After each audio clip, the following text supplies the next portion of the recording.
You can run, but you can't hide.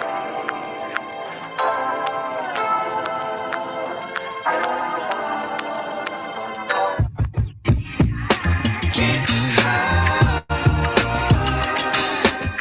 You can run, but you can't hide.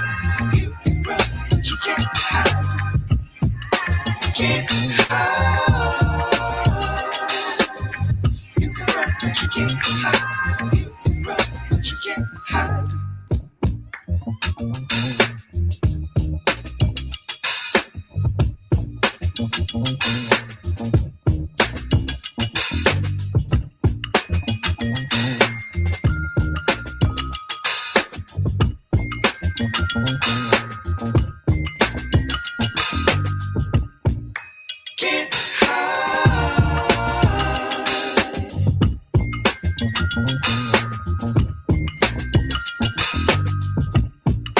Can't hide.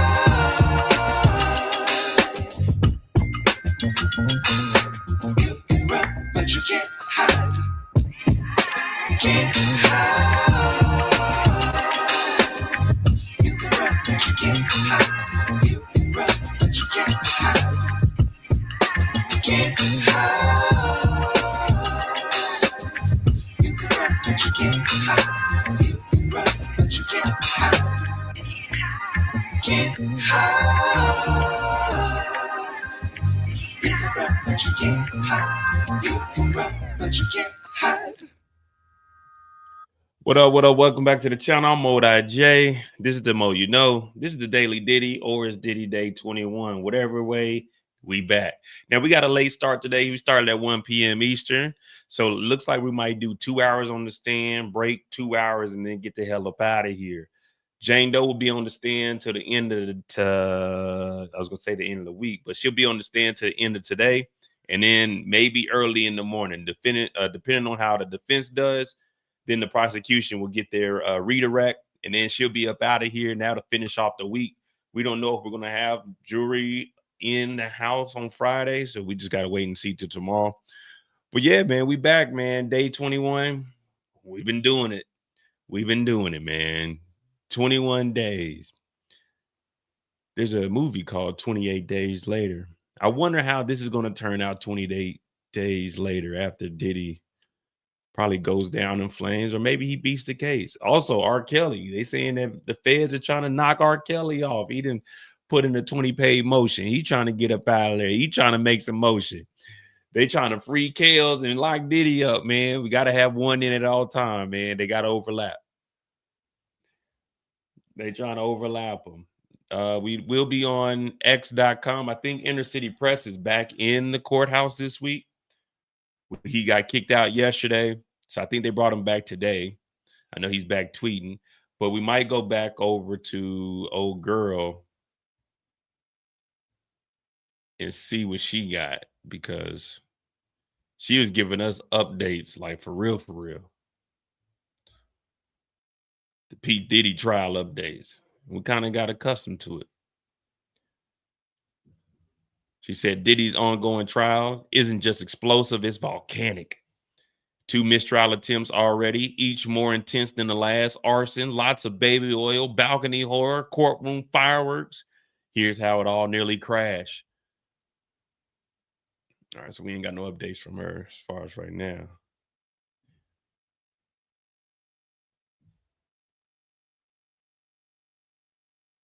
So 12 hours ago, we actually got the transcript. Let me see what this says.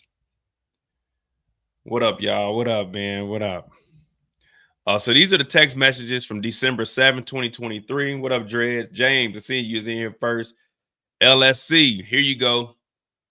You wanted to know about some of the drug stuff. Here's some of the drug stuff here where Diddy thought she was setting them up.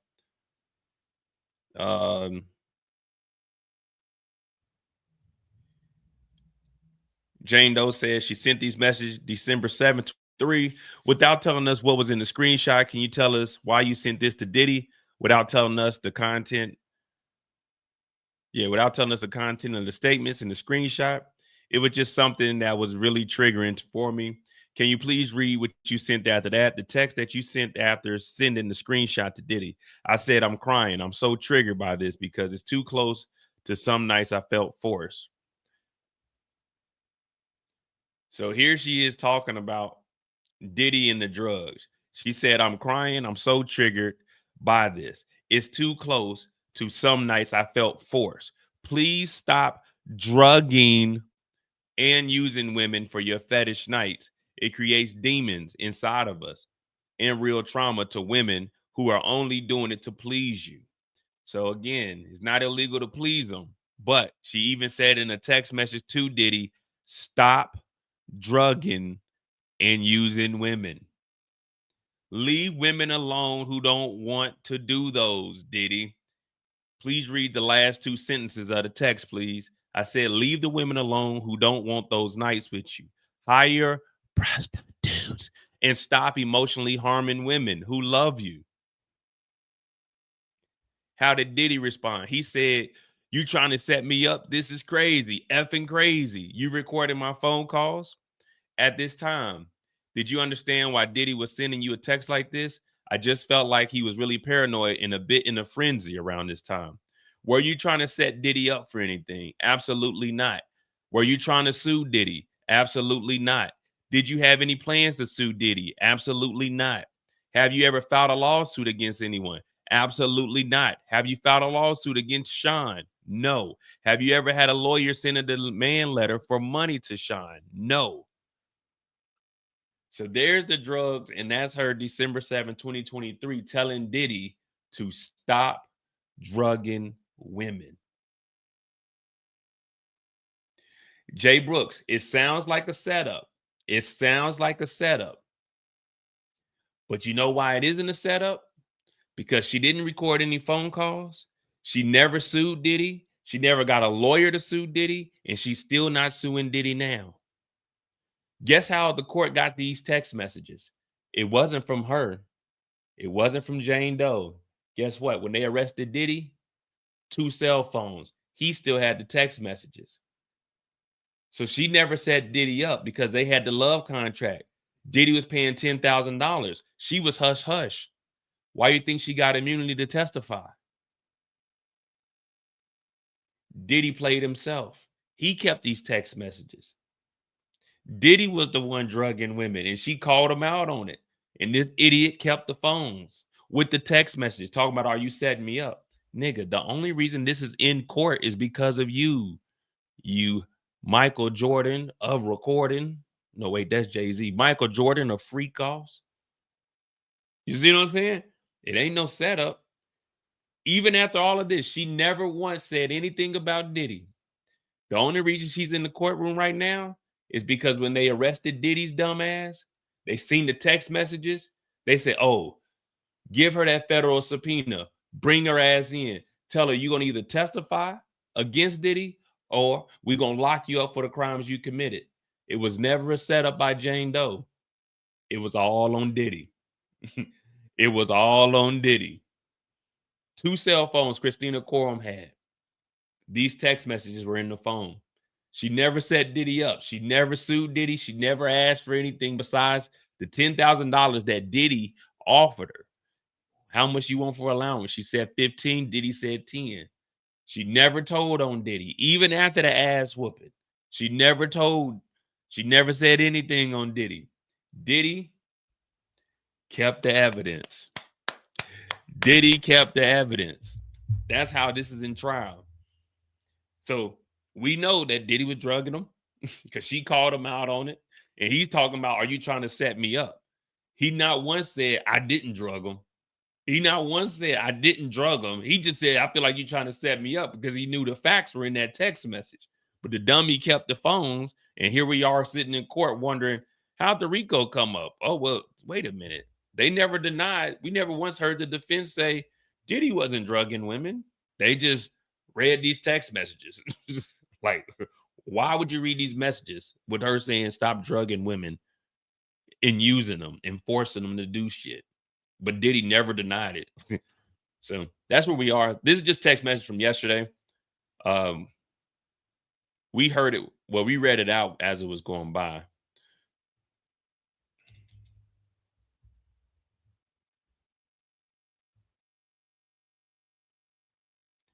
Shit, I don't know if you can let Diddy out. You let Diddy out, man, he might be on the first thing smoking to a hotel. But this time it's gonna be inviting people over and they're gonna be doing it for free. No drugs involved. If you drink, you drink. That's on you. But no drugs. Hit that like button, hit the subscribe button. We're just getting started. The last thing we seen from Inner City Press was where they're telling them welcome back. Starts at 1 p.m. rather than 9 a.m. They still have to finish with Jane up here. The judge said something about dealing with it before the weekend. Okay, let me see. Anything before the jury comes in. Does the defense want to respond to the government on the jury issue? Shapiro said, this is a thinly veiled attempt to exclude a black juror. We looked at the record and found a lack of candor. We'll deal with it before the weekend. Are the jurors ready? No, take 10 minutes. So this is about 20 minutes ago.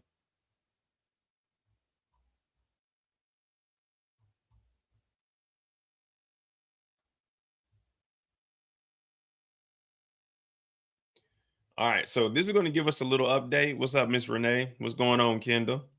So this is going to give us a little background of Christina Khorram, the chief of staff. Why has the chief of staff come up so often? Hold on, let me see something.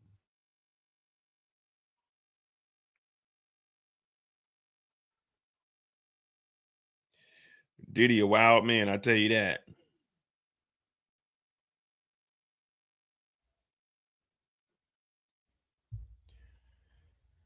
Okay, let me see.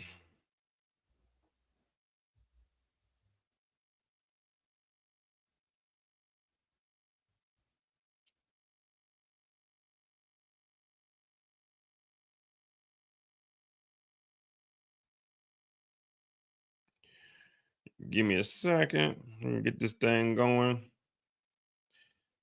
Just gotta make sure my Wi-Fi and everything's good. Y'all know how that thing get over here, man.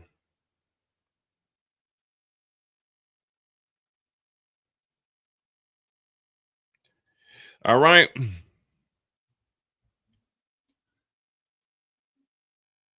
What up, Kurt? What up, Mozzie? All right, let me see how much. Damn, there's a lot of shit. We'll break this down into. All right. So first we'll do. The judge says he'll handle a request to dismiss jurors tomorrow. The judge is on the bench and considering whether or not to dismiss juror number 6, which we heard about yesterday, was acting a fool, writing notes and smiling at Diddy. The judge said he'll handle the issue tomorrow after hearing and writing from both sides. The prosecutor, Comey, said the government was reluctant to ask the jurors' removal, but said after a review, they found there appeared to be a lack of candor with the court from the juror. Defense attorney Shapiro accused the government of a thinly veiled effort to dismiss a black juror. Okay, yeah, we need some black people on the juror. You know, this is supposed to be amongst our peers.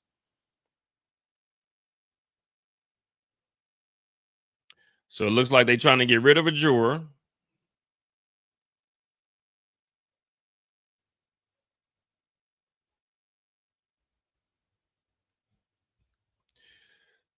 Oh, okay. We know that Jane's gonna wrap up today or tomorrow. Let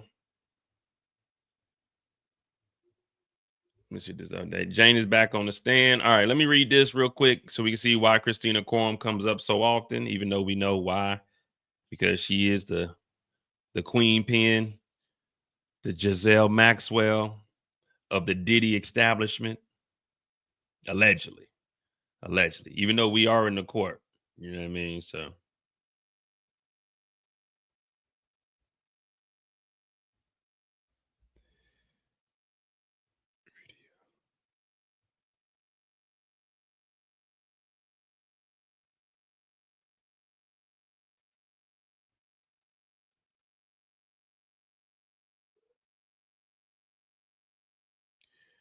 all right. And they say, why does she show up so much? Huh? That's what we were trying to figure out here.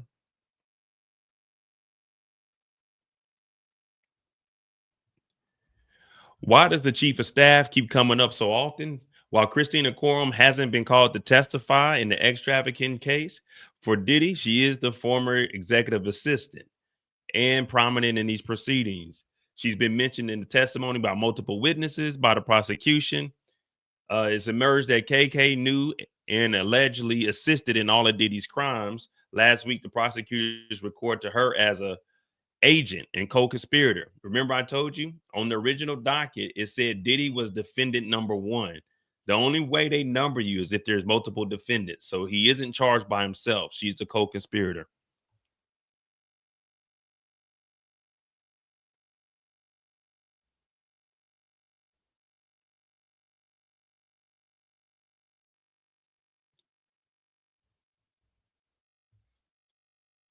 Khorram's attorney did not respond to the inquiries as to whether she will testify, meaning she probably will. She probably got an immunity deal. CNN also reached out to Khorram's attorney, comment regarding the testimony made about her in court, in addition to being the co-conspirator. In March, after being named as a defendant in 3 civil cases alongside Diddy, Khorram's her spokesperson spoke out, denying all wrongdoing in a statement. At the time, her attorney declined an interview request with CNN.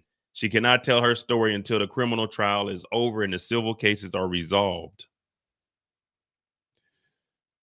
So basically what they saying is, man, we ain't saying nothing. We ain't saying nothing.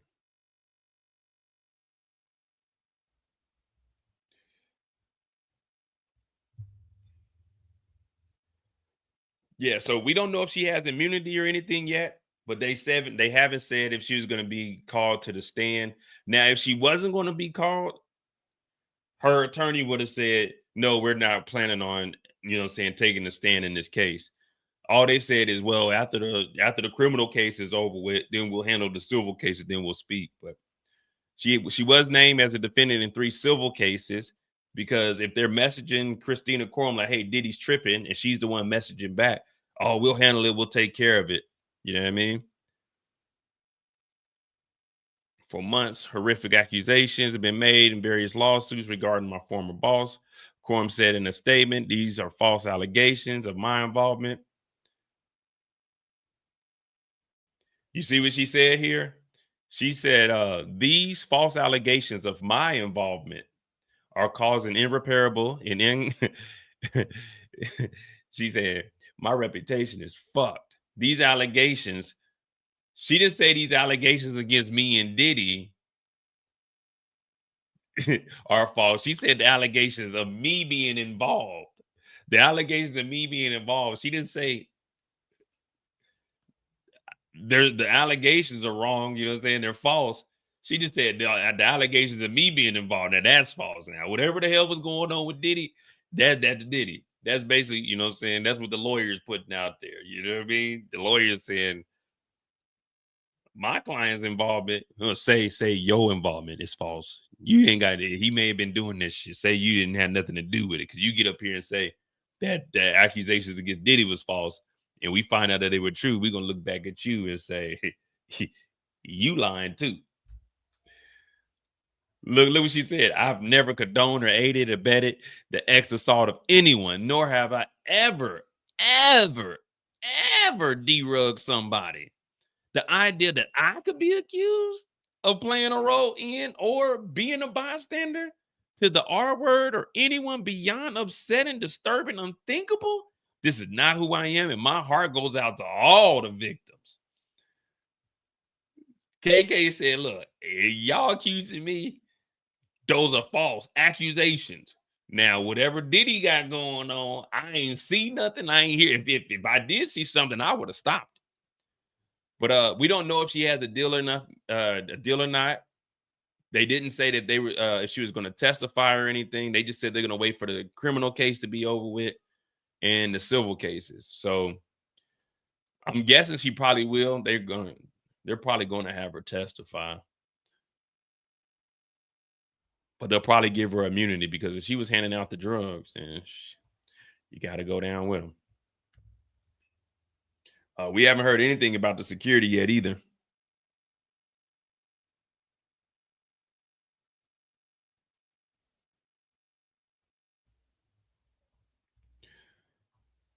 Oh, 6 hours ago. So it don't look like she's updating today. So it looks like we're back with Inner City Press. So he's back in the courthouse. They just got rid of his ass yesterday, man. I said, I called the Southern District of New York. Oh, yeah, let me give my disclaimer real quick. I'm not for or against Diddy. We're just here for pure entertainment purposes. If Diddy is found innocent or if he's found guilty, it doesn't change anything with me. We will be cracking jokes when appropriate. If you have a problem with what I'm reading on the screen, please contact the Southern District of New York. You can go to the federal house and talk to the prosecutors directly, or you can get Diddy's inmate number and you can write him. He's accepting fan mail. You can contact Brian Steele, Xavier Donaldson, Nicole Westmoreland, Mark Affinio, Shapiro, Tina Garagos. Contact one of them. All I'm doing is reading what's coming out of the courthouse. So if you get offended by it, you need to contact them. But just remember, whenever you hear me mention Michael Jordan, we're talking about Diddy. Whenever you hear me mention Kobe Bryant, we talking about Jane Doe. R.I.P. to Kobe. But this is in the courthouse and it's disrespectful. But this is what they call this trifecta. And whenever we talk about Shaq, that's supposed to be the guy named Paul, but it could be anybody. It's the trifecta. Just remember, whenever we talk about Michael Jordan, we're talking about Diddy. We're on defense today. And hopefully, all rise, all rise. The Honorable Mo is in the courthouse, and we're going to get this thing proceeded. We're going to be here from 1 p.m. to 5 p.m., 4 hours today. It's going to be a short day.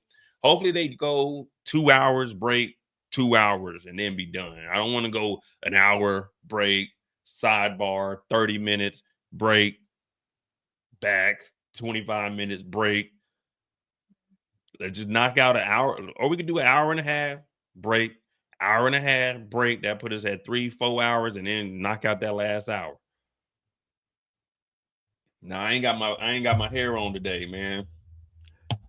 Court is in session. All rise, all rise. The Honorable Modi J is here to tell you Mo about nothing. Ms. Garagos, you may proceed. So we're on defense, guys. Jane Doe's back up here for day Friday, Monday, Tuesday, Wednesday. This is day 4, the third full day. Well, it won't really be a full day unless you include what happened on Friday. But yeah, so this is Jane Doe part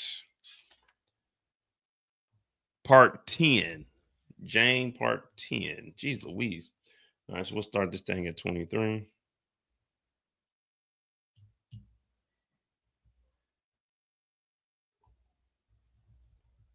Magnolia, yeah. Hey, I'm gonna tell you more about nothing, man. Hey, wasn't that a Wale mixtape?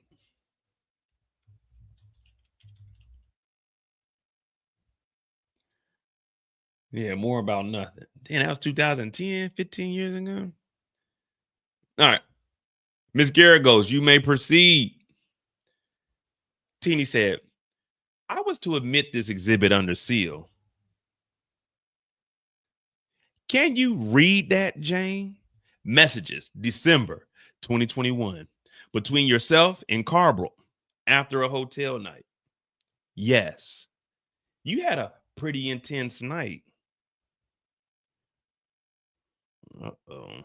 Remember, we haven't got to the disgusting part yet, but we're thinking that's where we're going to head.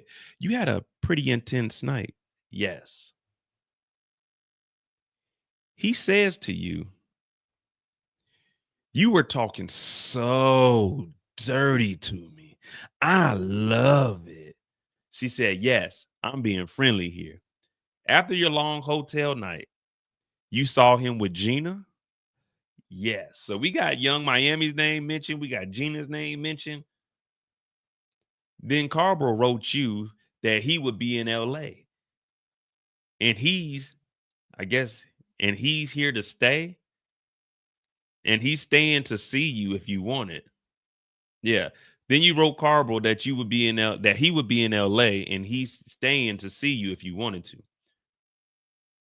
Yes. What do you say? It's my birthday and you know I want to ride out. She said it's her birthday weekend and you don't show me no love. Damn, who's Carbro? So Carbro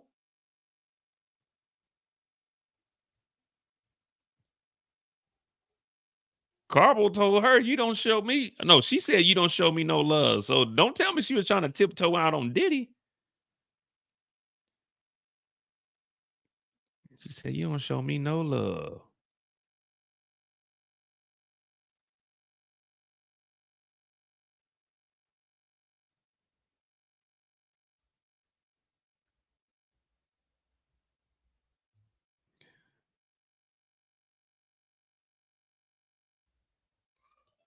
Then you asked him to send you a personal video. Yes. That night you saw the Italian entertainer. Do we got Carbo on here? That night you saw the Italian entertainer, who we'll call the entertainer. Yes. And Shine had taken up with Young Miami.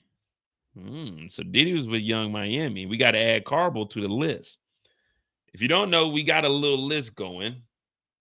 As of right now, we got 13 with Cassie, and then 1, 2, 3, 4, 5, 6. Then we got 7 with Jane Doe. So David, Clayton, Jules, The Punisher, Islander, Tommy, Greg, Jonathan, Red Baseball Hat, Ash, Paul, Jake, Leo, Don, Stinky Guy, Michael, Sly, Anton, and Carl.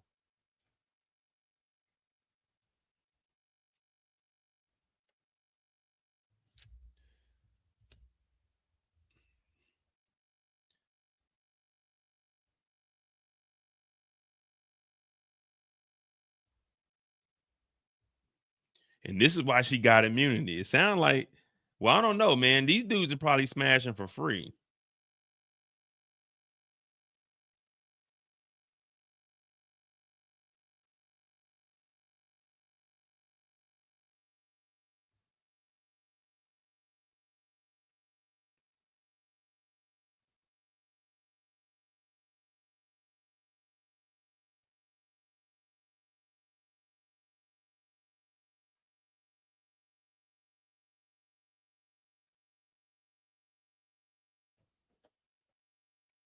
Inner City Press. Let's see. So she's going to see these freak offs on there on her own, right?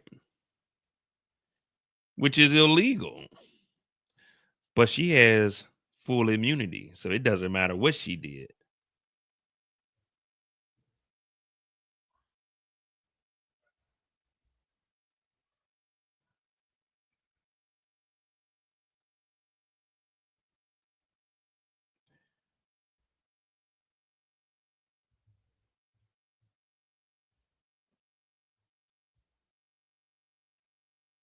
Birthday, he was with Young Miami.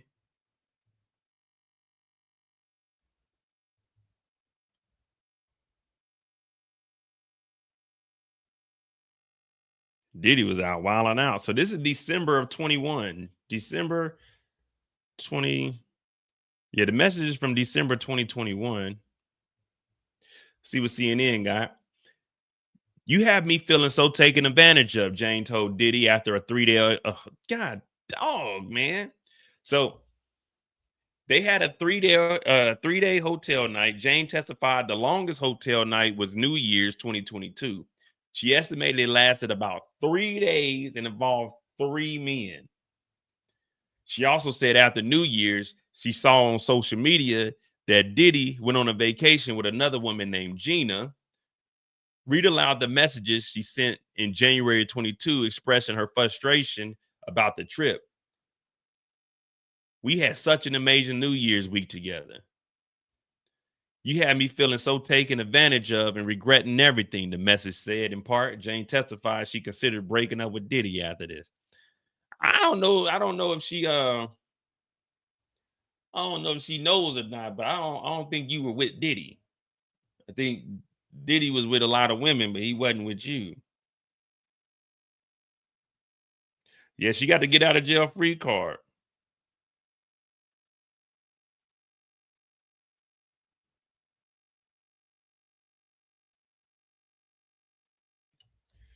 That's what I say. At this point, you just got to get up there. Yeah, I did my own free calls.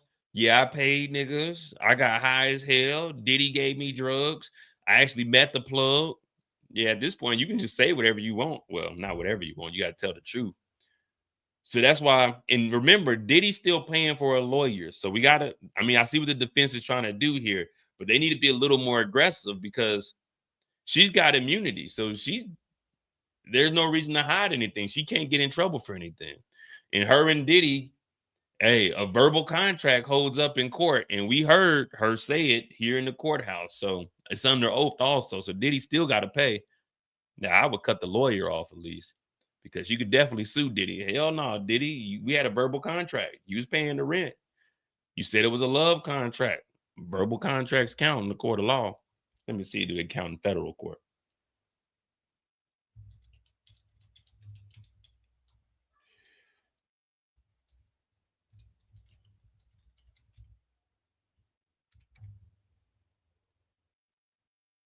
Yes, verbal contracts are generally legally binding and enforceable in federal court. So she's under oath and she said, "No, we got a love contract." Diddy say he's gonna pay that shit $10,000 a month. I mean, Diddy got to continue to pay that until the 2 years is up, which it should have been in April of 25 this year because we know it was April of 23. But who knows, man? Maybe they made an extended contract. You know what I mean? Oh, yeah, I'm gonna hook you up till 2030. What an idiot.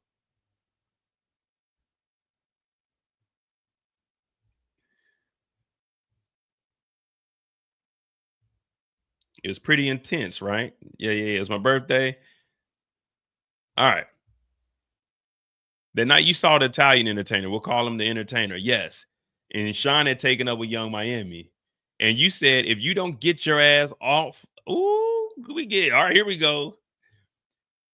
Tina said in the text message you sent to Diddy, and you said, if you don't get your ass out of that island, no party, right? She said, right. Diddy wrote you a note that you said meant the world to you. You told KK, Christina Khorram, you wanted to make it cute and romantic. Yes. Damn, she should have. See, this is how we know how close Diddy was with her. If she was really fucking with Diddy, Diddy the type of nigga that would let her say, if you don't get your black ass, you know what I'm saying? There ain't no motherfucking Asian calling me a black ass. Yeah, you cut off as soon as you say that shit. But Diddy is the type of nigga that'll let her call him a nigga or a black ass. Cause all that black excellence that nigga been preaching for the last 30 years, I never believed any of that goofy shit. But yeah, she should have made it official. If you don't get your black ass out of that island with that bitch, that's how you got to make it. See, in our community, we know how to hit those trigger buttons. So you got to call this. You go like, hey, nigga, if you don't get your black ass off that island with that bitch, that's how she was supposed to address Diddy to get this nigga's attention. But see, she didn't have that aggressiveness behind her. So Diddy didn't give a damn. Well, Diddy already didn't give a fuck because let me tell you, Diddy was high as hell out there on that island. Diddy was toe up on that island.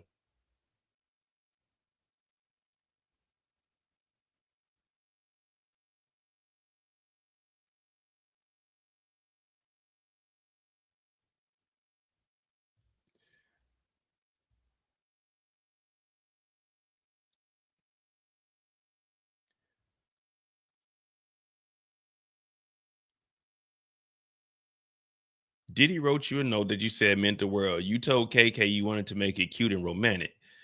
Then, so Carb was trying to get his thing off. Oh, well, we already read that.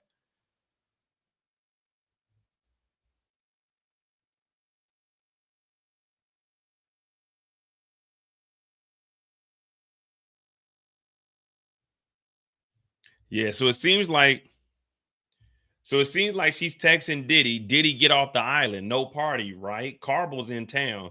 So I guess she's telling Christina Khorram she wants to set up a freak off for Diddy, but Diddy's on the island. So she's telling Diddy to get your ass out the island, no party, right? And then Sean wrote you a note that you said meant the world to you. And you told KK you wanted to make it cute and romantic. So I guess this is a text message for her texting Christina Khorram, telling Christina Khorram to let's set up a freak off. Now, we just heard a statement from Christina Khorram saying she was never involved in any of this. But now we're seeing that you're actually helping set up these free calls. So you may have not had an ass cheek in the free call, but you had a hand in setting up the free call.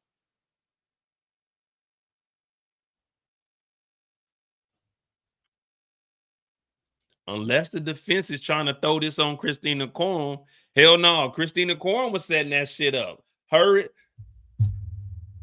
Her and Jane Doe, they were setting up that. I didn't. I was on the island with Young Miami. Diddy came back and he was bombarded by a free call. They had already paid an entertainer and got a hotel room. I ain't had nothing to do with that. Maybe that's where the defense is going, man. Someone smoking a cigarette outside. All right. That's what I'm talking about. The defense. You got to start blaming other people. You need lawyers that are going to throw someone else under the bus every chance they get. That's the kind of defense lawyer I want, because the lawyer can't snitch. All the lawyer does is defend. So yeah, if I'm the defense lawyer, so you set this up with Christina Khorram. That's what you're saying, right? You got text messages, you was fucking Carbo, so you were the mastermind behind all of this. So you was really Michael Jordan, and he was Scotty.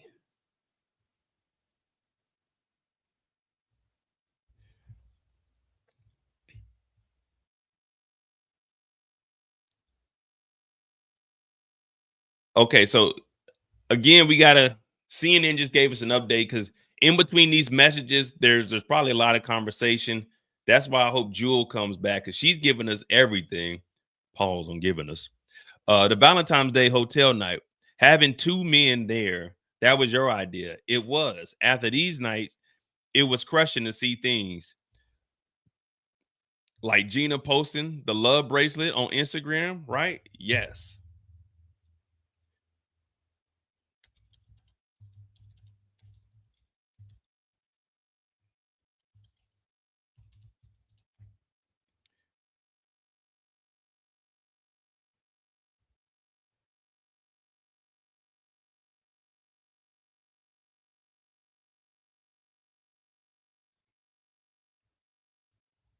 We gotta find that picture.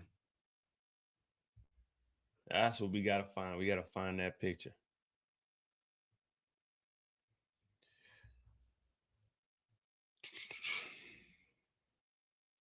All right, so they had a 3-day hotel night.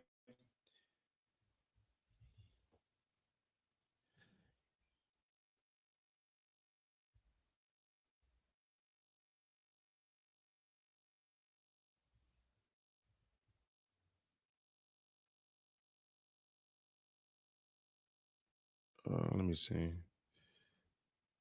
Recent.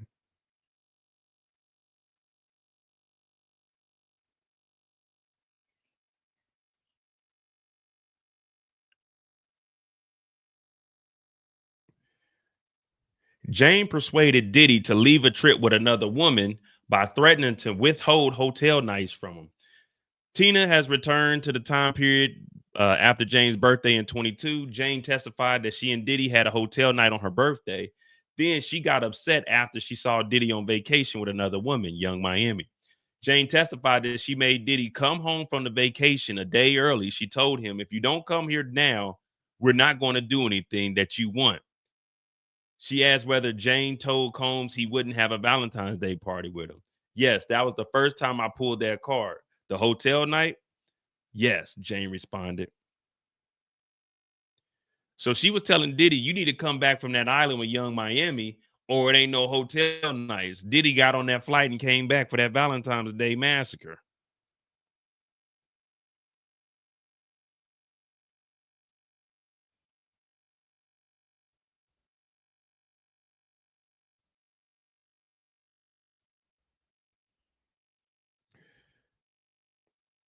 So that's what I'm saying. With inner city, we trying. So she told Diddy to come back.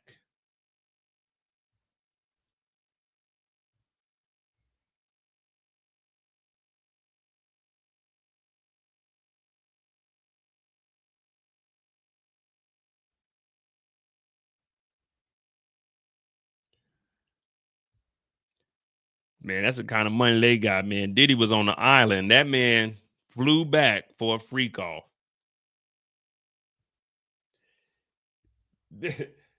Dog,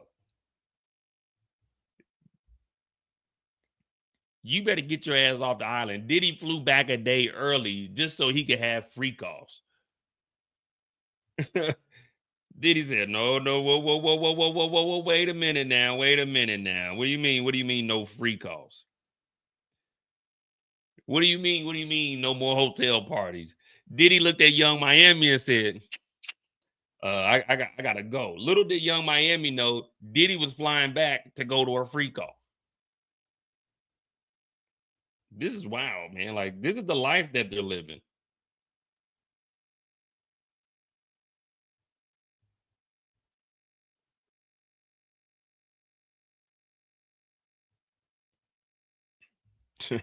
In the city press. Yeah, he being real careful with what he says. So now we got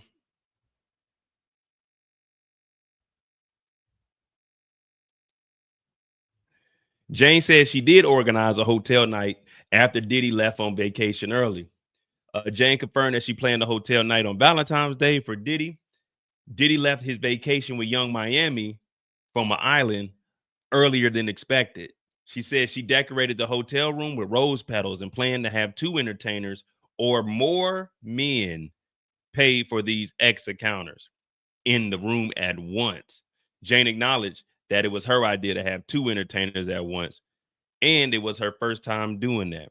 She was just trying to get Diddy to be excited and be happy, try to one up whatever he had going on. Now, remember,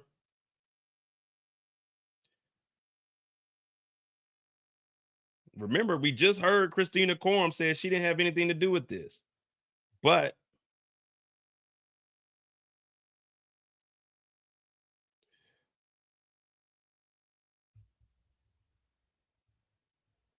come to find out, Christina Khorram's in the text message talking to Jane Doe about making it cute. So we thought she went to see the Italian guy on her own.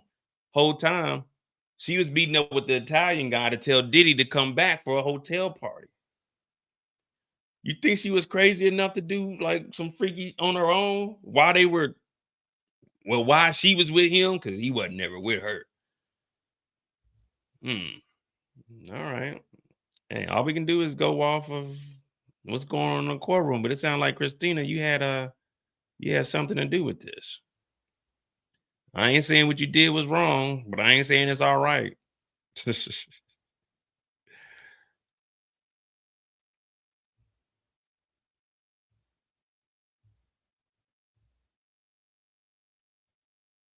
All right. Here you are planning to reach out to Diddy and perhaps reach out to the Italian. I was still doing that then. He says, can you FaceTime? Yes, that's what he said. 10 days later, you had another hotel night. Maybe.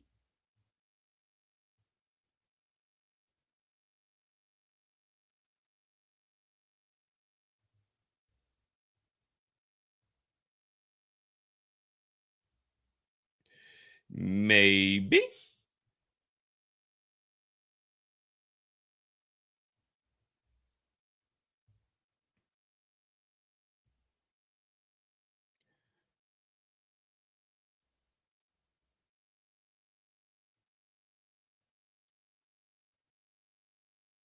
Man, them damn pigeons are out. I'm gonna have to take a quick little break. All right. Yeah, KK also told her to fly the drugs to Miami. It was all right. She's done it many times. You know, it's nothing. It ain't nothing.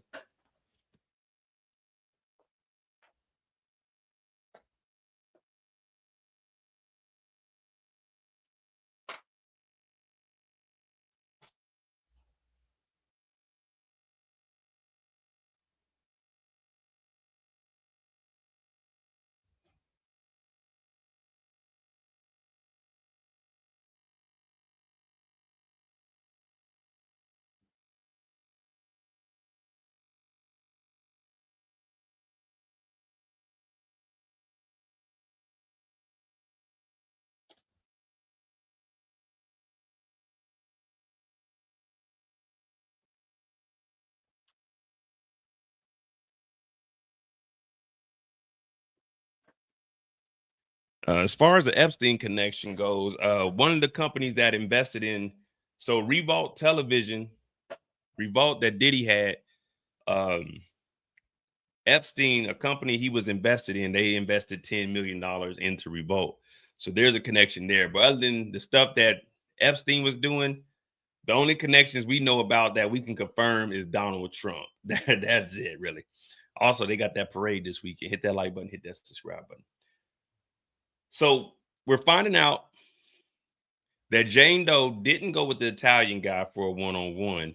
It was actually to get him to pull up so Diddy could come back, because she found out that Diddy was on the island with Young Miami and Gina.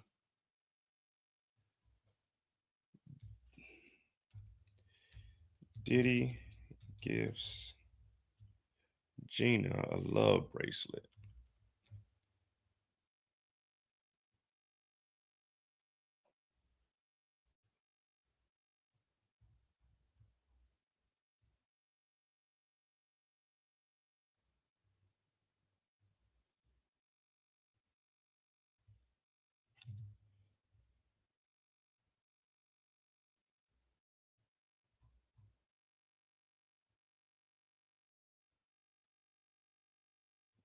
Love bracelet. You had another hotel night, maybe. All right, here we go. Then we got an update. Let me refresh your recollection of seeing Mr. Combs and not having a hotel night with him.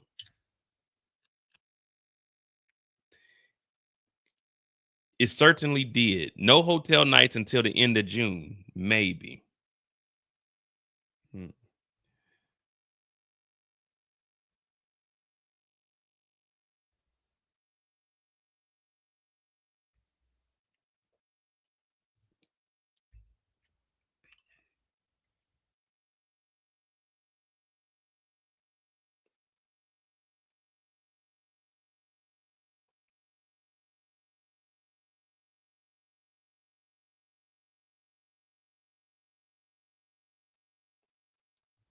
Maybe.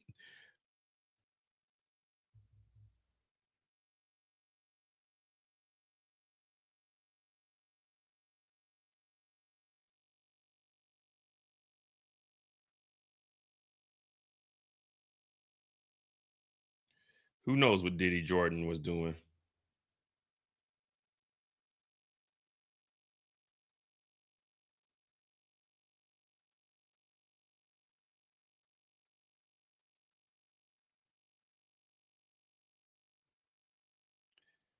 Day 21, man. All right. When is the defense going? We got to get the defense to start defending against some drug fueled nights, supplying some of the drugs.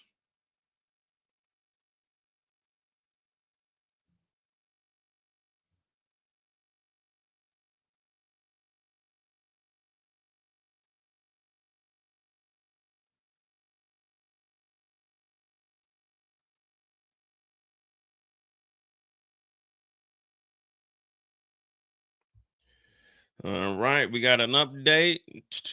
Oh, so we actually got a day that the message was sent.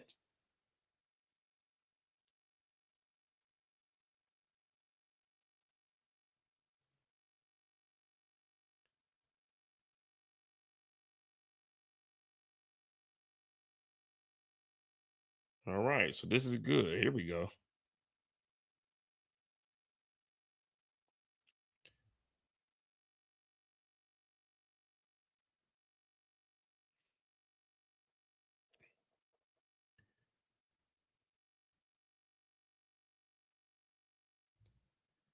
Jane Doe told Diddy to get another woman to delete a post, text show. Jane read a message from March 2022 between her and Diddy that occurred after a hotel night. Diddy recently made her delete a photo of food she had posted that indicated that they were together. And then she saw Gina post a photo wearing a necklace that matched a bracelet Diddy had gifted her previously. In the message, Jane told Diddy to make Gina delete her post and accused him of giving her anxiety. To see these things were deeply hurtful to me, Jane testified. Oh, Diddy, see you fucking up, man. Diddy, you fucking up.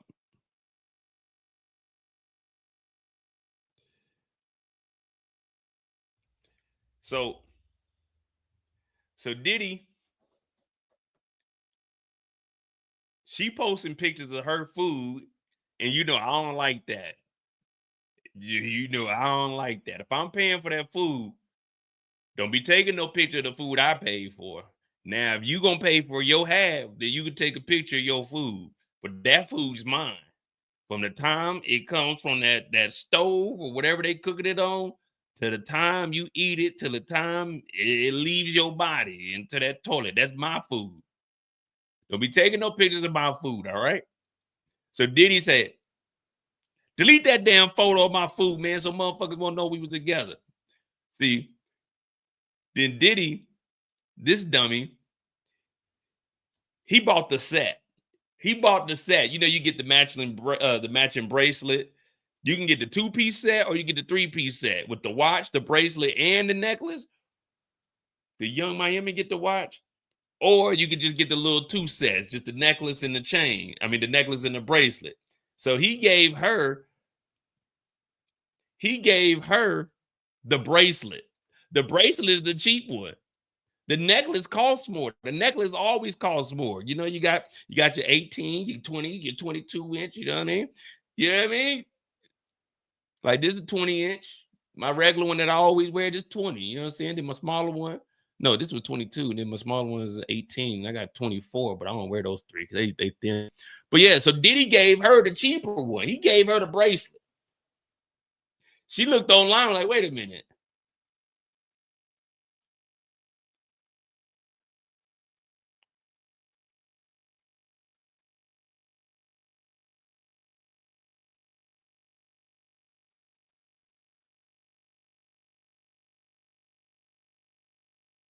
What the hell is going on this bracelet that's on my arm? How did Jenny get a necklace? Why didn't I get that too, Diddy? Diddy said, delete that pic. Oh, it's about to be some shit. How did I get the bracelet? That bitch got the big ass necklace. You low down dirty woman. Delete that fool picture. Diddy, wait my ass. Yeah. Diddy fucking up, man. You don't buy the same fragrance for 2 different women because if they run into each other ever, damn, they know a nigga got good taste. So you got to get them 2 different fragrances. You got to keep the bags different. You got to keep the clothes different. You got to keep you get a Benz, she get a BMW. They both can't get Benzes. You get a Range, you get a Escalade, I guess, but they can't get the same. Did he fucking up? He got too much money to be slipping. He can't be this damn cheap. This is being cheap. He just going in the store, let me get the set. And I'm just gonna give her one. I'm gonna give her one. Come on, man. She got the big ass necklace on, stunting on hoes, on the internet, shining on hoes. Yeah, nigga, yeah. And she got this little rinky dink bracelet. She got this rinky dink bracelet that's too big. You know what I mean? It's hanging. You could put a whole hand in there. Like, damn, why I get the bracelet and she get the necklace? Everybody know you want the necklace over the bracelet. If you had to choose, you get the necklace. The bracelet could get caught in the door or something, easily broke. So now she mad at Diddy for being a dummy. Yeah, you see what I'm saying? She got the necklace, she got the bracelet. Come on, Diddy. That's a rookie. That's a rookie mistake for sure.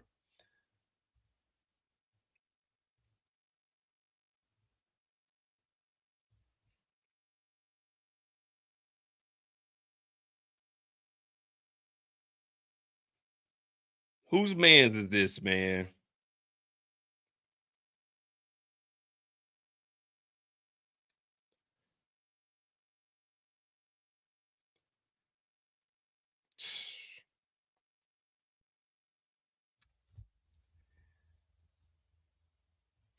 Diddy didn't care. Neither of these females were trying to drain him the wrong way.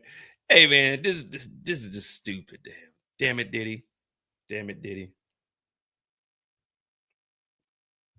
You would think Diddy would know this stuff. This is simple shit right here. This is stuff you learn in high school.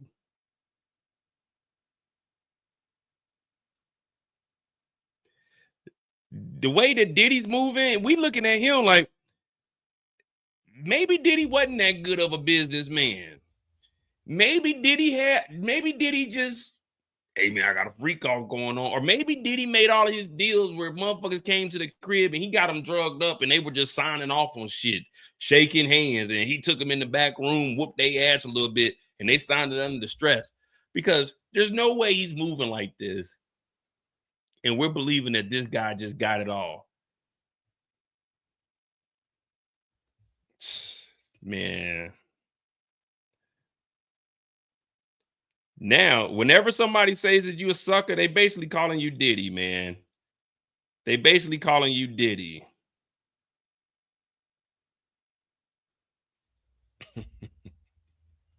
He moves like a functioning drug addict. Hell, man. Diddy's all of the above, man. Diddy's a sucker for love, man. That's all it is. What you won't do for love.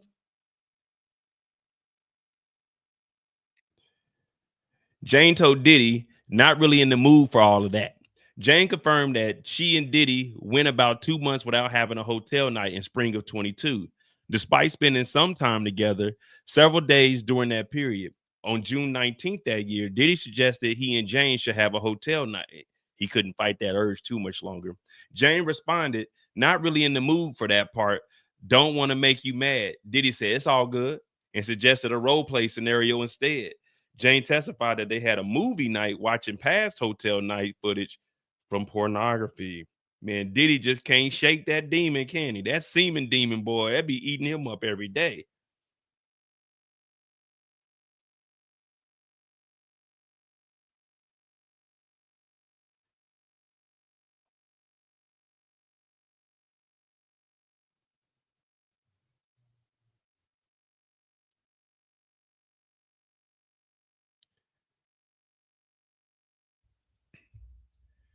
Nah, hey, the fellas, hey, put a one in that chat if you know about that semen demon. Fellas know what I'm talking about. Sometimes that urge, sometimes the devil just, you remember when Forrest Gump said he was running? Remember when they were getting bombed? He said sometimes it rains sideways, sometimes it rains from up, and then one day it just stopped raining. And out of nowhere, Charlie, boom, boom, boom, grenades and shit. And remember, Forrest Gump had to pick everybody up and they started running. And then he said something jumped up and bit him. That's that semen demon. You can't fight that thing. Sometimes that thing pop up and you got to figure it out.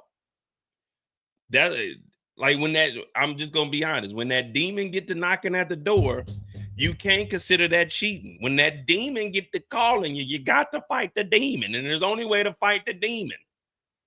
There's only one way you can fight the demon. Diddy was like, all right, we ain't gotta have a hotel night. How about let's just watch old hotel nights and do some role playing. And Leah, can we do that? That demon, man, that demon is something, man. It's I'm sometimes it might be every day. Everybody's different. I go to church, so that demon don't bother me but once every 17 days. You know, I can control myself now. When I was a young jackrabbit, maybe that demon would get to kicking, but now that we're older, you know what I mean? And you got to remember, Diddy's on drugs.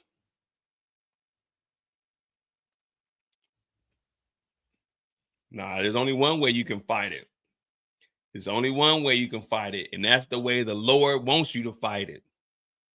The old-fashioned way. I want to make love in this club. Remember, she said yesterday, Diddy introduced her to the gospel. The only reason you go to church is to shake the devil off. That's why you go to church on the weekends, to shake the devil off. Hit that like button, hit that subscribe button, man. It's getting real out here. Tina said, he responds, okay, here we go. Diddy responded, I told Paul 11. See, that's the thing. Diddy don't give you no heads up. No pun intended, because it's gonna be heads up whenever these interns get over there. She already said she got to try something. Diddy don't give you no heads up. It's just, okay, let's have a role playing night. But I told Paul to come over at 11. There's no heads up with Diddy. It's like, you want to have a hotel night? If you say no, he's like, damn, well, I already told such and such to come through. She said, I don't want to have a hotel night. They had a movie night. He's like, well, I told Paul come through at 11. Nigga, she told him she didn't want to have a hotel night, Diddy. But this nigga don't care. Diddy's just like texting niggas throughout the day. It's 10 in the morning. What up, Playboy? You're like, who the fuck is this? Oh, this is my new phone, Playboy. What you doing tonight at 11? Nigga, I don't know. I was probably gonna go to my parents' house and chill for a bit. You know what I'm saying? Hang out. I haven't seen them in a while because I've been doing some despicable things. Diddy's like, nah, Playboy, 11 o'clock tonight. Be there. So look, Diddy talking about, I told Paul 11, is that okay? And let's watch porn first. So it's not, hey, is it cool with Paul if I bring Paul through at 11? Wait for a response. It's shit. I already told Paul 11. Is that okay? Oh yeah, and let's watch some porn before he get over there. Like, Diddy don't give you a heads up. It's just shit. When we gonna do what we gotta do. This nigga is nonstop. And let's watch porn first. She said yes. He says London hotel. What would you get? Stripper shoes, shorts, and maybe whips.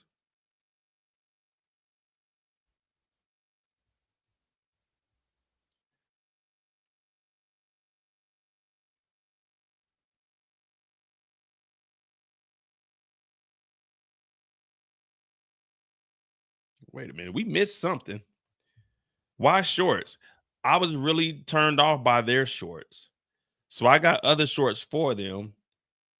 It was not so fun to wait for them to be standing tall like a Statue of Liberty. I started to get things on the side so they could get standing like a Statue of Liberty. I got pills at the stores, rhino pills, man. I heard about those. But let me go back. There's a message we missed about 11 minutes ago.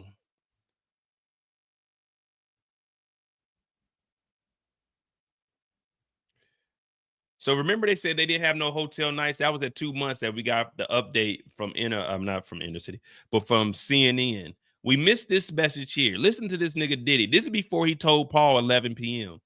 Here, Diddy says, I'm jerking my dick right now, thinking how nasty you are going to be to me. Like, what is this nigga talking? Like, this is Diddy.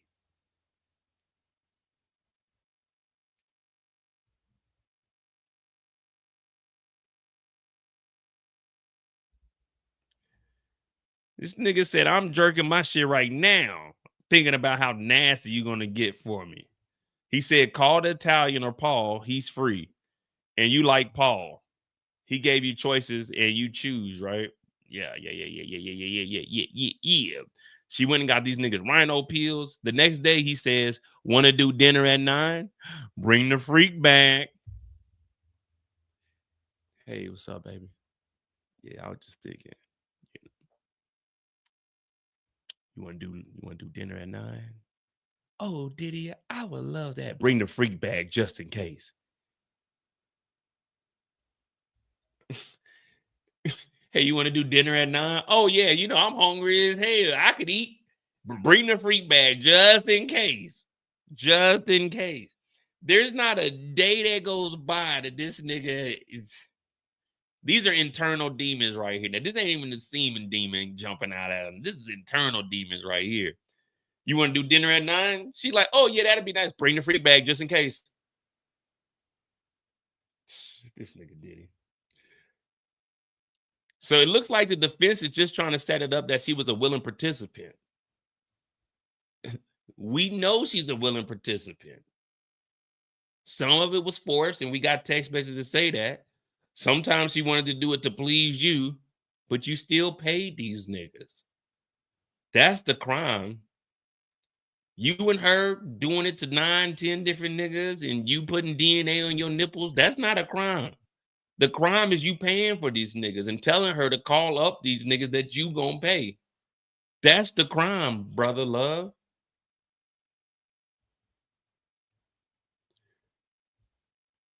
She said, right, lingerie and the rest. But you didn't have a freak night. Let me refresh your recollection. And this exhibit is under seal, so we can't see the pictures or we can't see the text. He says, I'm about to work out with Paul. Then I want to see you. You say hair up. There was probably a FaceTime between these two. He says, Did you want to hit the Italian, right? She said, yes, I didn't want to. Did you want to hit Italian? I guess they got to be talking about the Italian. They can't be talking about the food. Or maybe they are talking about the food.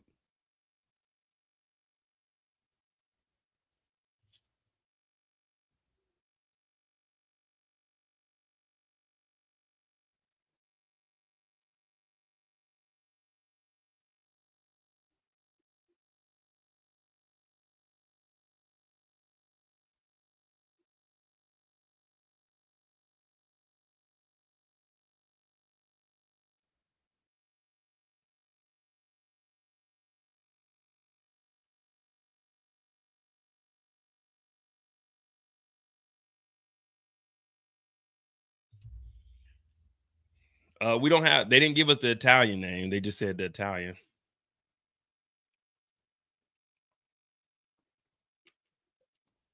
Last night was amazing, Jane texted after a hotel night, according to a message read out loud. After exchanging explicit messages, Diddy text her to call a specific entertainer and then said, or Paul is free. So that's right where we're at. They're talking about either the Italian and then Paul is free. But remember, they told Paul 9 p.m. or 11 p.m. So dinner at 9, Paul at 11. Damn, they ain't giving us no wiggle room. Jane liked the message about Paul, one of the entertainers that they frequently saw.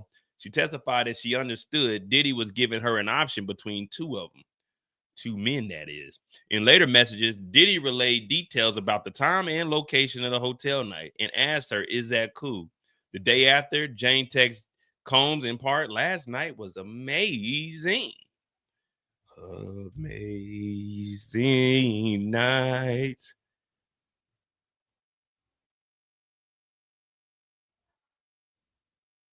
Okay, Jewel's back up. We'll kick it over here with Jewel because she's giving us the nitty gritty, and I know exactly where we left off. So when I read these, if y'all see me get distracted, just tell me what number was the last one we read. Says 5 minutes ago, 4 minutes ago. Okay, this is a little bit behind. It's a little bit behind, but it's still cool.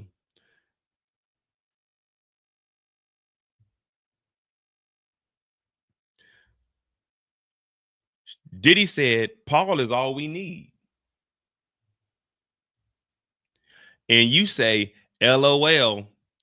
What's that? Laugh out loud or lots of love?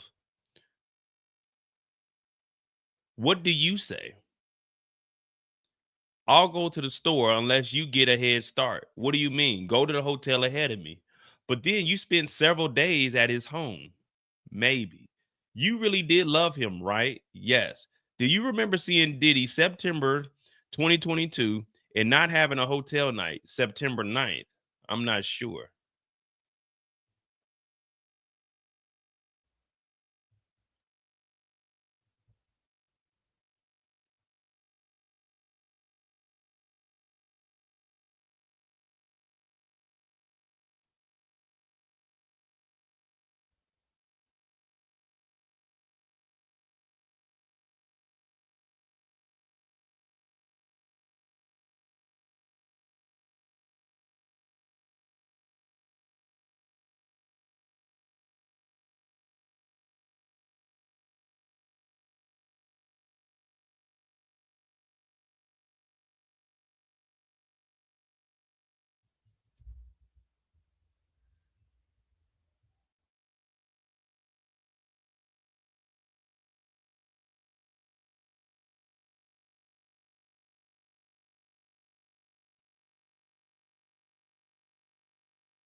You really loved them.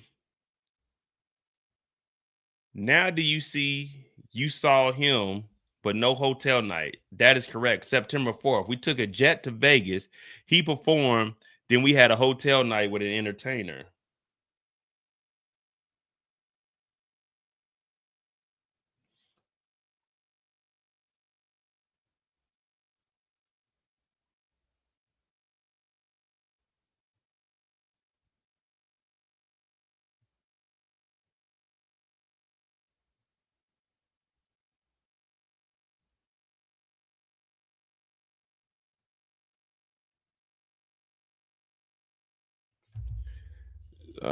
September 4th, 2022.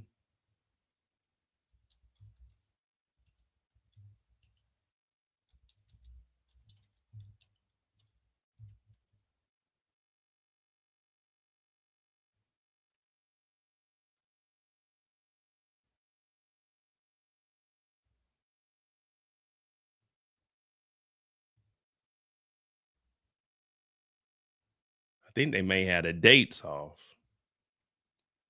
Do you remember seeing Shauna September 22 and not having a hotel night September 9th?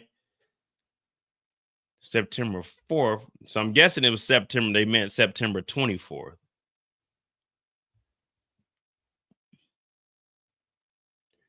Yeah, Diddy performed September 23rd and 24th at the iHeartRadio Music Festival. Avril Lavigne, Black Eyed Peas, Can You Meet Me Halfway? Hazley, Lionel Richie, LL Cool J, Luke Combs, okay. Megan Thee Stallion, Morgan Wallen, Pitbull. Hey, Pitbull used to be cold when he was a rapper. Y'all don't know Pitbull as a rapper. Y'all just know Pitbull as the pop star. Sam Smith, the Black Keys. Don't know them. Hey, Diplo be making some beats. That motherfucker cold. All right, they had a whole. Okay, they had everything.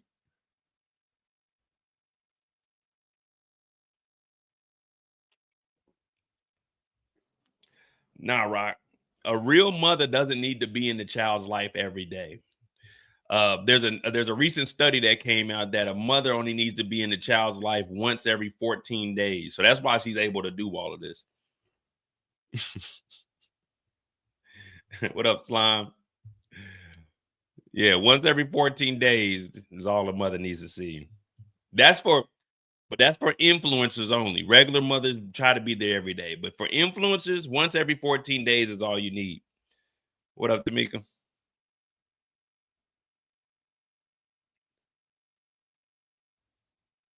Do you remember seeing him on September 20th and not having a hotel night? I'm not sure. Let me show you this. Does this refresh your recollection? I guess it did. So just because they didn't have a freak off every single day.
19.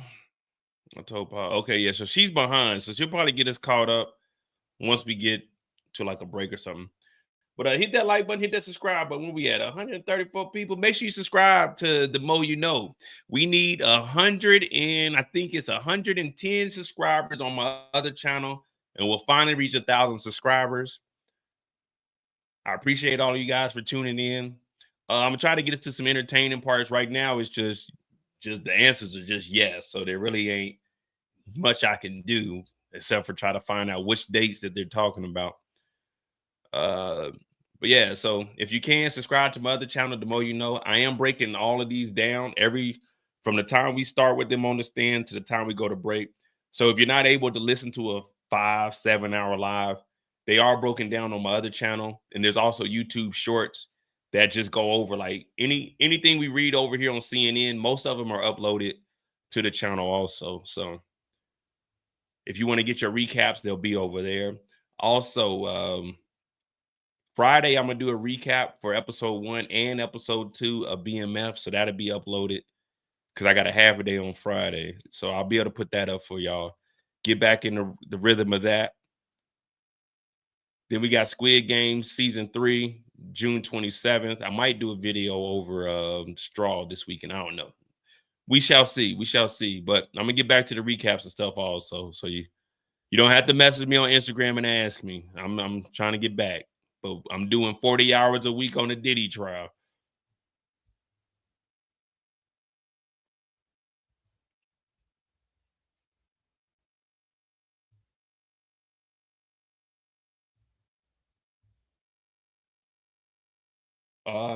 If I get up early on Friday, I'll watch. If I can get up early enough on Fridays, I'll watch the live. I mean, I'll watch the actual episode with you guys. It depends on what time we get off of here. I'll do a BMF live. If we can get done on Friday at 3 o'clock, that'd be 9. I can do a live at maybe 11. Take me like 2 hours, and I can do a live for episode 1 and 2. But we'll see, man. It just depends, man. Because I'd be tired when I get off here. Did Sean pay for your birthday dinner? Yes. What was the restaurant? I can't remember the name.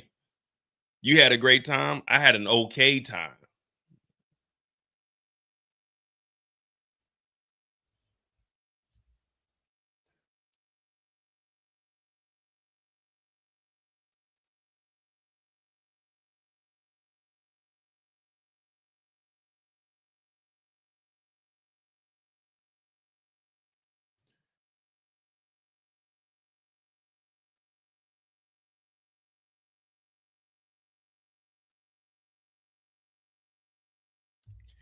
And see,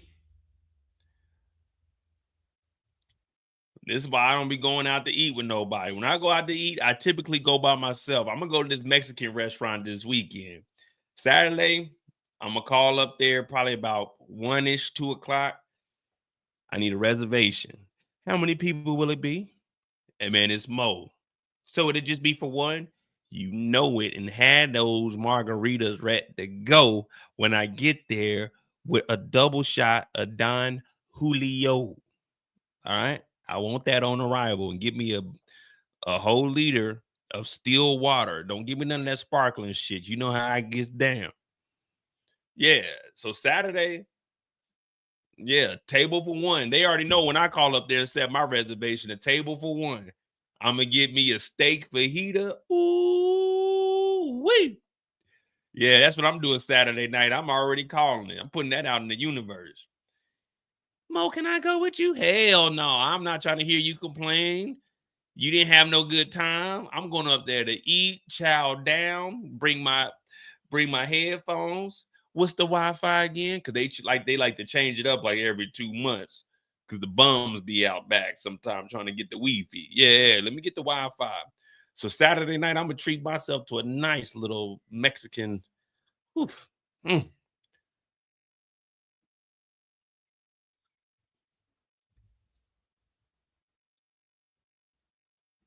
I need 800. What you got on my channel? I told y'all, if you guys do, if you're starting a channel, if you are into this type of content, I'll come on your channel. I'll support you. Now, of course, I'm not doing all the work, and you're not going to get as entertaining from me because I don't want to steal the show from nobody. But I'll come on there and make some jokes and give you some knowledgeable information.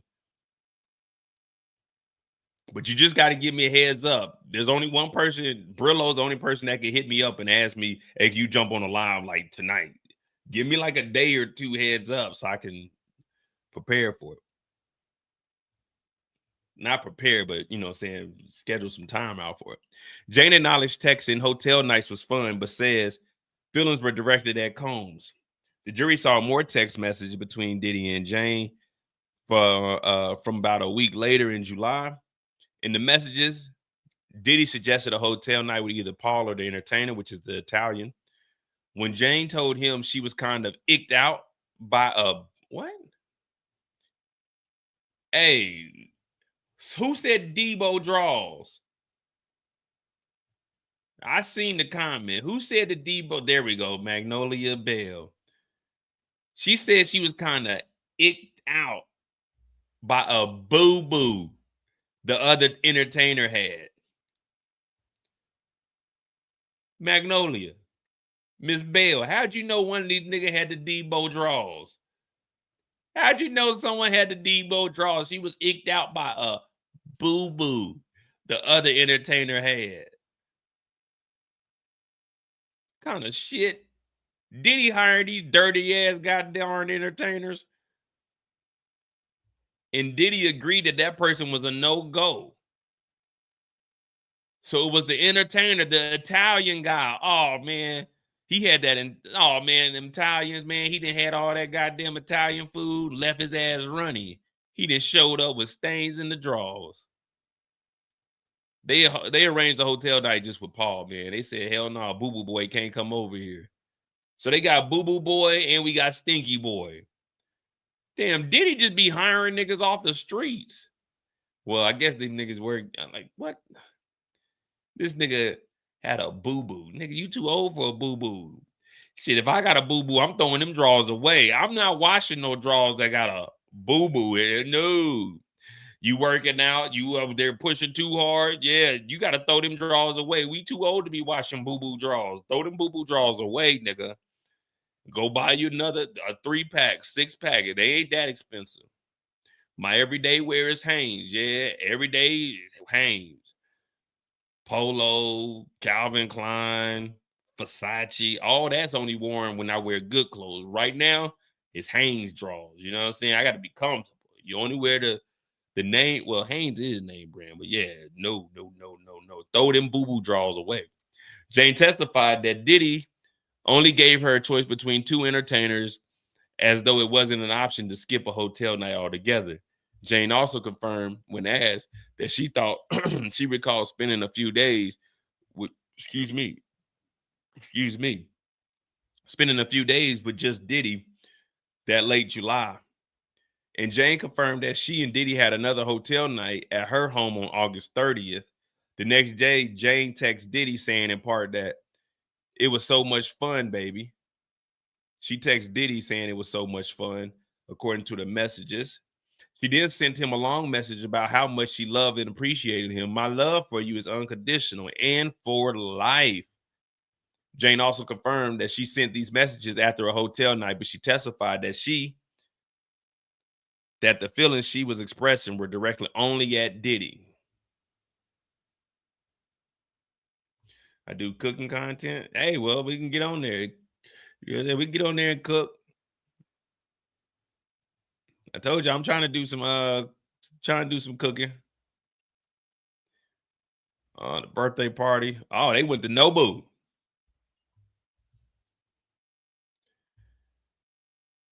You right. Is Nobu the only place? How about something outside of the hotel? He conveniently put me in the hotel with Nobu. I suggested Poppy Steaks. That's a nice restaurant in Miami, so I heard. All right. So there's a hotel, Poppy Steaks in Miami.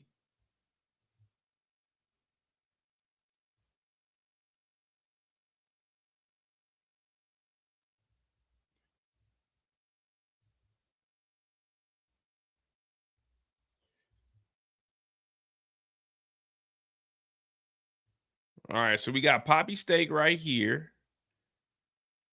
Okay, this is close to the water. Okay.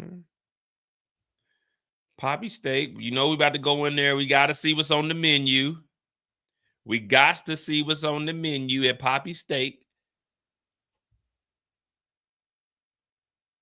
This is from January. Do they got a website? I'd rather go to the website.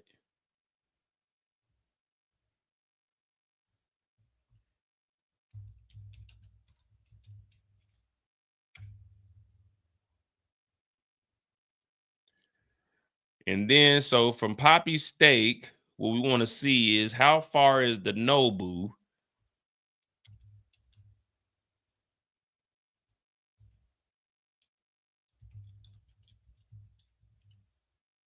Okay, Nobu Hotel, Miami. So it's about 20 minutes. Yeah, we're not riding 20 minutes. Come on, man. That's common sense. We stay at the hotel. It's a Nobu downstairs. We going to Nobu, man. We not riding all the way out to Poppy Steak. Let's see what Poppy Steak got on the menu. Okay. They probably don't cook anything over medium. You know, sometimes the damn chef be feeling offended by that. Let's see what this menu look like. Poppy's chopped, iceberg, salami, provolone, chickpea, $30. Okay. So salads are gonna run you about 20. Ooh, a shellfish plateau. Okay. 320. A hot shellfish, $500. Maine lobster, Alaskan king crab, jumbo prawns, grilled octopus, little net clams. Oh man, for a hot shellfish, $500. Nigga, please. Wagyu pastrami for 88. God. Grilled tiger prawns, 70. Jeez. Glazed bacon is $22. Oh no, we not going here. Gold imperial caviar, 3,000 for a pound.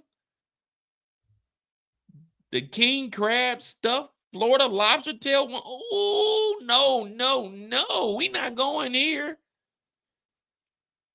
Broiled Alaskan king crab for 200. Oh no.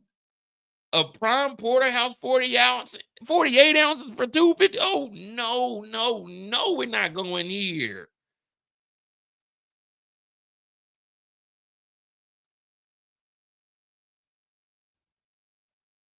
Oh no. Food ain't even that good. Food ain't even that good at Poppy Steak. Yeah, man, my bad, Poppy Steak. I gotta tell it like I know. Food ain't even that good at Poppy Steak. Don't waste your money, brother. Don't waste your money. And then you know what I mean. I got Diddy's back on this one. I don't want to touch that nigga's back because we don't know what that nigga be doing with that DNA sample. But yeah, Poppy Steak ain't even. It ain't even like that. Them prices, it ain't even like that. Unless a nigga's diving in the water and grabbing that lobster with his bare hand, that food ain't even worth no, nuh-uh. Mm-mm. No. Nadia said, damn, you so cheap. You damn right. Nadia, send me 255 so I can get that 45 ounce. I mean, that 48 ounce. Nadia, it's only 255. Don't be cheap. Oh, well, look, we'll do this. I'm from Kansas City. They got the dry aged Kansas City strip for $98.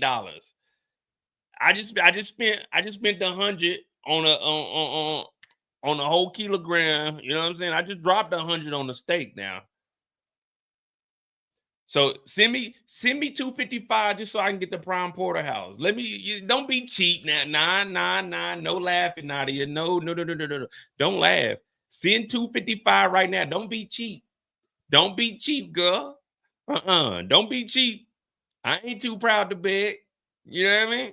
I ain't too proud to beg. Baby, please, let me get the prime porterhouse steak. Nadia, please, you know, I've been fiending for this my whole life, man. All my life, all I ever wanted was a prime porterhouse 48 ounce. That's all I ever wanted. My dad used to put steaks on the grill. Guess who got to eat the steaks? Him and my mama. Guess who me and my brother had? Hot dogs, hamburgers. All I ever wanted was a prime porterhouse 48 ounce. That's all I wanted. Just send 255 to the cash app. Don't be cheap. Don't be cheap. Don't be scared now. Don't be scared now.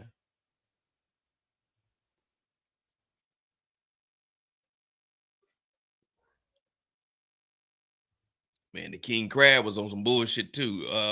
Let me get off of here. The king crab stuffed Florida lobster tail is 155. But I don't eat seafood like that.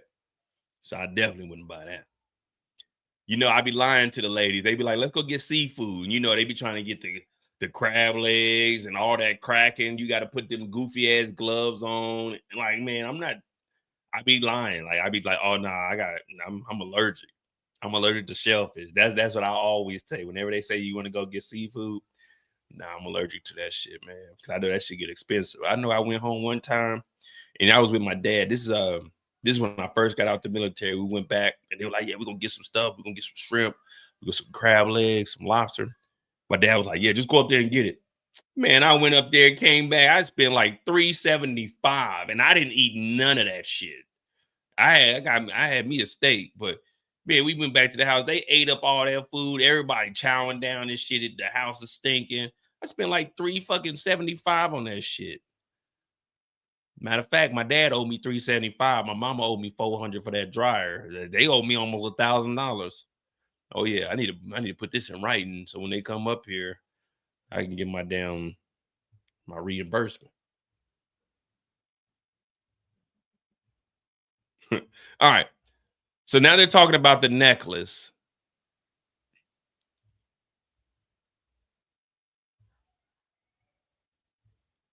Valentine's Day, the year before he was in a different country, you wrote, get your ass back from that island, right? She said, yeah. Then at the Nobu Hotel. So that's where the last thing we got from CNN. I would say I went along with it. You accepted it. My stuttering was trying to find the right word for the pressure I felt. You mean agitation? She said, yeah. That's it. That's what I'm looking for. You said he gave you your birthday gift, a necklace. Yes. Did you take this photo? Yes, it's under seal.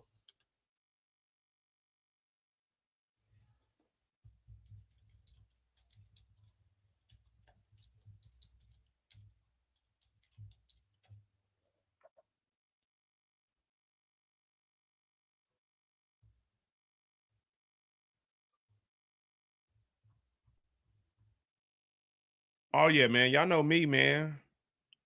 I'm a real nigga all day, every day. You know what I mean? I'm telling it like it is. You know what I mean? All right. Did you take this photo? Yes, under seal. It was a Van Cleef necklace. What is a Van Cleef? It's a jewelry brand that is high end. In that photo, I had already taken. I had already taken the D rugs. Any time of affection made me smile. You took a mirror selfie? Unfortunately, yes. Diddy gave the entertainer a rubber that night. Yes. Are these texts with Carbral? I was high. It was 2:40 in the morning. UCT time, right? Yes. So it was night on the East Coast. So they're talking about the Central time because I think they was in. You invited Carbral for the next day, but the X would have been worn off, right? In these nights, I repeatedly took X. You say you will book his travel for the next day, right?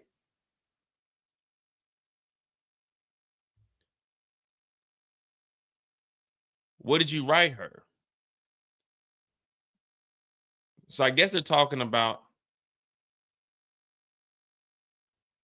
I wrote, I appreciate everything you did for my birthday. I want to give you everything on Valentine's Day. What did you mean? The necklace and your love making, only with regard to him. So she said she didn't want the hotel night.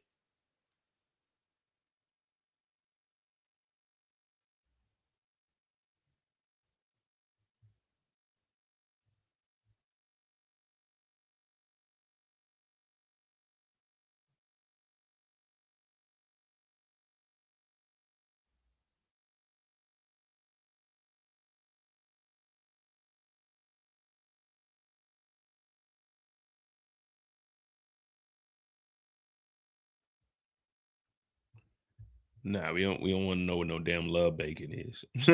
We don't want to know what no love bacon is.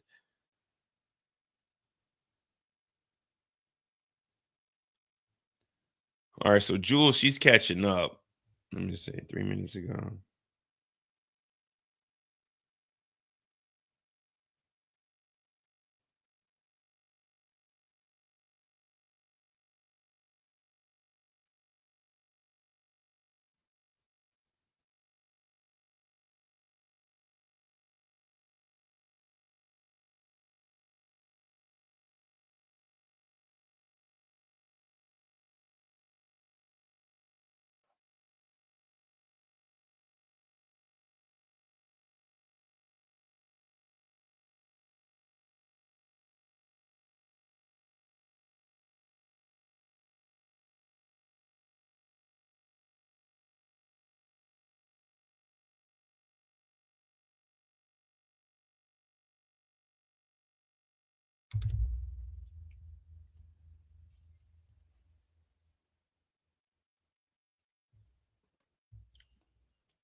Yeah, so poppy steak is off. Okay, let me see what the desserts look like real quick. Dubai dark chocolate babaka. Hey, Louis the 13th baked Alaskan. Yeah. What the fuck is this? This is a cake? Vanilla and chocolate and strawberry. Let me see what the hell this is. Y'all talking about I'm cheap. Now, when I go and buy this, y'all gonna be like, man, you dumb for buying that. Let me see what the hell this is.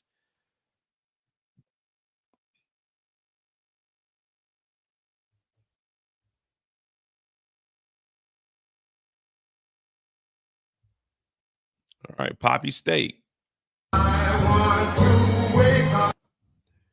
Ooh, they brought out the Louis the 13th, the Cone Yeezy. I'm trying to get me a hold of a bottle, man. I'm hearing they got the bottles for like $7,000 out in Cognac, France. They go for like 13,000, $13,000 to $15,000. Oh, just for a shot. Oh, you get 4 shots with it? That didn't look that good though. The dessert don't look that good, but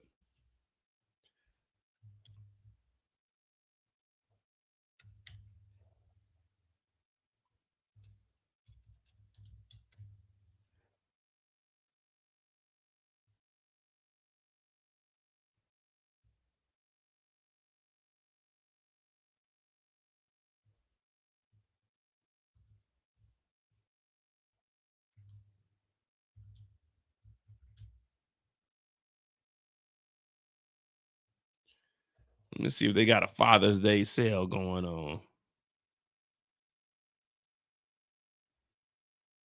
4,600? That ain't that bad.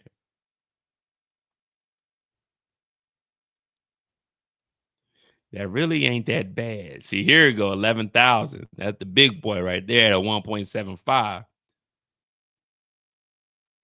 Oh, to just get the glasses, 675. Yeah, I think in Cognac, France, you can get these for about 7,500.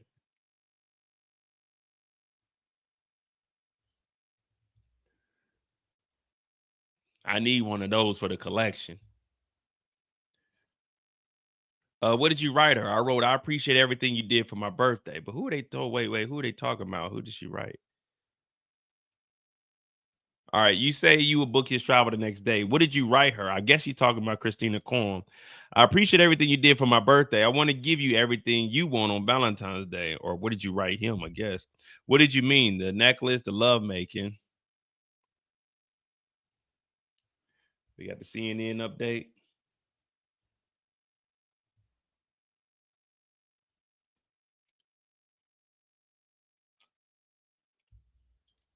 Oh no, man. You know I don't do no stunt like that. If I ain't got to spend that much money, I'm definitely not trying to. Now, this bottle of yak right here, I would get that because the longer you hold on to that yak, the longer it's aged, and that price gonna go up. It's gonna go up. It's gonna go up. It's gonna go up. So I would keep this for like the rest of my life and hand it down to my kids. I know a lot of people hand property over to their kids, land. Well, when I die, you're gonna bury me on my land. My kids are gonna get a bottle of yak. That's what they're getting from their father. What did you get from your dad? Oh man, he left me a bottle of yak. CNN got us an update. Jane received any type of affection from Diddy with open arms, she testifies. Jane testified that she went along with it. Diddy said he had entertainment planned for after her 23 birthday, not her 23rd birthday, but the 2023 birthday. Dinner. My circumstances were my options in this relationship, she testified. If I seen him, there is a request for a hotel night. I'm just adapting to my circumstances. I'm adapting to my environment. So, yes, there were moments I suggest to organize things under the pressure of my lover. Yes. Tina Garagos showed the jury a photo that was taken after Diddy gifted Jane a Van Cleef necklace and a bracelet for her birthday. So she had the, okay, so Diddy just going in there, but then again, Diddy might not be buying this. They might just, Diddy may have bought something and they were like, we'll give you these. So he probably got a necklace and a bracelet for both of them. You know, he probably bought one or bought something else, and they were like, we'll throw one in because you spent a lot of money. Because remember, this is Diddy. He really ain't paying for everything. He's paying for a lot, but he ain't paying for everything. So they probably just gave him one, and he went and gave both his chicks, both his side chicks. Both of them are Asian too. Jane testified that she just received the gifts, taking the X pill, and was waiting for the entertainer to join them. They suggested that Jane took a photo because she was so excited. Any type of affection at this point in my life I received from Diddy, I received with open arms, she testified. She said she was happy to be wrapped up in her lover's arms.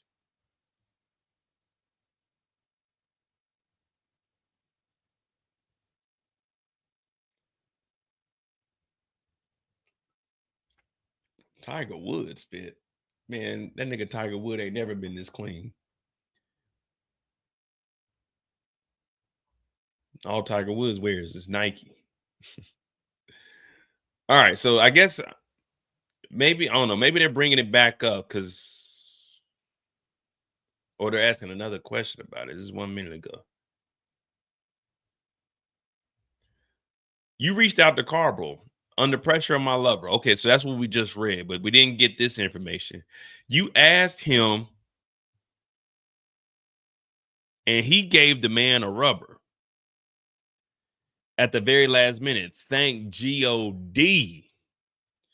You wrote to him, I love and appreciate every detail you put into my birthday. So she didn't want to smash without a rubber, and Diddy gave the guy a rubber. I wrote that regard to Sean. You wrote that to Sean. You stopped talking to him. I was heartbroken. I flew to Paris for Fashion Week. You enjoyed it? Yes.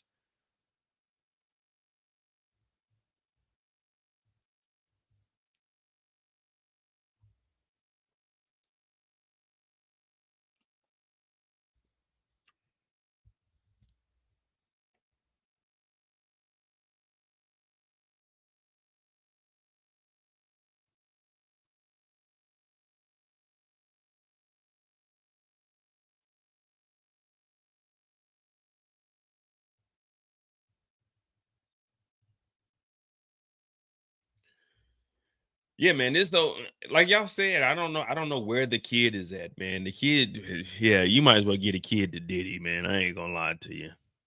I mean, not to Diddy, but to 50.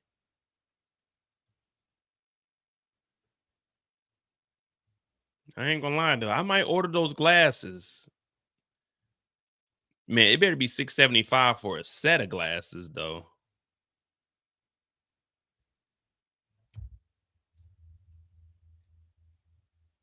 40 milliliter.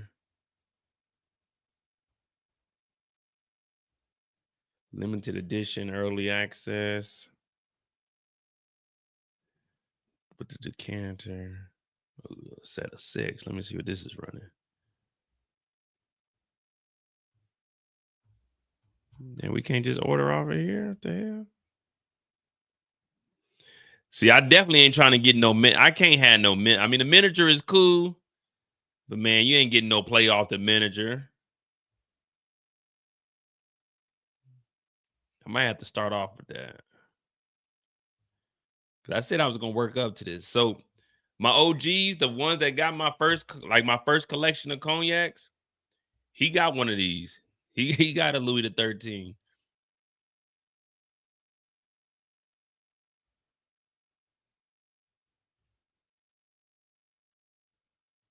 Black bottle code.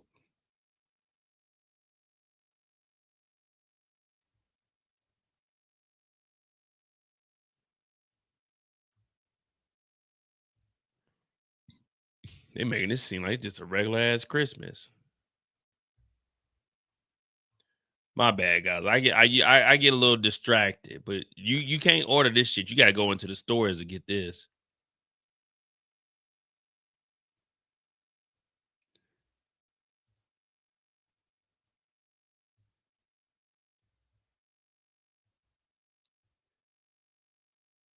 She flew to Paris for Fashion Week.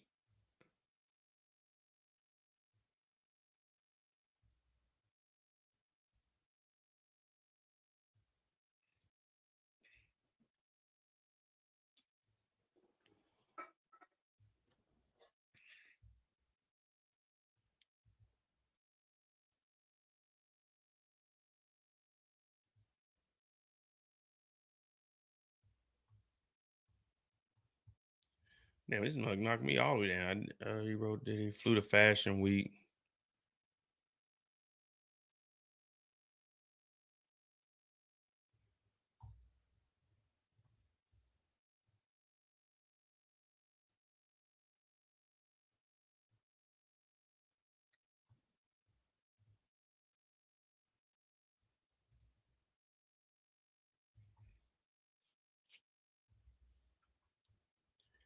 All right, let's move to February 23. Did you reach out to him for your birthday? Yes, I did. And I asked if he could send me something for my birthday festivities. What exactly did you request from Diddy?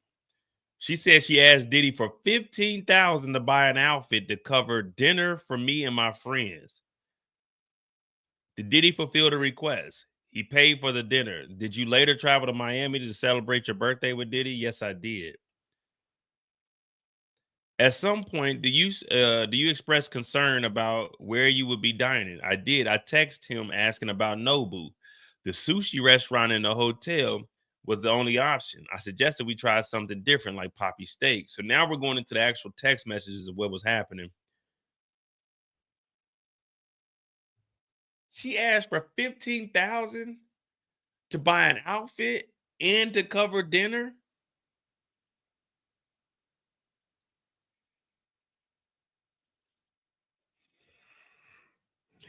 Maybe let me put these on so I can change up my perspective. Y'all can't talk bad about me with what I'm about to say right now. You can't talk. I got glasses on. You can't talk about a nigga that wear glasses. Uh, fuck your bum ass friends. I'm not paying for their dinner. Fuck them. Whatever niggas they with can pay for their dinner. I'm not sending $15,000. Y'all can have all the dinner y'all want, but they better have credit cards on them. Cash app, something. They better turn in them OnlyFans. I'm not paying for they dinners. I don't even give a fuck.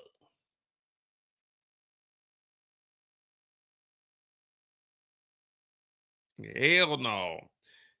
Could you send 15,000 for my outfit and dinner for me and my friends? Y'all don't know. Y'all want to even know what I would have said. But Diddy different, man. Diddy a sucker. Shit, gotta give to receive my ass. I can go, man. Diddy can go to the club and literally pick out any woman he wanted, and they were gonna go. Diddy could go anywhere and be like, "Oh, come hang out. Let's go get something to eat." They're gonna go. I'm not paying. I'm not 15,000, man. I don't give a fuck, man. I'm not doing it, man. And so August, August of 20, when I leave 2020,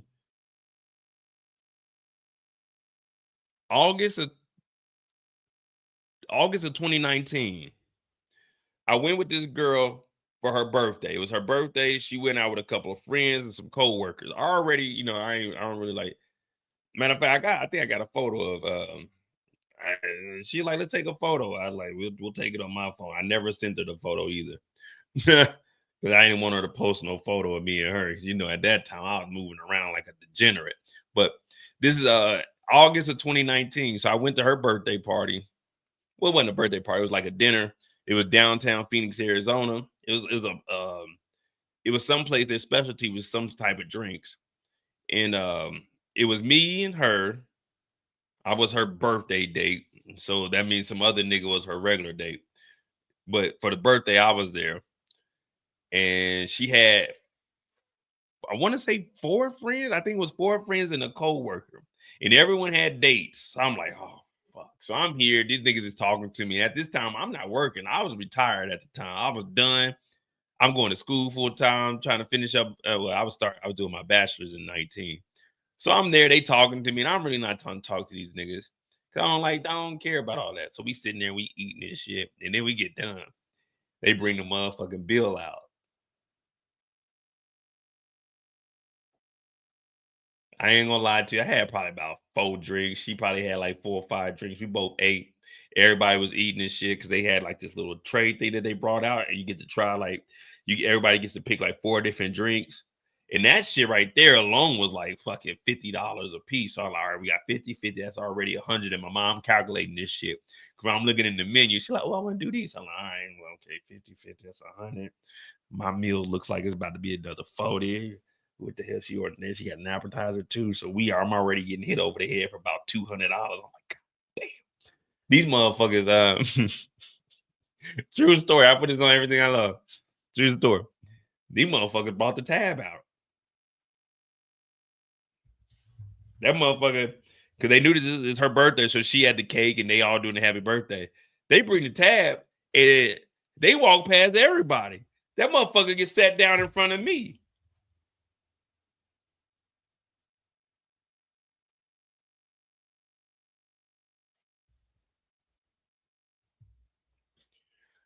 I got me and the birthday girl.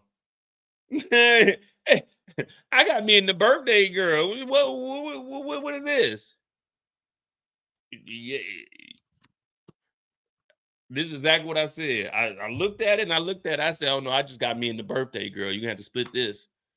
Oh no, hell no. You thought, man, that shit was like $1,200. Nigga, you had it wasn't $1,200, but with the gratuity and the tax, man, that shit was at least $1,000. I'm like, I got me and the birthday girl. You get this shit about her, you have to split this motherfucker up. My shit was like 2 something.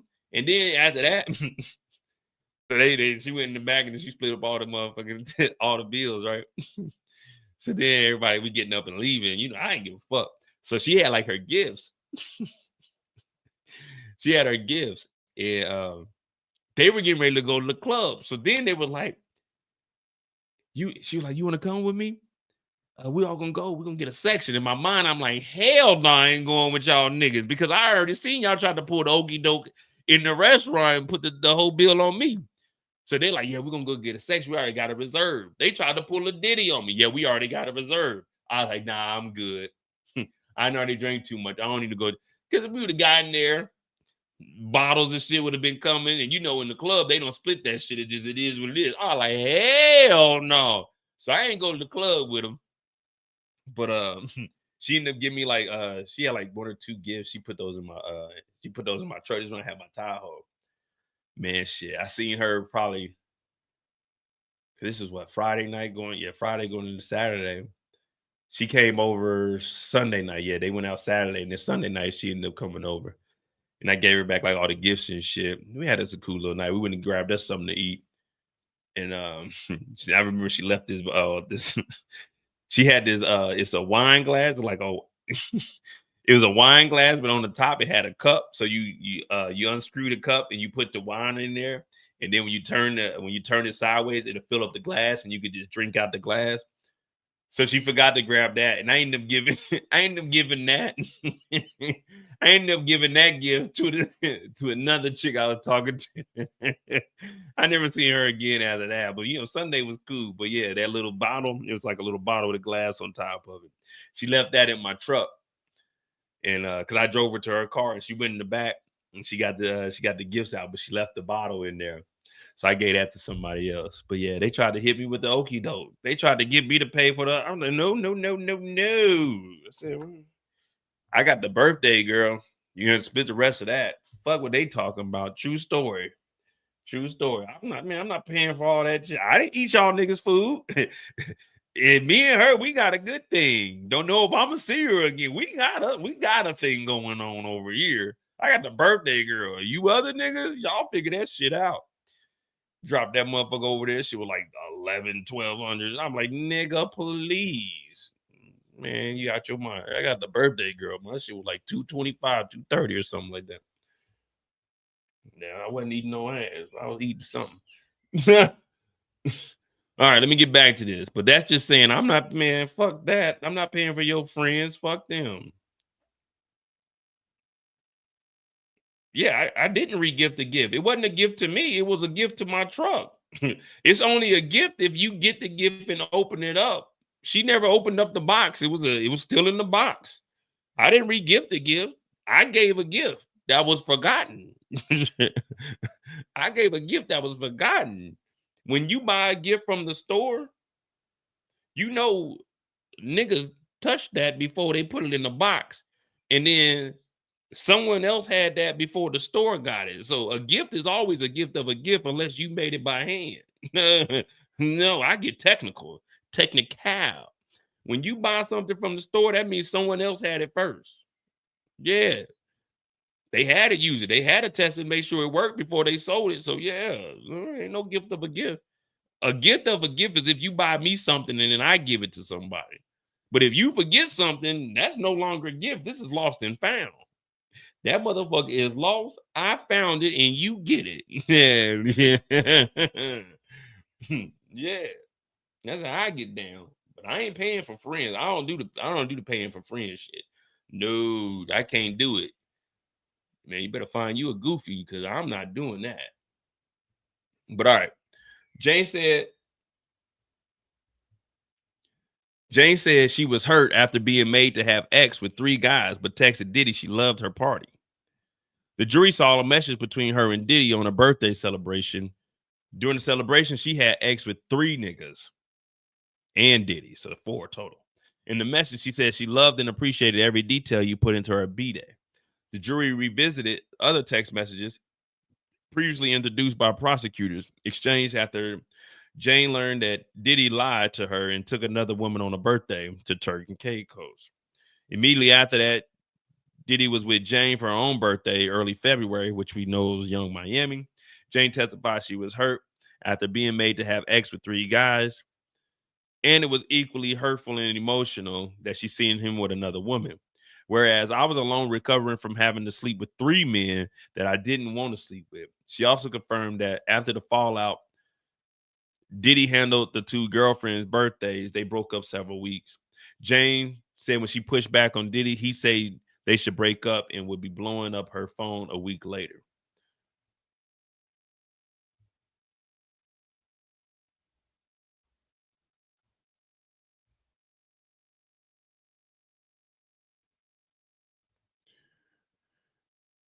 Oh man, listen to this. Oh, here we go. Here we go. All right, so we got the 15,000.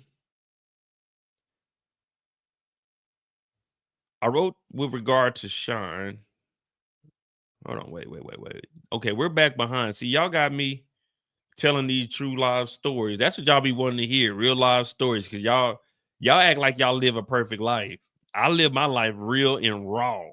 Well, I use protection. I don't live raw like that. Appreciate everything on the love linking. Okay, Garrigo said, then you send him photos of your guys in the hotel room. Yes. You didn't tell him you didn't like it until you saw him with Carisha. Also, now they're going by first name in Turks, right? Yes. It was very hurtful after enduring what I endured. You reached out to Carbro under the pressure of my lover. You asked him, and he gave the man a rubber. Yeah, the very last minute, thank God. You wrote to him, I love and appreciate every detail you put in. I wrote that with regard to Diddy. You wrote that to Shine. You stopped talking to him. I was heartbroken. I flew to Paris. This is a text message chain between you and Diddy on March 23, the 23rd, well, 2023. On the 2nd, he wrote, sorry, I called you a bitch. Oh, so Diddy was calling her to be. I deserve this. Love, right? She said, yes. Then he writes, when you coming to Turks? She said, yeah, that's what he wrote. You sent him a heart emoji and wrote, what we have is special, right? Yes. The budget for your trip was 100,000. Whoa, wait, what? The budget for your trip was $100,000. Yes. And you spent 55,000. I don't know. So he gave her see, did he all this money that he's spending for no reason? You already got the money. What is he, man? Fuck her. 100,000. That was her budget to go to Paris. Man, I can budget a trip for her to go to Paris for $2,500. You ain't gonna be flying. You ain't gonna be flying first class. You can get economy plus.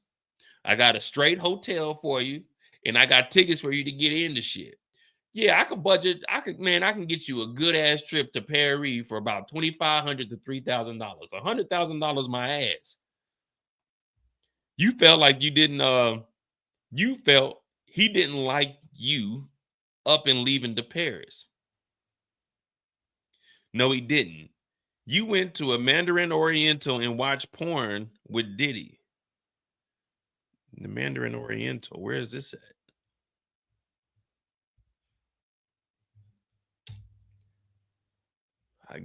Well, there's one in Paris. Let me see what this looked like. You went to the Mandarin Oriental and watched porn with Diddy. Yes.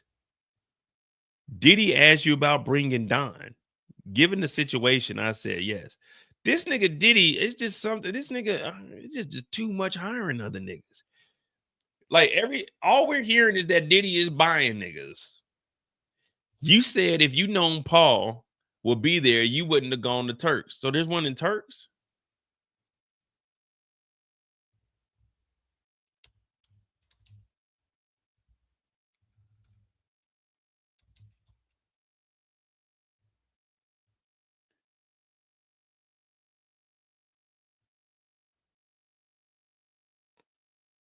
Villain Suites, Cancun.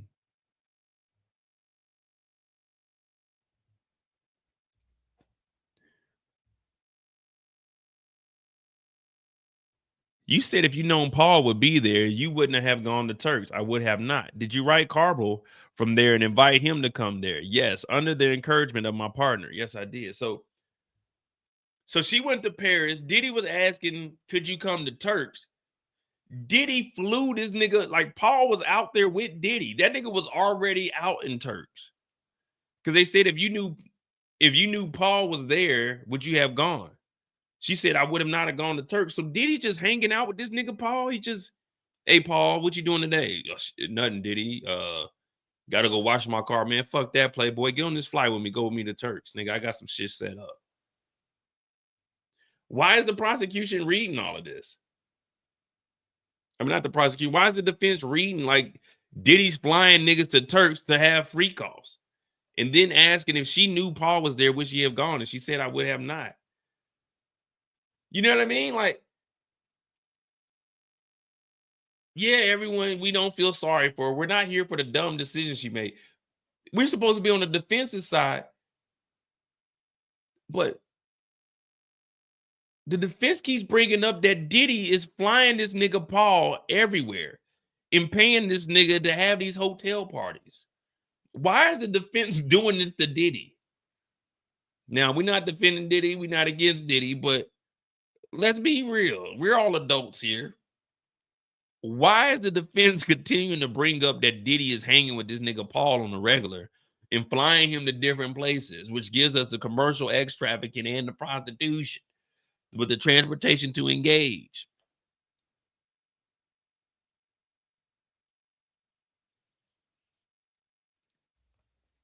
And then she wrote Carbo. Yeah, you know he's calling him Playboy all the time. Then she said they called Carbo and invited him, so they were gonna fly another nigga down.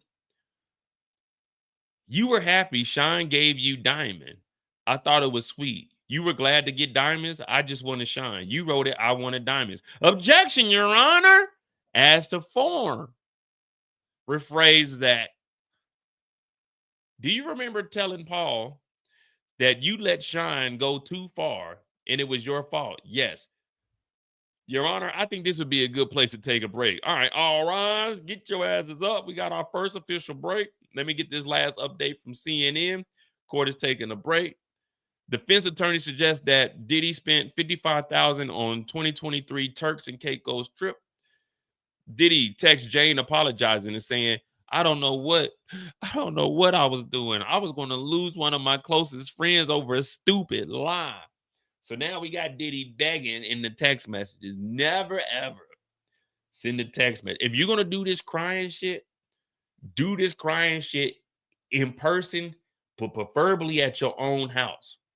Because you don't want to do it at their house. They might have cameras over there And then they'll catch a nigga crying over there and they'll use that against you. Like, look at your bitch ass. They're gonna put it in their group chat. You don't want to put you were crying over text messages because they're gonna put that in the group chat. You don't want to send a voice message because they're gonna put that in the group chat.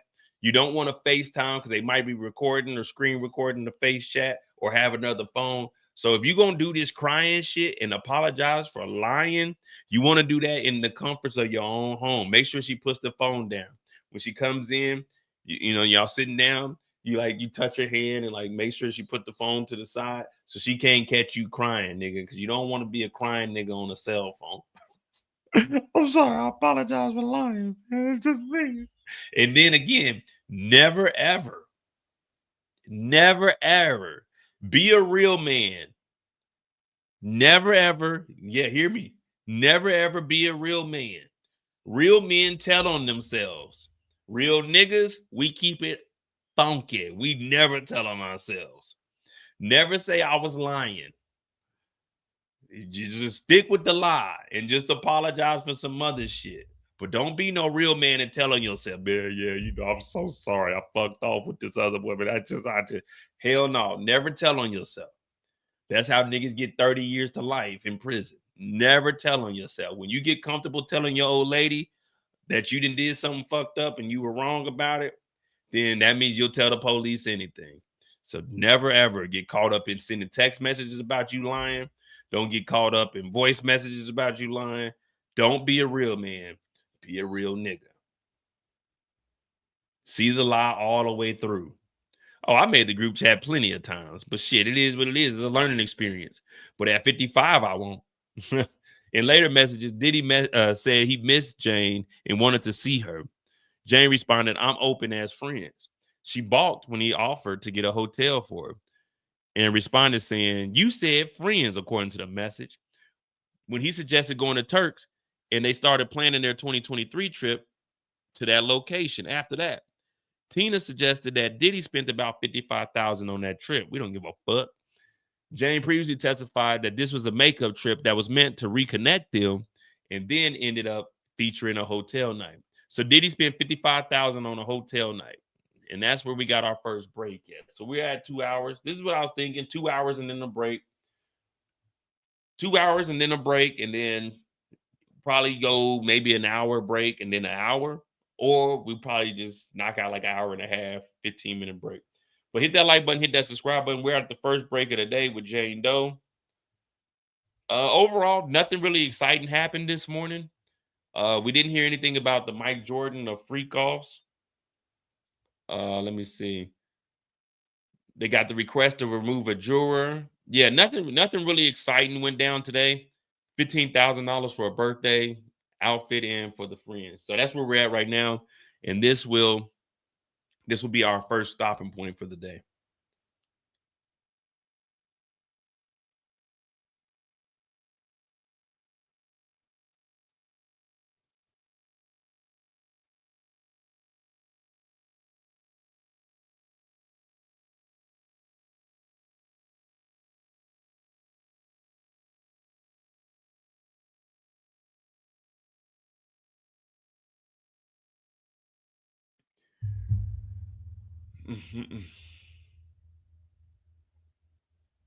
So inner city press. Let me see. We stopped at 30:31.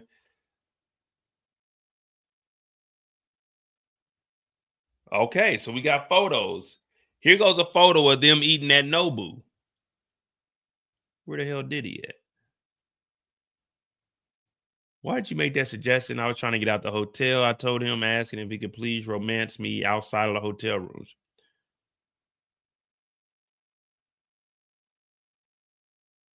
Man, we don't see no Diddy here. The jury has shown photos of them eating at Nobu. Man, we don't see no Diddy here. Unless this is her head here and this is Christina Khorram and Diddy ain't showed up.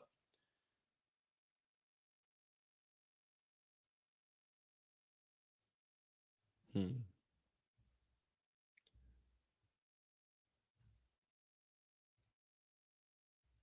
So that's the last thing we got 22 minutes ago over here on the P. Diddy trial. Oh, I'm not. I said I wasn't doing any more sketches.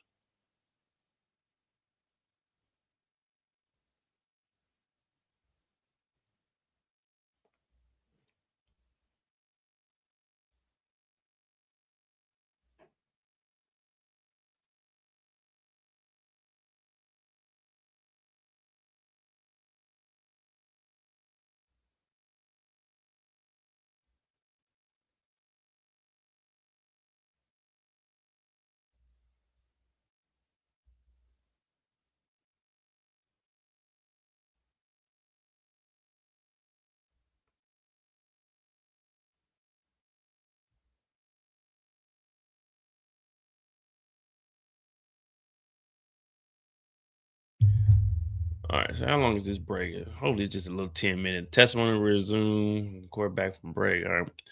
So we got Nobu. Let me just see what the Nobu menu looks like. I ain't been to no Nobu in shit years.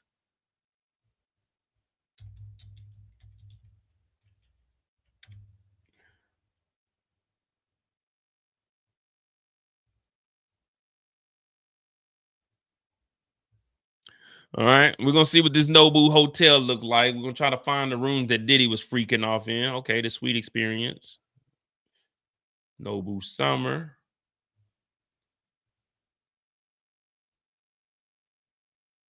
Book this offer. Okay, we might have us a little offer on our hands. We're gonna go check-in combination not available. We can go to July 24th on a Thursday to Sunday. Oh shit, 814 for the Bayview Junior Suite with a king. Bayview Junior Suite 814 a night. The Zen Ocean Suite. Let me see what this one look like.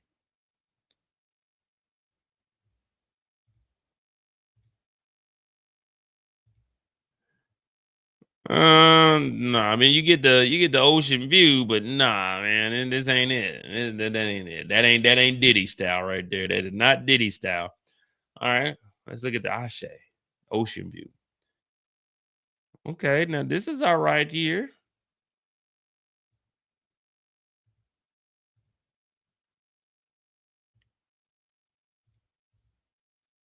All right, maybe Diddy stay here.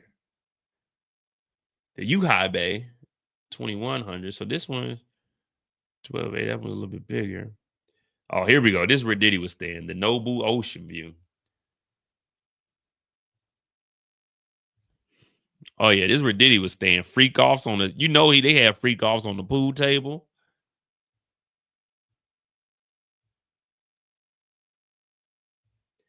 Yeah, Diddy was tearing these hotel rooms up. What is this? 3,000 a night, 3,100 a night, 9,000. Yeah, yeah, that's where Diddy was staying.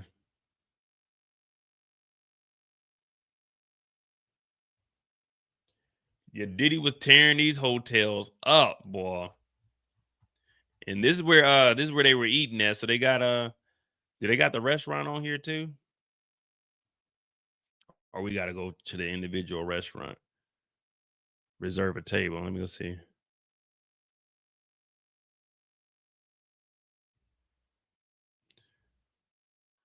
Look at the ladies having a good old time. All right, let me see what the menu got. Let me see what the menu got here. All right, they got some martinis for 14. Okay, the martinis and margaritas are reasonably priced. 14 is not bad. Oh, they got sake, $8. Okay, yeah. Okay, the prices are not bad. Oh, but this is Tonishi hour. We gotta go to the dinner menu. That's when shit get real. The caviar is a 50 piece. Oh, hell no. Oysters trio, 24. Crispy rice with spicy tuna, 37. Okay. These prices are definitely better. These prices are definitely better than Poppy steak. Yeah, so I see why Diddy. If I'm paying, look, if I'm paying $10,000 for a room, I'm not trying to spend another 5,000 on food. So I see why Diddy was staying here. You got to cut the cost at some point. Let me look at the beverage menu.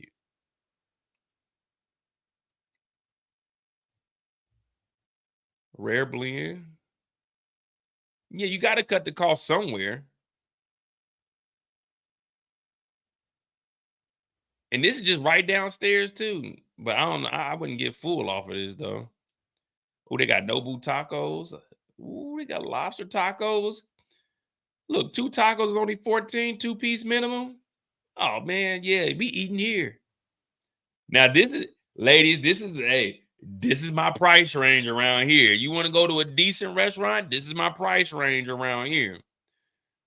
This is my price. Oh, lamb chop, 26 per piece. Let me get 3 of those. Let me get 3 pieces of lamb chop.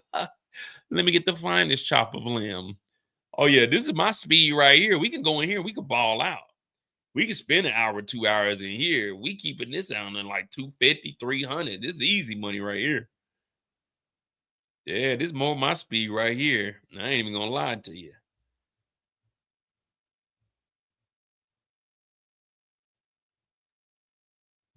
Let me look at the lobby bar menu. Okay, ice cream and sherbet. Cheesecake is 17. Yeah, this is okay.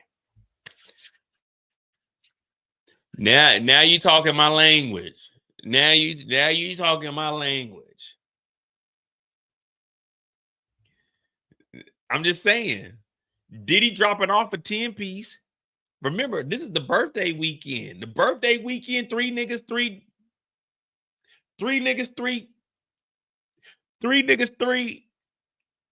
Yeah, this is the birthday weekend. We going straight to Nobu. It's downstairs. Matter of fact, we ain't even got to go downstairs. Diddy was ordering room service. Look, the Jack Daniels. Okay, it's only a 17 piece. The Crown Royal. You know, wait, Japanese whiskey. Y'all ain't got. They got scotch, tequila. Come on, vodka, gin, rum, cognac. Here we go.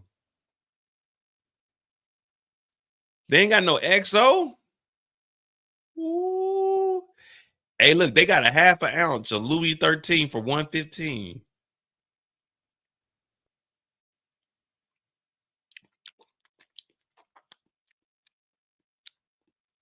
Not for no 115.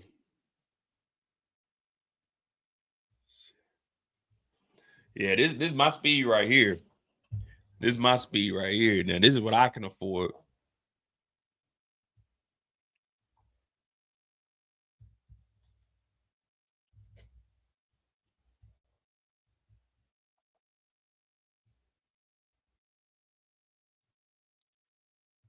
Do they got a let me see. We just stalling time. So right now we're just looking at what we can get.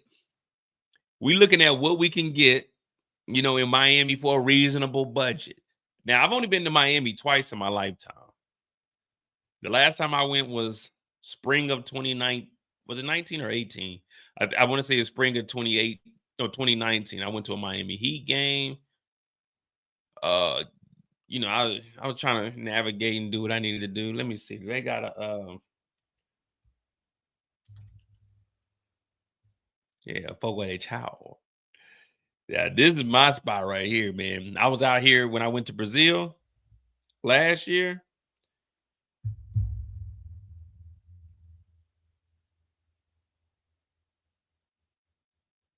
Yeah, that was my first time ever going too.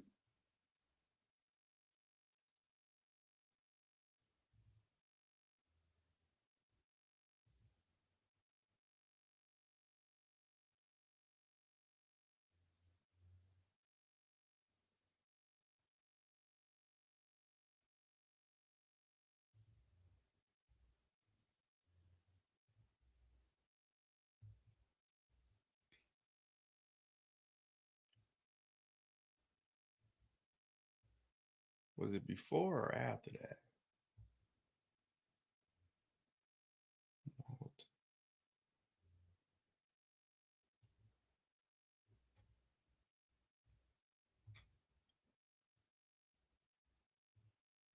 Yeah, when you go in here, this is cool. If y'all ain't ever been in here, very nice. Very nice. They bring the food to the table, they cut it up for you. Now, when they offer you like your own individual steak, don't buy that. That's gonna be expensive as hell. That's gonna bust your head for like 200. Just eat the you know what I'm saying? They're gonna provide you the proteins, they're gonna bring it over to the table. You just get what you want from there. And then you can go up there, make your salad, get all your sides and stuff over there. I ain't gonna lie, it was my first time ever going to it. You know, Kansas City, we ain't had no shit like this.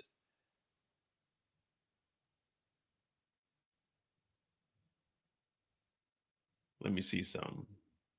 Is this it?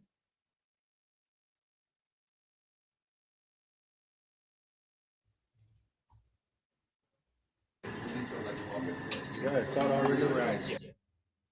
Oh no, this is what it was my turn to pay, man. This shit came up to like fucking. I think we spent like 400 here, but it was my turn to pay, so I had to fork it over. So that's Tuesday. Yeah, man. That was like I said, man. I haven't experienced a lot in life, man. I do a lot of traveling, but that was my first time ever going in Brazil. And man, I ain't gonna lie to you, that shit was good as hell.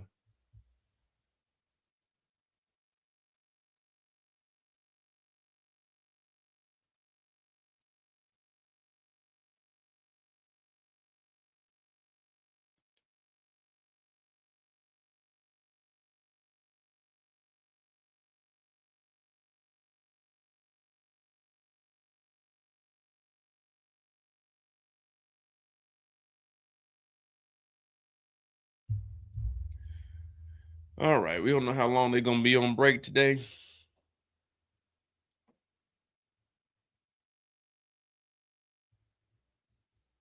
They might take an extended break just because we're gonna be finishing up. Because it's what about to be 3:30. They said they're going to 5, so we got about an hour and a half left.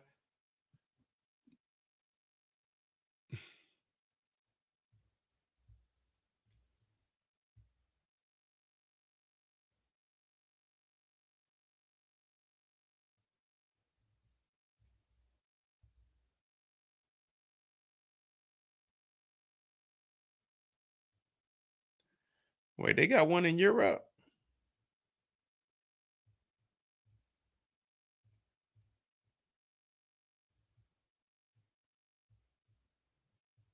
Oh man, don't tell me they got one. Oh, they got one in Greece.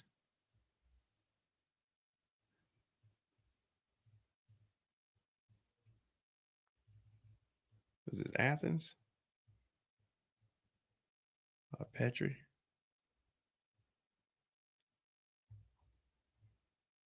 Man, this is in Saudi Arabia. Wait a minute. No, this ain't no Saudi Arabia. What? This ain't Greece.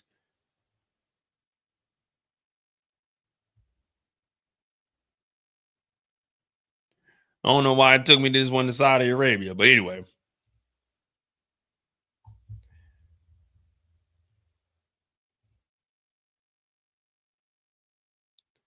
Boy, I ain't gonna lie. They coming over to the table. They got the shears. They cut. I'm like, let me get some of that chicken. Yeah, let me get some of that steak. Let me get some of that. Pause with this. Let me get some of that sausage. They got the little spicy links too. Oh yeah, let me get some of that. Yeah. They like, oh, do you want a steak? Do you want a steak? No, do. I know what you're trying to do here.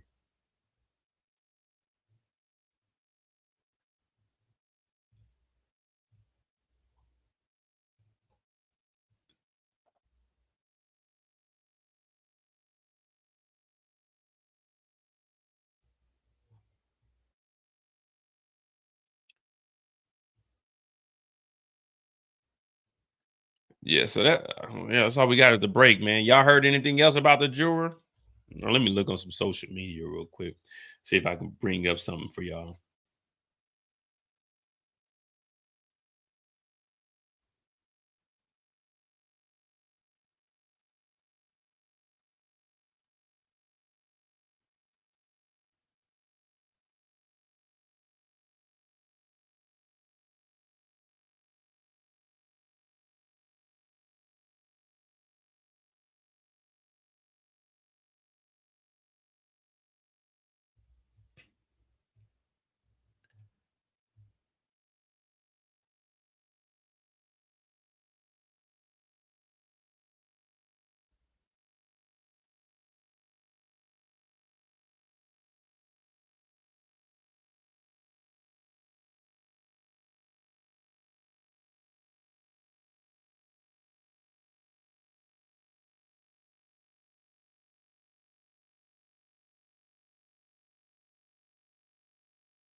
Yeah, ain't really talking about nothing, man. Same old, man. We really, I don't know why they started this late. They could have did this in the morning. We could have been done by now for the day.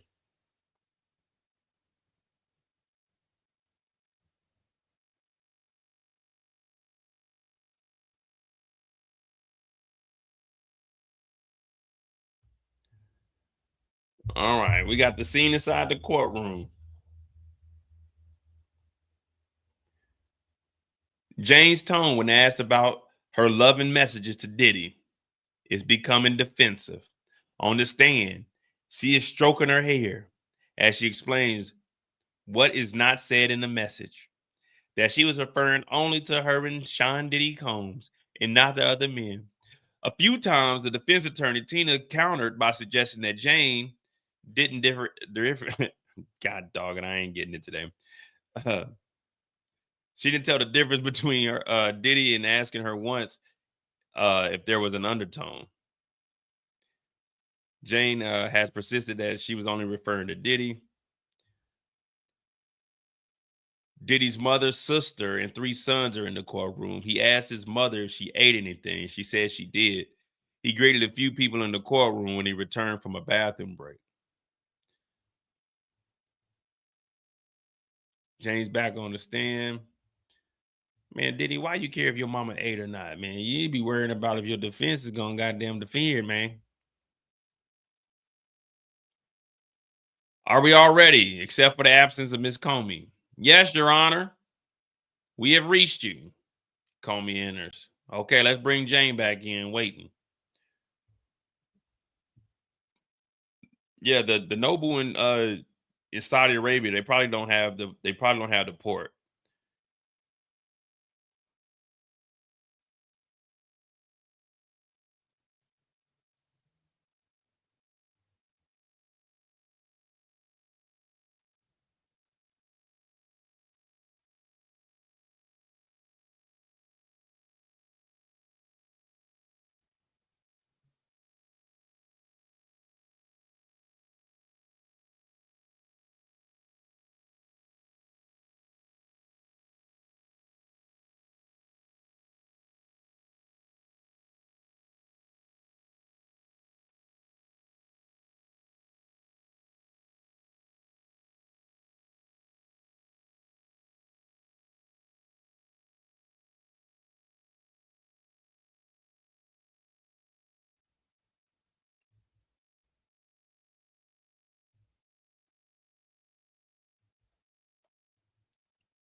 Oh yeah, you need to be working, Tika.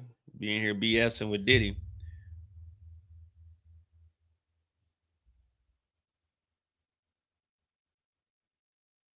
All right, so they're back from break. We just got these last updates, so we get back on the clock with this one.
All right, here we go.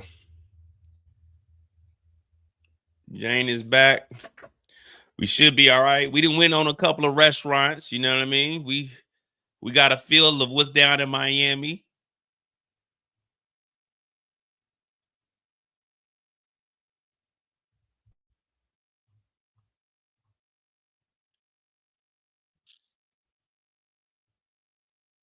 No, we're gonna check out the Nobu Hotel. If I ever go back to the States, well, I'm debating. I might come back. I might come back to the States for Thanksgiving because I'm thinking Thursday. I could take off that Friday. If I take off Wednesday, no, I'd have to take off. If I take off Tuesday, Wednesday, and Friday, use 3 days. I'd have to do Tuesday, Wednesday, Friday, and Monday. and I could leave on Tuesday, leave Tuesday morning, get there. I could get there on a Tuesday night. Boom, boom, boom. Thanksgiving, leave on Sunday, get back here Monday, drive home and chill, and then go back to work on.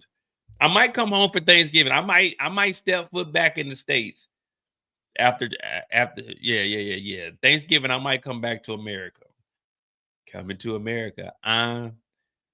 Can't you see? I'm coming to America. Yeah, I might come back to America. It'll be 2 years in October. I might come back for Thanksgiving. We're gonna see. We're gonna see. But I'm gonna need a car upon my arrival. My brother got the new crib, so I'm gonna need a room over there, or I might go stay in my old house. I might go stay in my old house, but I'm trying to get a tenant in there. Yeah, so when I get back, I'm gonna have to have my pops. You gotta give me the Suburban. Let me get the Suburban when I get back. I'm gonna stay at the other crib. Someone have Wi-Fi over there for you, boy. Yeah. I might come back for Thanksgiving. I gotta see if I can get a decent flight.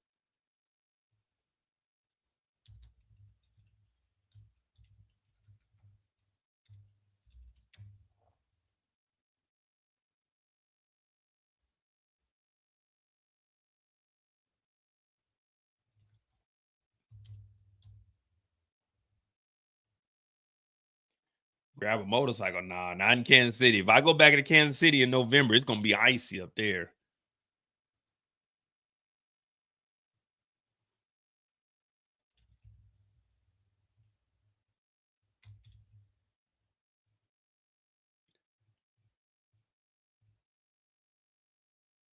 If I leave Tuesday morning, come back on Sunday.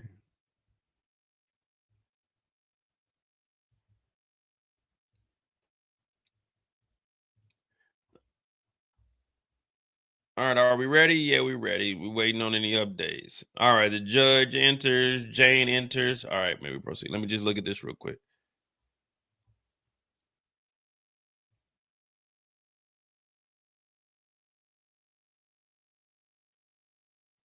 Or maybe if I just take the whole week off. 800. 675. There we go. But that's 18 hours. Where's that layover at? Charlotte, Dallas. Leave at 10, get there. Oh, that ain't bad. Leave at 10 and get there at 6 p.m. That ain't 666. I can't buy that. What's this 686 down here? Oh man, I ain't trying to do no 2 stops on the way back, nigga. No. But the 2 stops is 660. I could do 1 stop for 700. Let me see. 820. That ain't bad. Leave at 10, get there at 5. 1 stop in Charlotte. Leave at noon, get back at 8 in the morning, 7 in the morning. That ain't bad. That's what American though. They ain't got no Delta flights. Delta's 805. All right, we're back in court. My bad, guys. I got a little sidetracked, but I'm gonna have to book that early then. I'm definitely gonna have to book that early. But look, this is what a round flight is to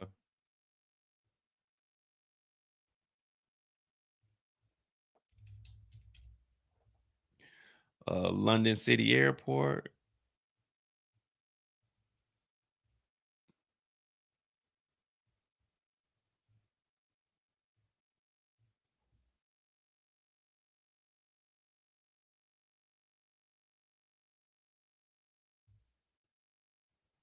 Man, yeah. My bad, guys. I get sidetracked. Y'all know how that goes. But look, now you see why I stay overseas, man. I can go to London for $180. A round trip, $180. That's why I fuck with overseas, man. Shit, I can't go from Kansas City to Texas for $180. That's a round trip too. That take me directly to the city too, man. The hell with that. That's why I love being overseas, man. All right. We back on the stand, part 11.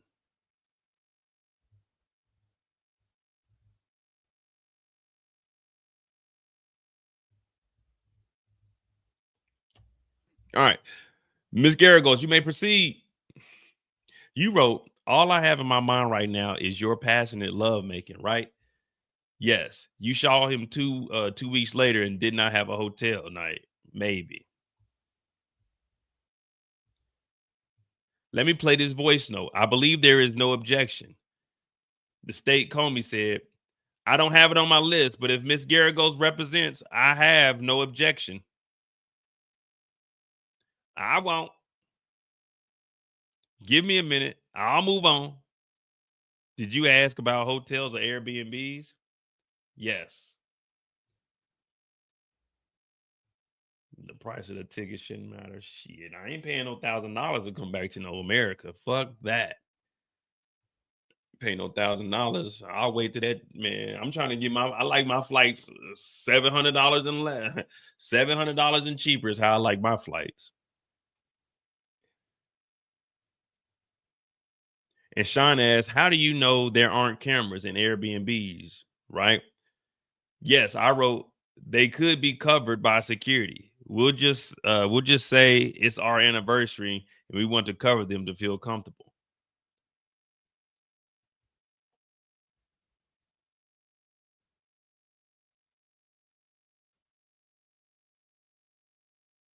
Well, Kendall, you can send me $700 to cover the rest of the flight. Bernard, thank you. Bernard Taylor, thank you for the 10. Thank you, thank you, thank you. I definitely appreciate that. Definitely appreciate that.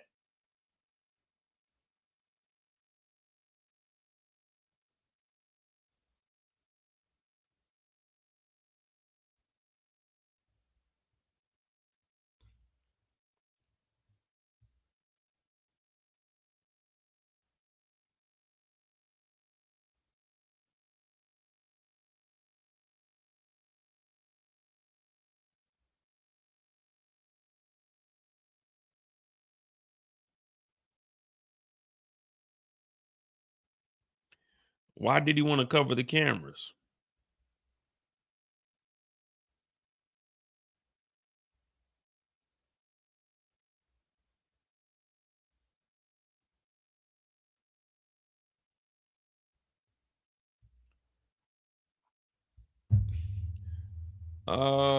Give it a B&B 3 minutes. Feel comfortable, cover them. What did Diddy write?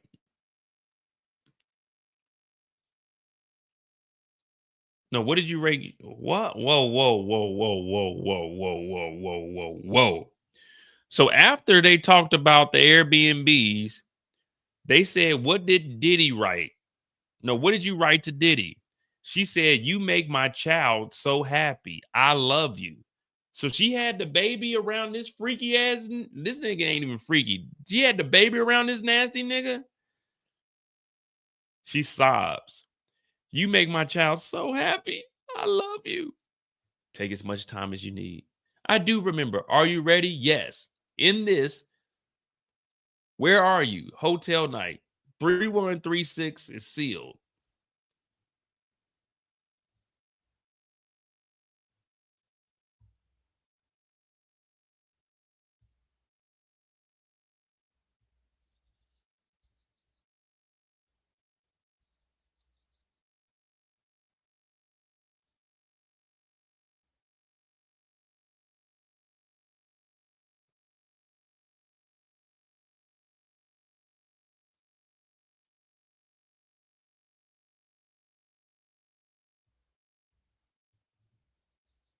Oh man. 45. Where start? They're back 47. Okay, so she's behind a little bit.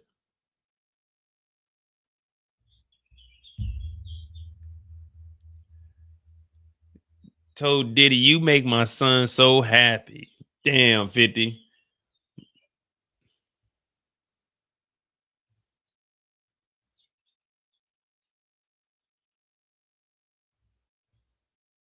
Come on, CNN. Give us an update, man. Let us know what the hell's happening. Let us know what the hell is happening. 4 p.m., 189. That ain't bad. 4 p.m. to 425. That ain't bad at all. I might have to buy this flight right here, guys. 189 is not bad at all. 5 p.m. I don't want to leave it no 5 p.m. I want to get back kind of early. 9 a.m. to 12:15. Yeah, I like that. Yeah, I like that.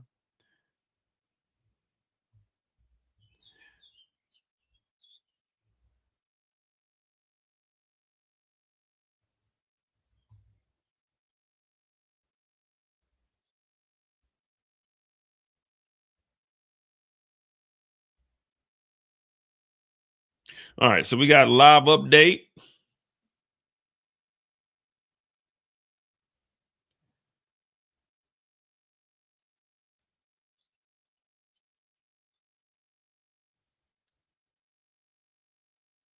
And this is about Jane Doe inviting an entertainer.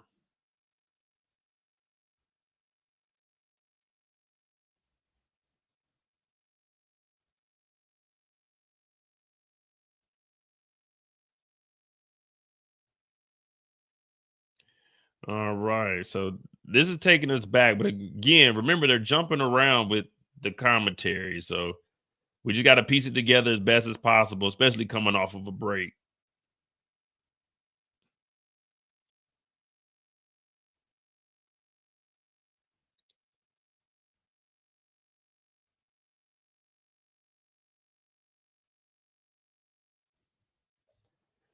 It says, Jane invited the entertainer to Turk on a trip, but said she believed Diddy wanted her to. During the cross with Tina Garagos, she put up a message that Jane sent to an entertainer that she saw frequently, Sly, the one from Atlanta, inviting him in 23 to Turks and Caicos on a trip. Would you be available to come to Turks by any chance? You would need a passport and I think a vaccination card. Let me know what you think. Jane testified that she sent the text message, but believed her lover wanted her to send the message to Sly to invite him on the trip. She also previously testified that another entertainer, Paul, joined them in Turks and that Sly met her Combs once he returned to Miami, and also testified she felt she had to see Sly in Miami because she believed she had ruined the hotel night with Paul. So they flying all over the place paying for these guys.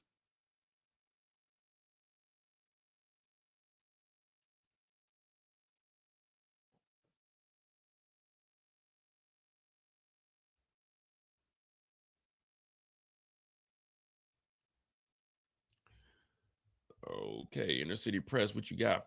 What you got?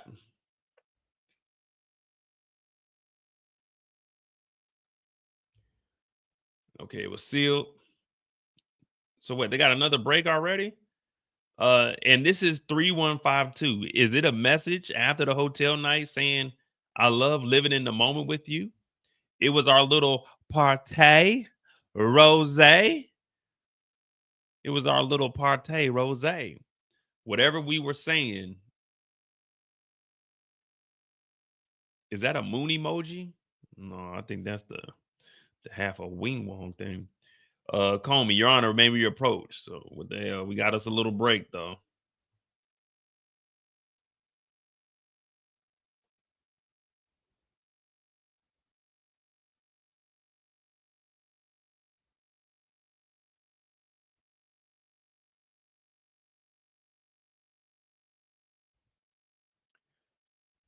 All right, so back on break again.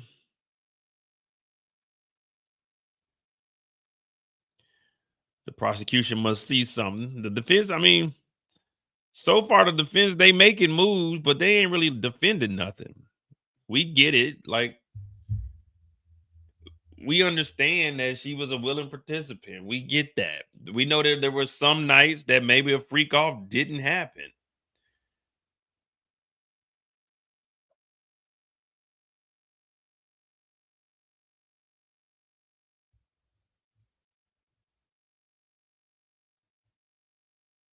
So she grows emotional on the stand. But yeah, I don't. Well, they said they'll be done tomorrow. So they said by the end of the day or tomorrow. I wonder if they're going to get into any of the the Diddy kicking in the door.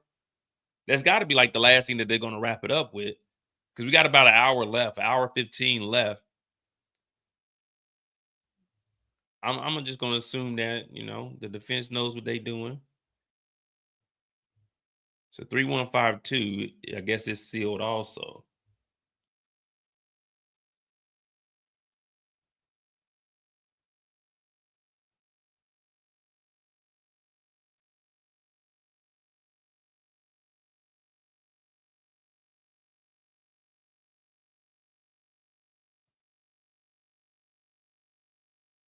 See, this is what I was talking about, though, man. I was like, man, if we're going to do this, let's do it right.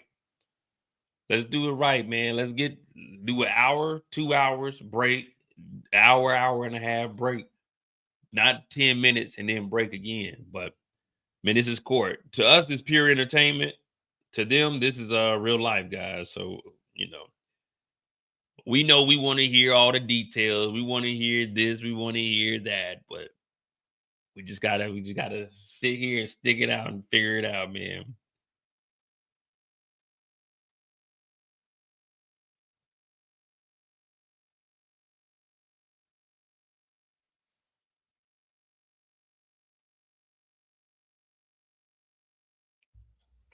Let me see what CNN said.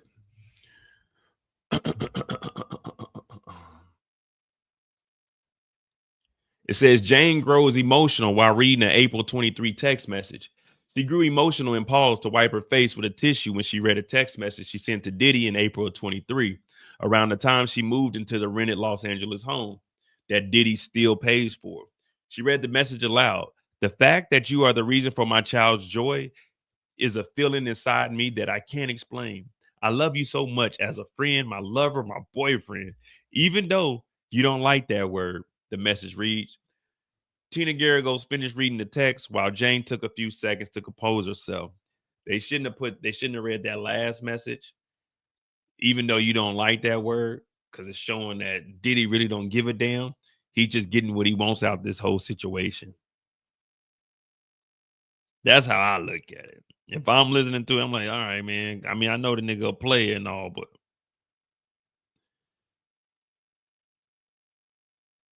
at some point, when will it stop, Diddy? When will it stop?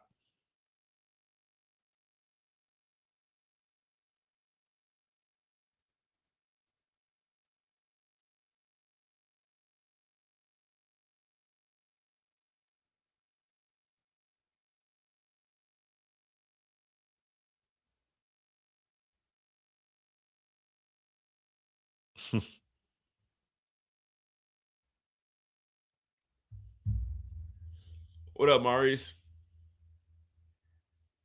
Yeah, I don't. Y'all kept asking. Everyone asked, "Where's the son at, Mo? Where's the son at?" Hell, he's hanging out with Papa Puff. The kid's hanging out with Papa Diddy Puff, Papa Diddy Pop, whatever you want to call him. Diddy is the joy of this kid's life. Let me see if 50's putting up anything on Instagram though.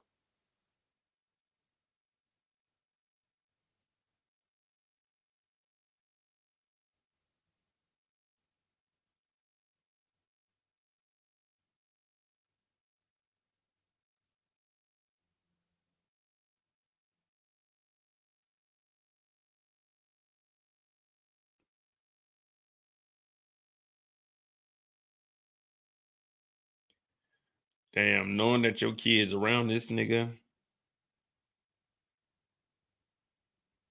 Nah, he ain't putting nothing up there. He ain't putting nothing. If you 50, are you mad?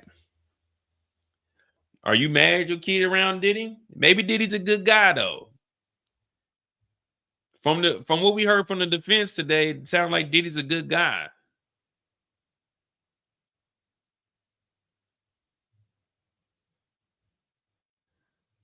Come on, guys. All we hear is Diddy buying birthday gifts, taking them on extravagant trips.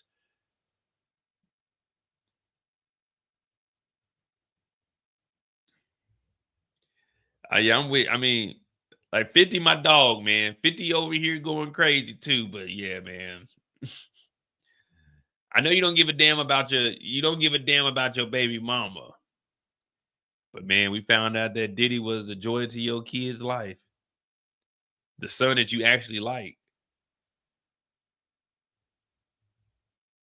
It's fucked up, man. And that's fucked up, man. Now, but then again, 50 knew all of this. He knew about the sex worker stuff.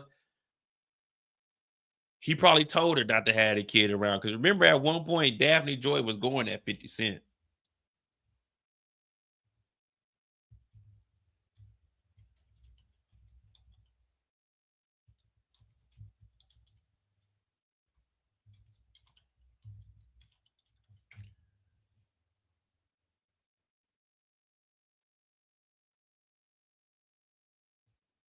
Y'all remember this? Over on people.com. 50 Cent drops a defamation suit against ex-girlfriend Daphne Joy after she accused him of R in physical abuse. Rapper 50 Cent filed a suit against the mother of his son, Sair, 12, in May. 50 dropped the defamation suit against Daphne after she publicly accused him of R and physical abuse in an Instagram post. The rapper's suit against his ex, which was filed in May, was dismissed without prejudice on September 9th in Harris County, meaning it can be refiled in the future, according to documents. So 50 got it. She better not say nothing slick about 50 because he can still drop this on that defamation case. And remember, she's broke as a joke right now. Diddy locked up. He's still paying for the house, but she broke. So she got out here and she lied and said that 50 R-worded her and abused her the whole time. Diddy was the one doing it. She was sticking up for Diddy. 50 was calling her out. And that's why he dropped the defamation suit against her and she took it back. See, when you ain't got nothing against you, you can drop a defamation suit. Why didn't Diddy do this to anybody? He couldn't. He had to pay Cassie because the nigga was guilty. 50 said, I'm suing this B.I. And now,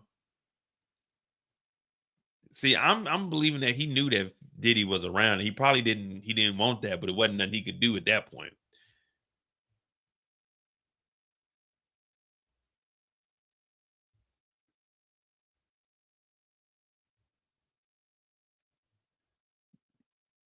In 50's defense, because it still looks bad, but you know, after you, it really don't matter. But the kid is 12.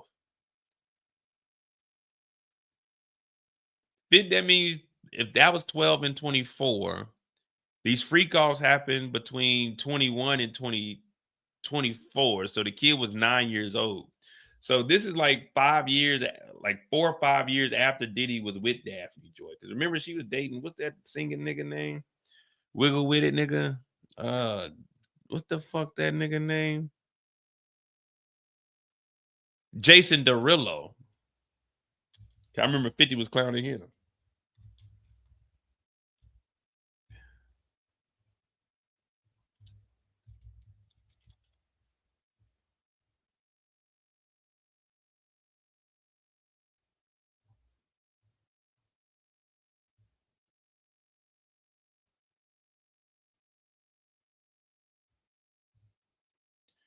You see what I'm saying? By the time it got to 50,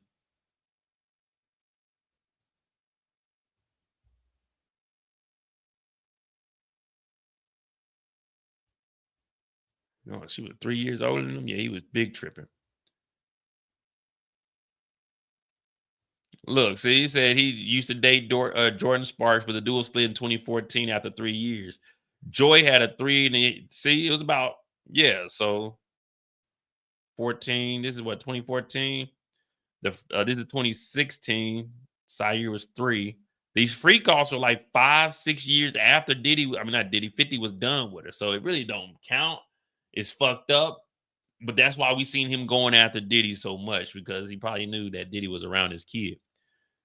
But we don't know if she was doing freak offs prior to 20, which I mean we could probably assume that she was. But you see what I'm saying? Like it just It's wild, man. That's why you don't fuck with all these chicks that everybody else done fucked with.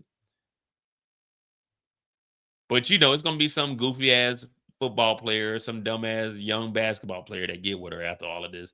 They gonna hear everything that's transpiring and still get with her, and they gonna pick up the payments for the rent. Niggas just be stupid, man. What up, Danny?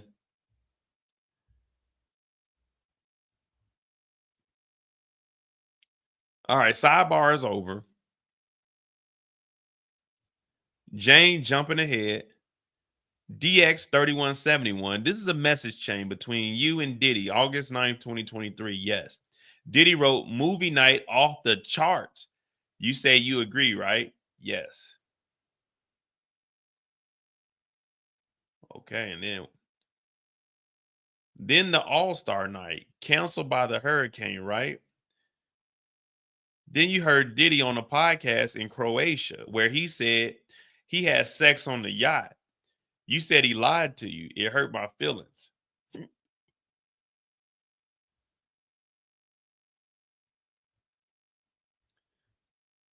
Wait.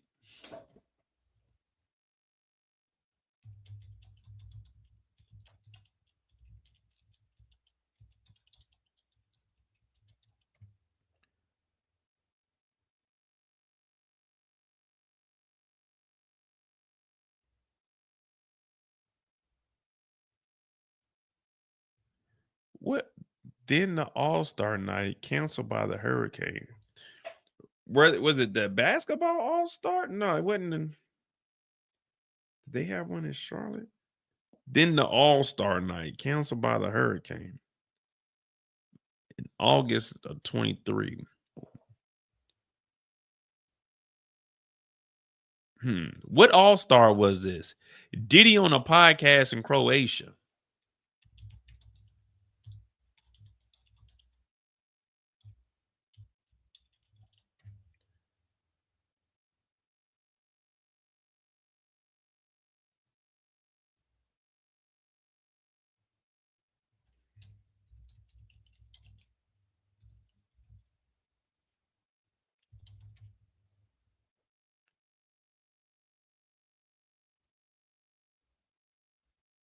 Hey, if anyone can find me what podcast that was.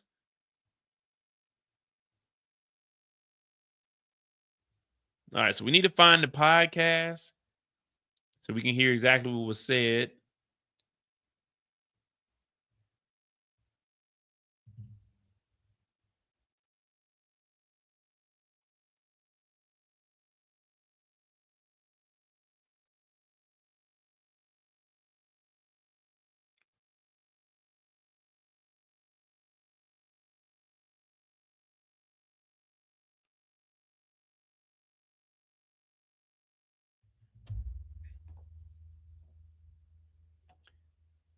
Let me see.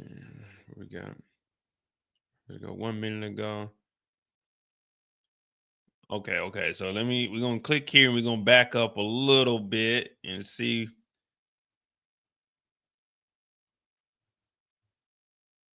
All right.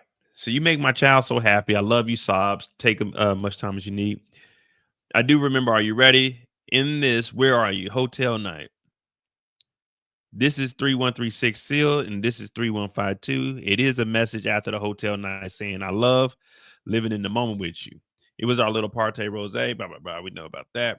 Before the break, Jane was reading the messages. Part read, I love you so much, love my friend. Let's talk about 23. You helped take care of Diddy after surgery, correct? Yes. And during that time, were there no hotel nights? No, not in June, but in early July. Sean had a hotel night. Yes. I loved you so much spending time. Okay, so she's at the sidebar.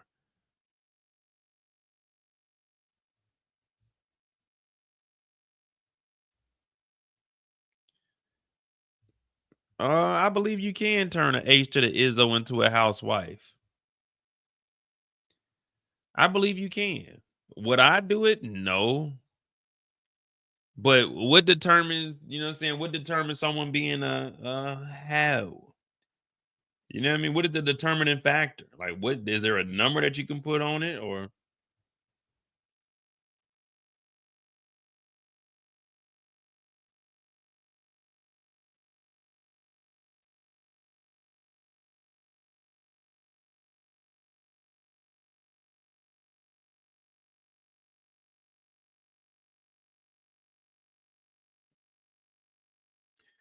Because think about it, all the wives in the world, all of them weren't saints. You know what I'm saying? Some of them were HJs to the Izzos.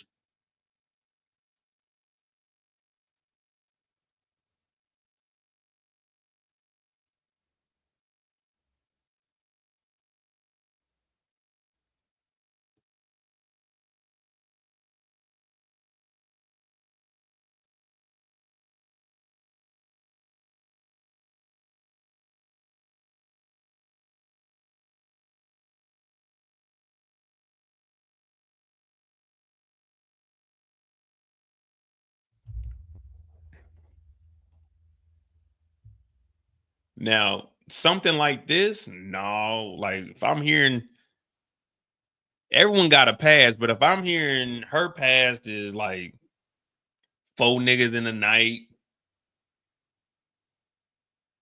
followed up by 5 days with 3 more niggas, followed up by flying to another city, 2 more niggas,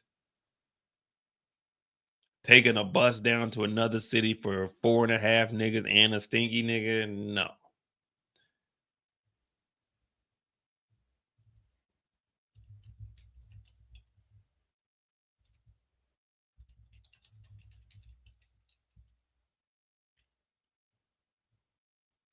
Yeah, but I mean, I don't know, man.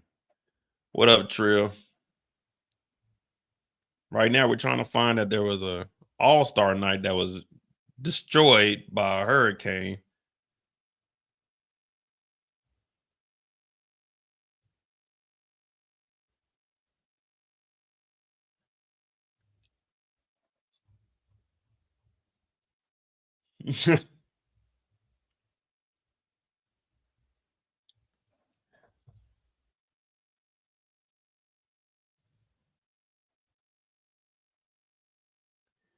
What they say? I don't wanna know if you're playing me. Keep it on the low, 'cause my heart can't take it anymore. You know what I mean? You remember that song? Mario Winans? If you're playing me, keep it on the low. And if you're creeping, please don't let it show. Oh, baby, I don't wanna know. Yeah. I mean, I guess you could turn an H to the Izzo to a housewife. Project Pat told me don't save her. She don't want to be saved.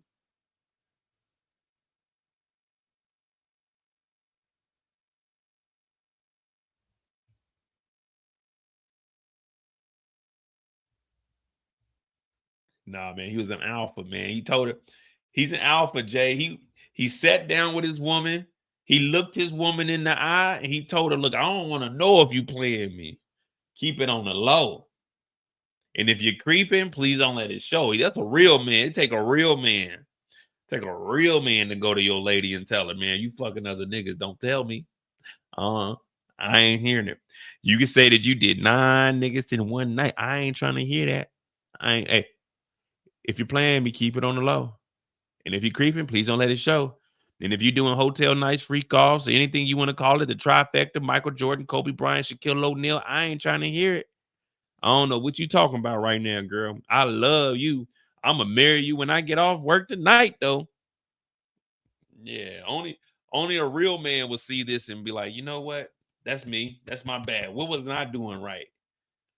What wasn't I doing right? What can I do to make you not mess around? That's what a real man would do. That's what a real man would do. A real man would go to her and ask her, where am I slacking at? What's causing you to go out and be with other men? What did I do wrong? What can I do to make this better between the two of us? That's what a real man would do. A real man.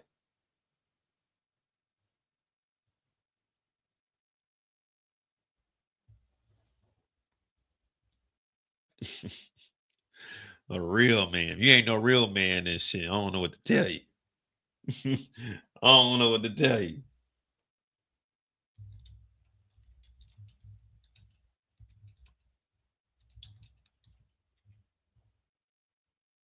I'm just saying that's what a real man would do.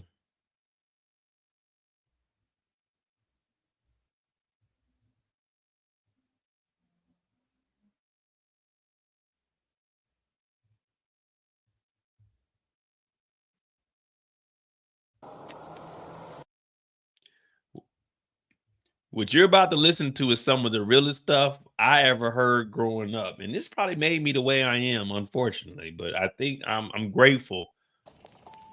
Man, you won't believe what happened to me now, man. What? And my girl that went down to Miami for spring break 3 weeks ago, and I ain't heard from her ever since. Just listen to this intro. This intro is some of the realest stuff you ever heard. But this is how niggas act.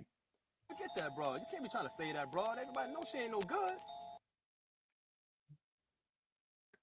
I mean, is he lying? We just waiting on updates. I'm trying to keep you entertained. What? I love her, man. I'm gonna marry her. I done did all kind of stuff. I done gave her some cheese. I done did her hair, got her nails. I done got them little hairs plucked out of. He ain't lying. Chin, man, you can't make a freak into a housewife. You know that. How you gonna say that, man? I love her, man. I'm going to Miami, man. Check this out, all right? I mean, this is what a real man would do. Because I love her, man. I love her. I love her. Oh, like that? Oh, all right. You want to do it like that? I'm going to marry her when she get off work tonight, though.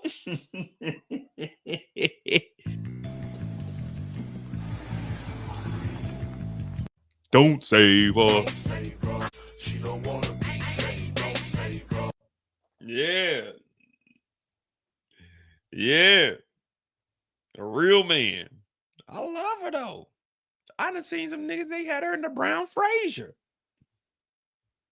I'm going to introduce me, Modi J. I keep it real. I'm going to introduce you. You's a sucker payer bills. You know what I mean? Ain't nothing going on but the money and power. I got one in the chamber for you weak ass cowards. And I'm tired of you niggas gon' saving them bitch. Stop saving them hoe. Let another nigga get them. I ain't trying to be a trick. I'm just saying my dog. Let a nigga get deep down in them draws. You be saving them hoes. I be slanging them O's. I be kicking them down like diamond nose. Bitch, you didn't know it's CB, bro. Yeah, man, you know it. That's Project Pat in motherfucking Country Black. All right. You propose a zero bond or a Casa Caprini in these two private clubs in New York. You know, these are strip clubs. Yes, but you ended up going to a lounge, right? After you rejected the new entertainer for lack of chemistry, you called Carbo. No, I think this is a stinky guy. And you said that you were high that night and felt freer. You let Carbo do things you usually didn't. And you wrote to Diddy, I love you so much. So when she says she was high and felt freer, you let Carbo do things you usually didn't. Now, the only thing I can think of that would be appropriate for YouTube that I can probably describe to you all is doing things that she usually didn't was probably a line from Future. She's I'ma put my in her butt. I'm just saying she felt freer. It did things she usually didn't.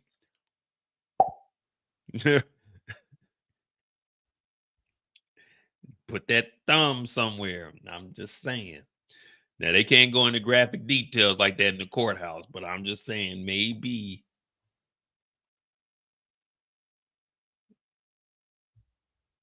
Yeah, Country Black was dancing in the sand. Jane explains why she gave a thumbs. Oh, okay. I thought it was what I was talking about. Jane explains why she gave a thumbs up to Diddy about hiring an entertainer. She's revisiting the time Jane flew to New York in August of 23. Jane testified on a direct examination. The jury saw a text between her and Diddy where she expressed her anger over Diddy's recent podcast interview. In the interview, Diddy talked about 48 hours of X with another woman. She threatened to go to New York, but after some convincing from Diddy, she went under the impression that they wouldn't have a hotel night. She was mid-air flying to New York. Diddy sent the link to an entertainer. So this is what we heard yesterday in the first time. She sent a thumbs up to the link to the online profile. She testified that she was confirming she saw the link, and a thumbs up, a little bit sarcastic. So remember Diddy, she was on the flight, and then they thought that they was gonna be going to the restaurant, but then when she actually landed, the truck took her straight to the hotel and not to yeah, the Molly made me fuck her even though she average. Yeah, he didn't want to do it. That's one thing about Future. He ain't want to do it, man. That's my dog, man. You know, niggas shouldn't call nobody big bro, but that's big bro, man. That's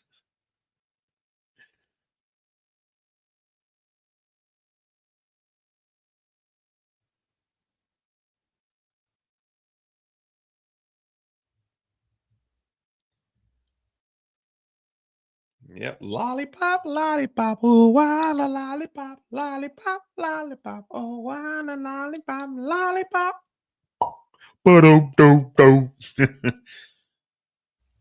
All right, so she continues to tell Diddy that she loves him because she only wants to bring Carbo around because I guess she feels comfortable with this nigga. And the other nigga, they hygiene ain't really there. 57.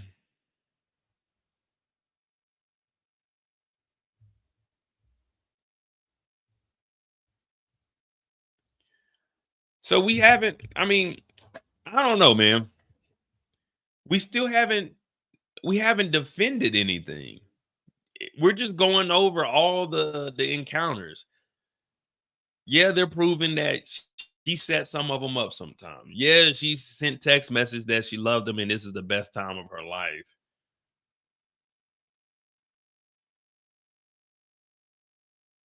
That's not the crime.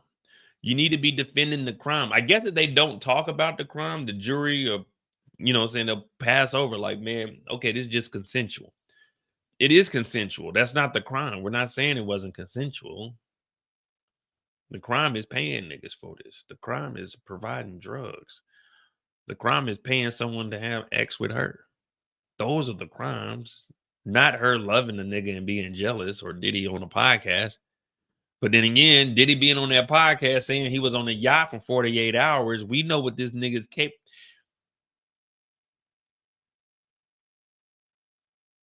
Diddy's like a child, a baby. Diddy's like a toddler. The terrible twos. You have to watch Diddy at all times. If you give Diddy free time, Diddy's about to be wilding out. He's about to be calling. This nigga throughout the day, he's scheduling free calls for 11 p.m. You know what I'm scheduling at 11 p.m. when I get off this live? Go take a shower and get into bed. Diddy would be on here talking about his own trial, talking about shit. Well, let me send the text messages. Shit.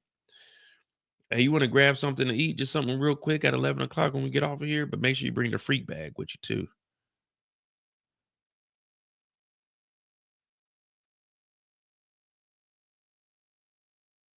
Yeah, you got the freak bag?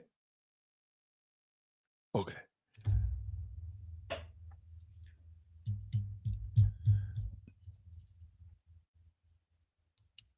Yeah, Diddy different, but I mean, that's what we learned in 21 days. It didn't take us 21 days to know this. After about day two, we kind of realized that, Diddy's he's a unique individual. He really, I won't say he's a unicorn because there's a lot of, a lot of deviants out of there, but this guy's different. This is nothing you want to be like.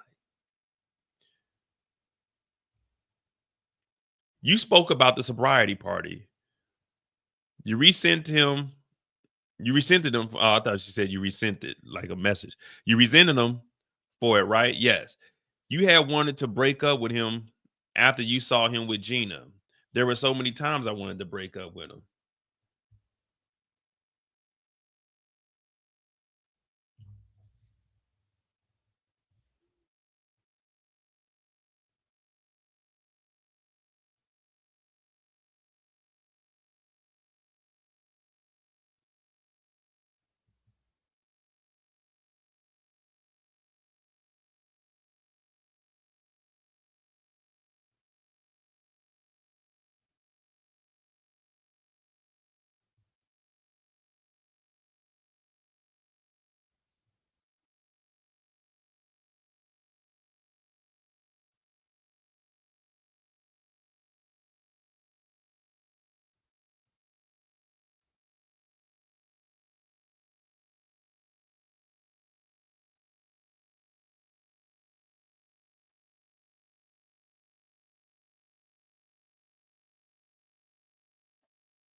All right, well.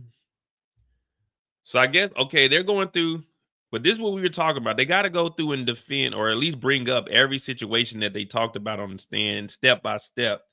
So I guess they're walking us down towards the end where the assault happened.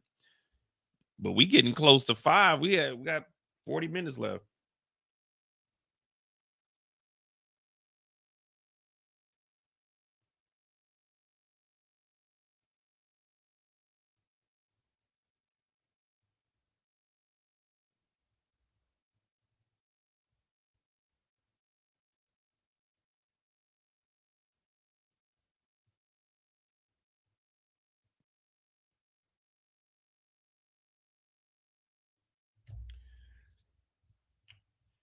They shut down the freak. Nick Puff had to bring it indoors. All right, let me see. So they got the sobriety party. This is getting towards the end. This is like September of 23.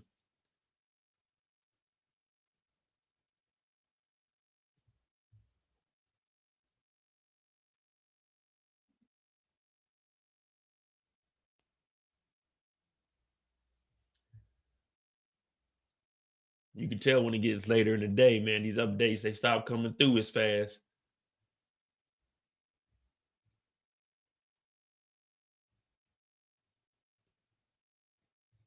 I don't know, man. They just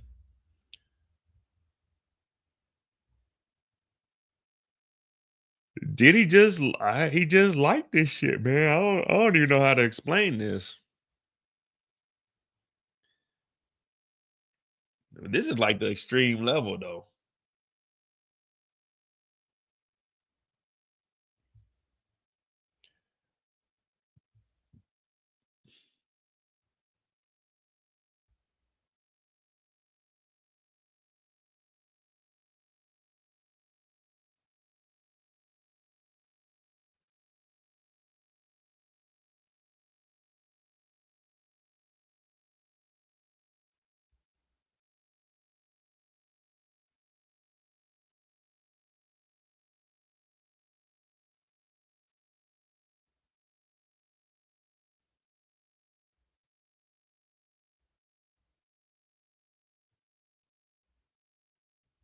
All right, man. What we got? 57, 58. All right. So you propose zero bond, Casa Caprini. These are 2 private clubs in New York. Yeah. But you ended up going to a lounge, right? Yes. And after that, you rejected the new entertainer for lack of chemistry.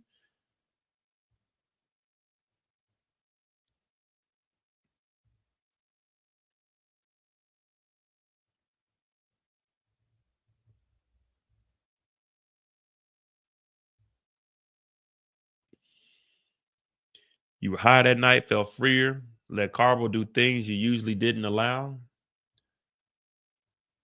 Jane, while you were on the flight to New York, he sent the text with the link. So he was getting, so Diddy was ordering straight off the website. Diddy was ordering off the website like it's motherfucking DoorDash.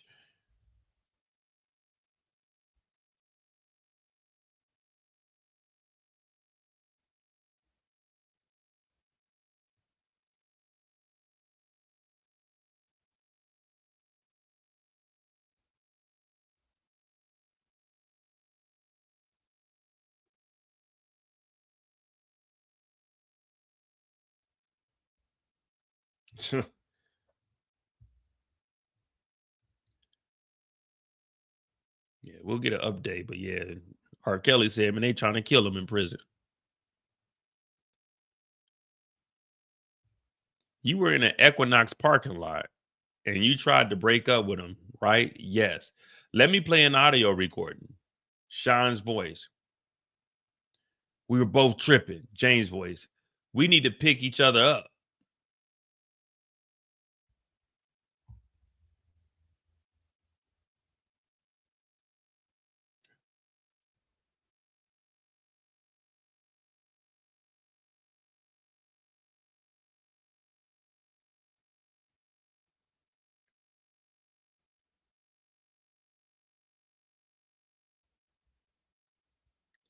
So I wonder if we're gonna get all of the audio. Like, are they gonna play? I mean, not play it, but are they gonna type out all of it so we can actually see what was going on? Because Diddy talking about we both tripping. You know, whenever you say we, that means nigga lying.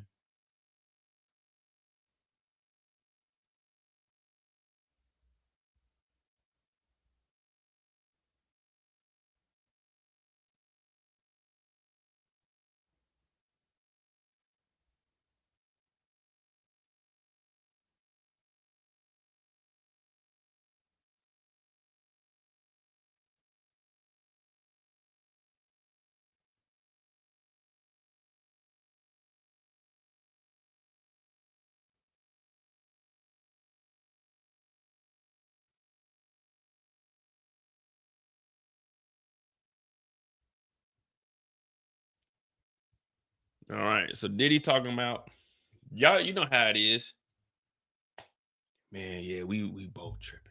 Hell no. Fuck all that. We got to take off that real man hat and put on that real nigga hat. Take off that real man hat and put on that real nigga hat, man. You was tripping.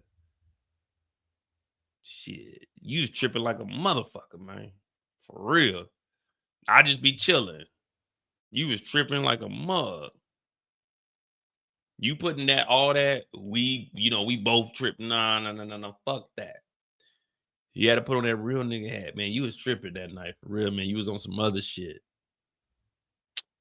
I don't even like when you get like that. I don't even like being around you. Like, to me, that ain't something I'm trying to be around. You know what I mean? That ain't the vibe that I'm with. Even though I don't even say vibe. That shit just, I don't know, man. I just don't like the word vibe.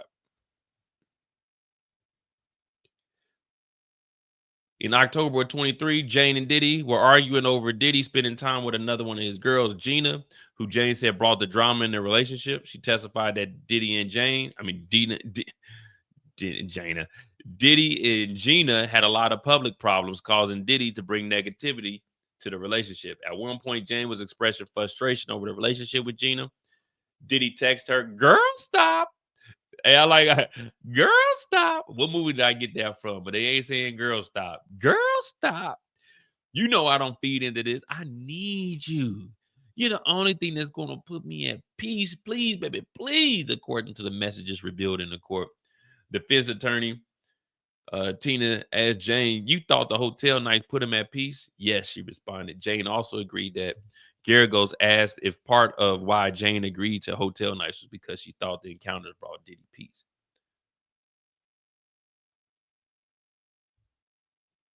Yep. It's is when Big Boy was talking. He said, "Who you talking to on the phone, partner?" He said, "Man, your brother got my money." He said, "Man, where you at? I'm gonna come and see you." That nigga Big Boy said, "Boy, stop." Boy, stop. And that's funny. Like, this is what Diddy text her. Diddy text, like, she said, "Diddy, I'm done with you.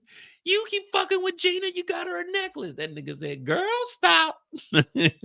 Who texts like this? Nigga's 53 years old texting like this, man.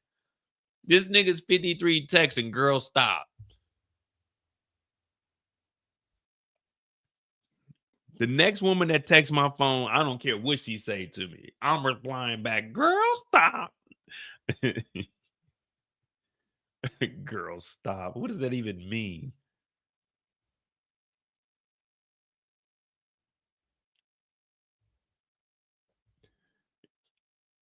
They agreed. Break up with you're in an Equinox parking lot. We need to pick each other up.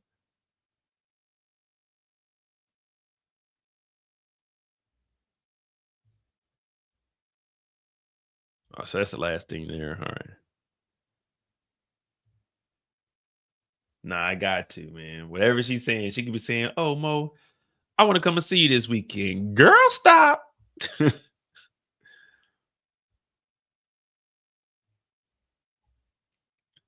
All right. So Diddy said we're both tripping. She said we need to pick each other up. No entertainers that night, right? But it was after the video in Cassie's lawsuit was made public. Before that, would Mr. Combs write Cassie love letters while with you? I'm not sure. Oh, I remember. Adjourn. What, we done? That's it? That's it? That's the end of court? Diddy's writing Cassie love letters while still with her, while fucking with Gina and Young Miami?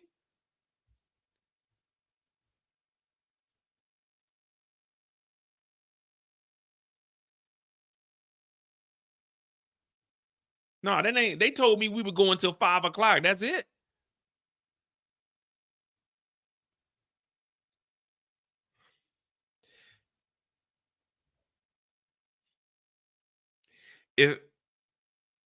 If I had to decide if Diddy was innocent or guilty right now, and the last thing I heard was he was still writing Cassie love letters while he was fucking on Gina, Young Miami, and Jane Doe.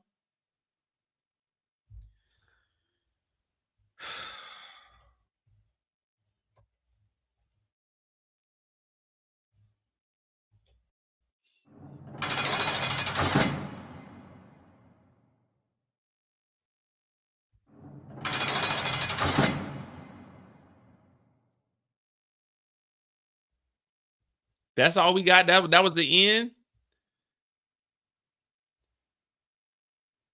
So Diddy, there was a recording.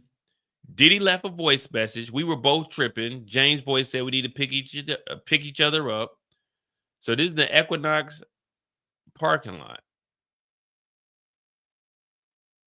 She tried to break up. There's an audio recording. Diddy said we're both tripping. She said we need to pick each other up. There was no entertainers, right? She said this was after the video of in Cassie's lawsuit was made public. So this is last year.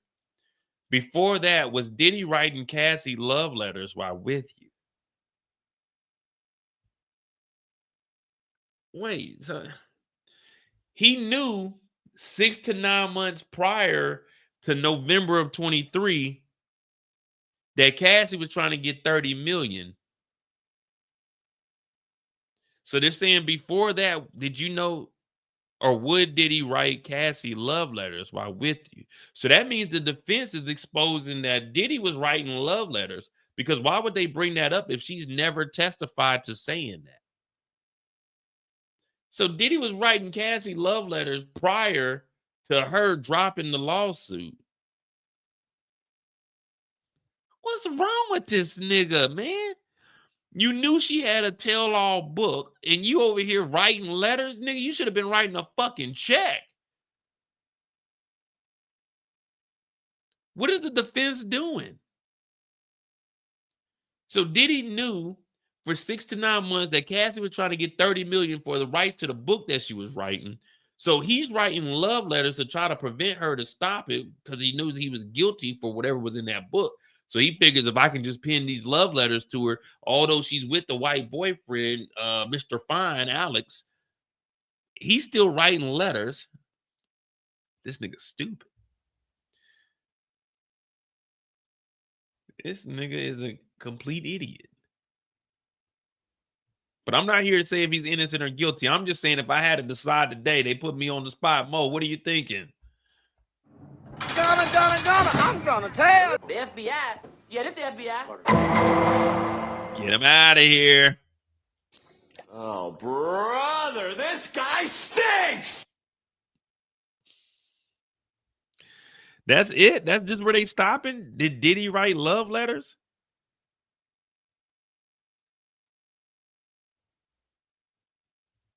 R.I.P. to baby girl. You know what I'm saying? She was one of my favorite artists ever, man. I ain't gonna lie. But she told me one time, I'm writing you a 4-page letter, and I enclosed it with the kiss. And when I write more better, I get it on time. Yeah, I'm writing you a love letter tonight. Yeah, Aaliyah wrote that 4-page letter to me. I hope it wasn't front and back, and I hope it was double space. But Aaliyah loved whoever she was writing that 4-page letter to so bad, she told nigga, I'm writing you a love letter. You better get it on time. Like I can go to USPS and tell them, nigga, where my mail at, nigga? Get this motherfucker here. She wrote me a love letter yesterday. It need to be here today.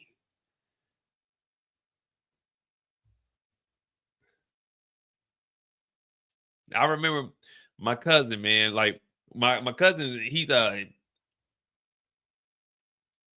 understand Miss Garagos will finish tomorrow morning. Who will be the government's next witness? Andre Lamaze. Andre, I don't know that. Jonathan Perez. Okay, Jonathan. Then our first summary witness, Miss Sincar. When will you rest? Next Friday or Wednesday. All right, so we're going into, this is week 5. We're going into week 6.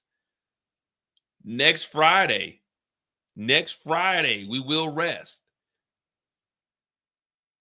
So it's going to be a 6-week trial. We need an Andre Lamans, Jonathan Perez.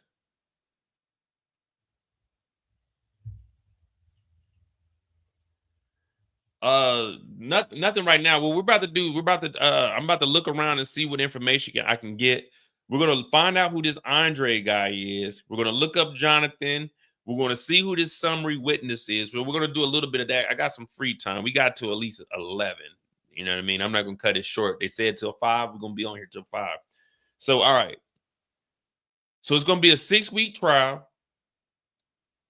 It ends next Wednesday or Friday. So if they'll finish up with Jane Doe tomorrow, and then we'll get the redirect in the morning. So right after that, we're going to have witnesses back on the stand on Thursday. So we got these 3 witnesses, might take us Thursday, and then the summary witness is going to basically give us all the information over. I'll show you guys what the summary witness means. It's basically just that. But they're going to give you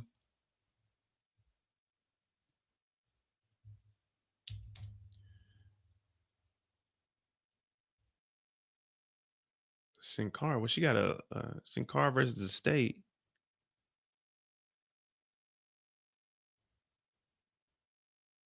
Wait, what does she got? Who is Sincar? Because they got her as a. Does she do this for everybody?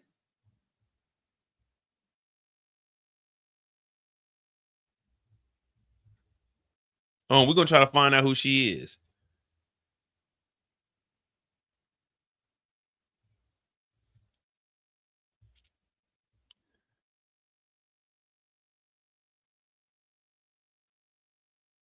So she's a summary witness. So it says she's, you know what I'm saying, direct knowledge or testimony based on the personal experience. But they have her in.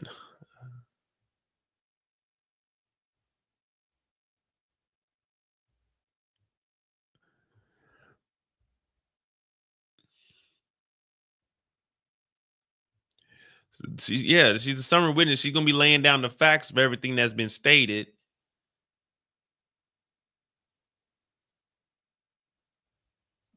Yeah, but who is she though?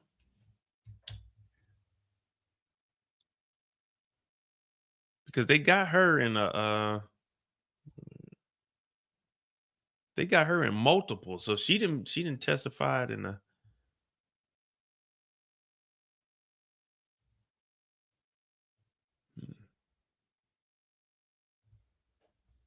Her name is Sincar, but we don't have a first name of Sincar. Let me see. Maybe CNN got.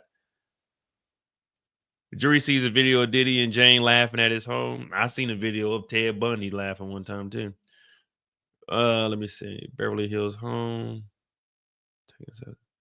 Yeah, we need to get the names. So we got Jonathan Perez coming up here. We don't know Andre. What is it? Andre Lamans? Does anyone know Andre Lamans? Andre Lamans? Andre Diddy. Andre Lamar. I know Andre Harrell. But no.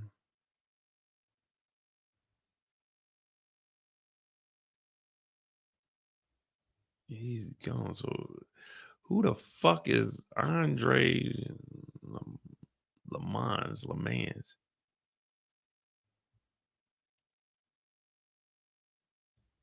All right, so we need to find out who Andre is, and we need to find out who Sincar is. But that's the end of the day. That's part 11 for Jane Doe. They're going to finish up tomorrow morning. Again, my personal opinion, I'm not a lawyer, I'm a doctor. Man, they haven't, not once did we hear them defend the drugs or hiring the escorts. That's my only thing. Like, I didn't hear any defense on Diddy didn't have the drugs. Diddy wasn't hiring the guys. Diddy wasn't flying people out different places. I didn't hear no defense on that. All right, jury's been dismissed for the day. After Jane, the jury left the courtroom. The defense attorney, Tina, said she'll complete her cross in the morning. Prosecutor Comey said 2 witnesses are expected to testify after Jane, and their testimony should take most of Thursday. A summary witness will also testify, but we didn't get any names. Comey said the prosecution needs to regroup and sort out travel logistics for witnesses beyond those 3. The government is expecting to cut more witnesses from its list and now on track to rest its case early next week. So you know what that means. When the prosecution is cutting off witnesses, we were here, we're going to slim it on down to here. Why is that? They feel that they got their case proven. Now, maybe the defense is just doing this to say, well, Diddy was paying for Jane Doe's lawyer on the appeal. Maybe we can get that tossed out. I don't know what they're doing here, but we haven't heard them once say you were providing Diddy with the drugs. You flew those drugs to Miami. You flew those drugs to Turks. They didn't defend any of the drugs. It looks like the only thing that they were trying to get at is, well, they didn't defend. The only thing she did was make it seem like this was consensual, but money was being exchanged, so it doesn't matter if she consented to do this.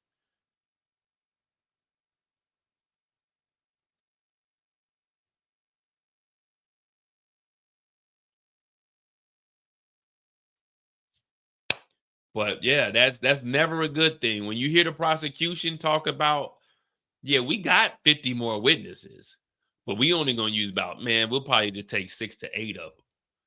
That's not good when you on the defense. You kind of like, what do you mean y'all cutting loose?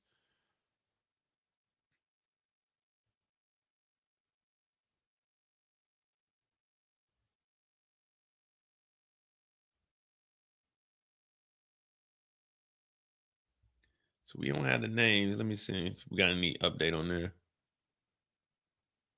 Mark said, we'll know more when they tell us which witnesses they are cutting. I think we're still on schedule. The state said we want 26-2 material as soon as we rest. Yes. We think we have opened the door to Jane's prior consistent statements. Okay, wait, what does this mean? We think they have opened the door to Jane's prior consistent statements. Her notes before November 2024, when she got immunity for her grand jury testimony. Diddy's lawyer, Jason, they are not prior consistent statements.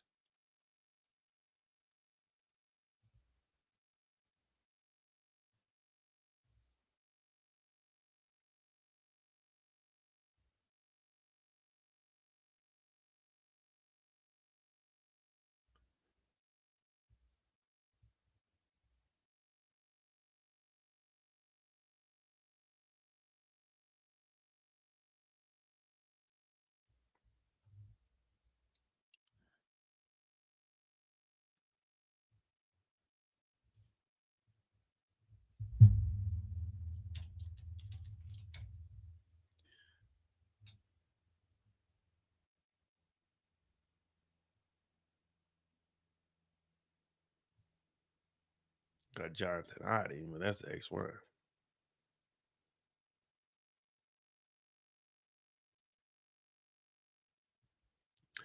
We shall see. We shall see.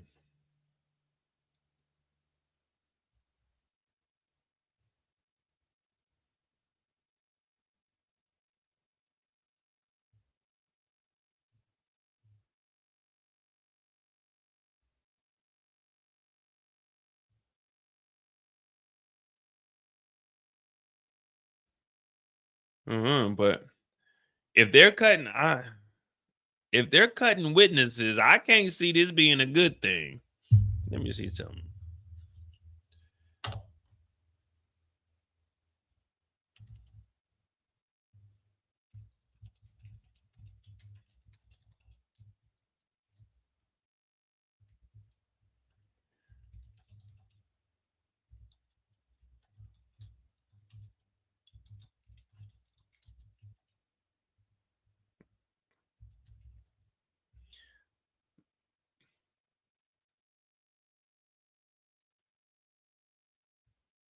Yeah, state cutting witnesses can be a negative sign for the defendant.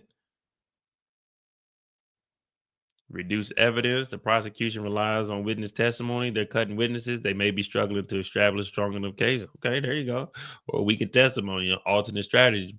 They be relying more on other evidence like physical evidence, forensic evidence, defense advantage. All right, there we go.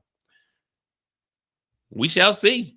So next week it'll be over with, Wednesday or Friday. But of course, you know, the deliberation could take a day, could take a week, 2 weeks. We don't know. But I said they were going to try to get this thing done before the 4th of July. So they trying to get it done before Juneteenth. Wait a minute. Juneteenth is next? Oh, man, don't tell me they're going to end Diddy on Juneteenth.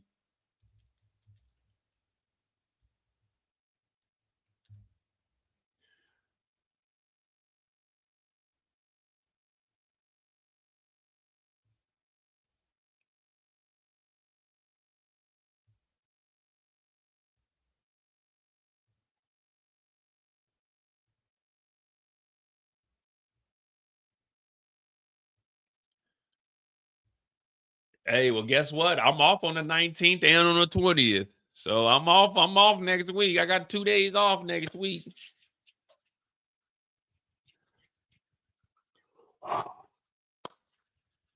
So they won't be in court on Thursday. So that's why they say either Wednesday or Friday. So Thursday they won't be in court on Thursday. They could finish up Wednesday and go straight into deliberation. They might get that thing done by the end of the night because they like, man, fuck it. I'm trying to go into my weekend.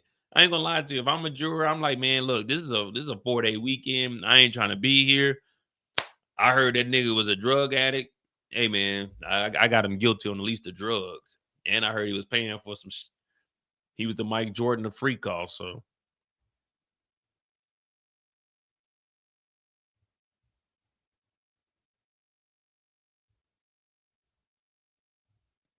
shit. Oh man, Trump ain't doing no pardon. Trump over here, he nervous. He got that parade this weekend. Anybody in the DC area? Y'all going to that parade? Y'all going to? They gonna have fireworks at 9:45. They're gonna have 6,600 soldiers, 150 tanks, 50 helicopters. It's gonna cost roughly it's about $134 million for the National Guard in California right now. So this parade is going to be around probably about 150, $200 million that they're going to spend just on this bullshit parade. But happy birthday to the Army, 250 years, you know, salute to the Army, you know what I'm saying? I was in the Air Force, the little brother, we branched off and, you know, we had to come and save the war. We dropped the big bombs, you know how the Air Force do. But yeah, shout out to the Army, 250 years of making sure that we had the freedom to get online and talk shit however we want to. You know what I mean? Shout out to the military, man. That's what we got. That's what we got.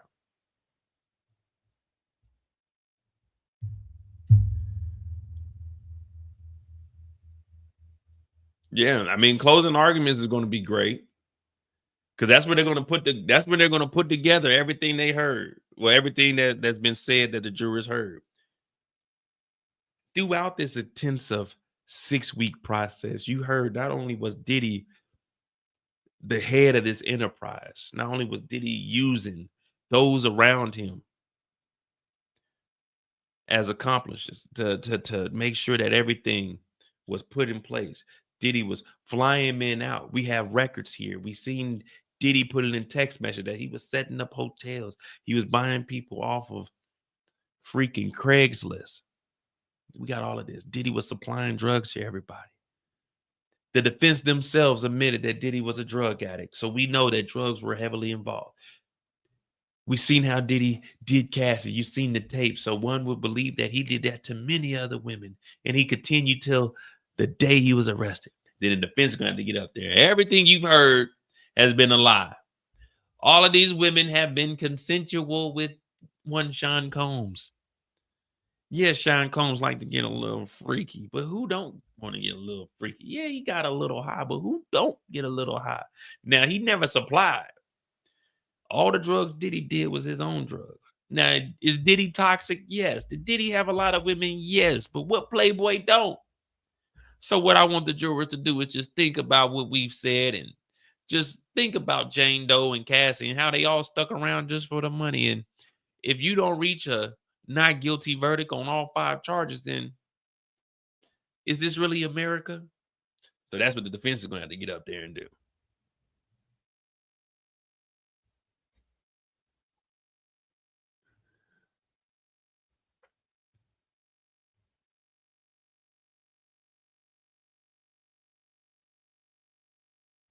Yeah, I mean, the prosecution will rest, but I don't know if the defense is going to call up anybody. I mean, who they going to call up? You know what I mean? Like, think about it. Who's the defense going to call up? They got to call up either someone from the freak off that witnessed it. They got to call up somebody that was around with the drugs. You know what I mean? Who could they call up? Because remember, it's ex trafficking in prostitution. Who could they call up and say that Diddy? Oh yeah, I never seen Diddy pay, but we got messages from Diddy saying he did pay. You know what I mean? Like the charges that are out there. Unless you got one guy that came over there, yeah, they didn't pay me. But we already heard one of the dudes say, yeah, if I couldn't perform, I didn't get paid. So, but Diddy was paying them for the other ones. And then I'm not Cassie, Jane Doe was putting money in like Ubers. I don't know, man. Y'all think Diddy gonna take the stand? That'd be good. That'd be good for the trial. Diddy taking the stand. Yeah, what they gonna say, man? Yeah, I had all that baby oil. That was me.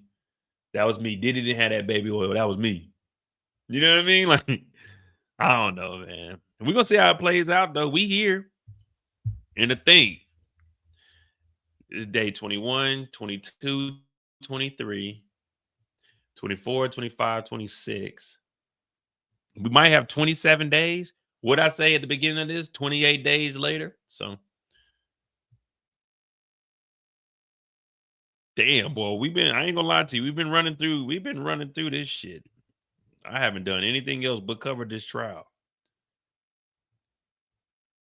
I haven't done anything but cover this trial. Matter of fact, give me a second. What we're gonna do is we're gonna look at our actual hours of where we're at right there.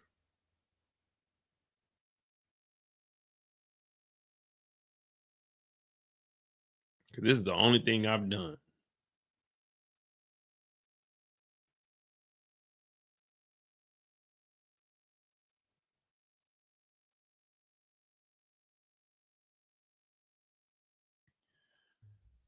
All right. Day 1, 5 hours. Day 1 is 5 hours. Plus day 2 is 7 hours. Plus 7 hours for day 3. 7 hours for day 4. 6:45. We'll just round that up to 7 hours for day 5 plus 7 hours. 5:38 on day 6. So we'll just say that's 6 hours. 7 hours on day 7. 5 hours on day 8. I only did an hour 33, so we'll just say that's 2 hours. Day 10 is 6 hours. Day 11, 6 hours. Day 12, 6 hours. Day 13 is 7 hours and 20 minutes. We'll just do 7. Day 14 is 5 hours. Day 15 is 5.5 hours. Day 16 is 6 hours. Day 17 is 5 hours. Day 18 Day 18 is 7 hours. 19 is 7 hours. Day 20 was 6 hours. And we're at 4 hours today. So after we end this live, we'll have 123 hours. There's one Diddy on trial, and he is the Michael Jordan of freak calls. Man, look at the universe. Look at the universe. Look at the universe. We got one Diddy on trial, and he said he's Michael Jordan. Damn. So we had 123 hours after day 21. Said an Excel spreadsheet. Well, I didn't think about, like, I mean, I could put together, I'll probably just do it on Google Docs if I put one together. But all right, we got 123 hours. Just talking about Diddy, man. I feel disgusted. I might need to go take a trip and get away from all this nonsense.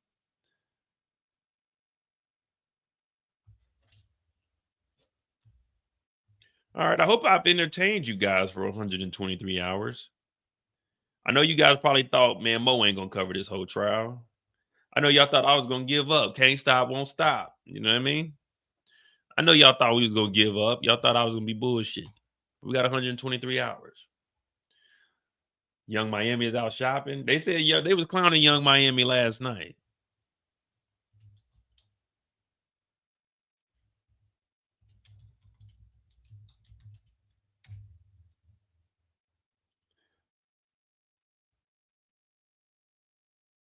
They was clowning Young Miami last night. They said she was missing that Diddy money. Look at this shit. This is some wild shit.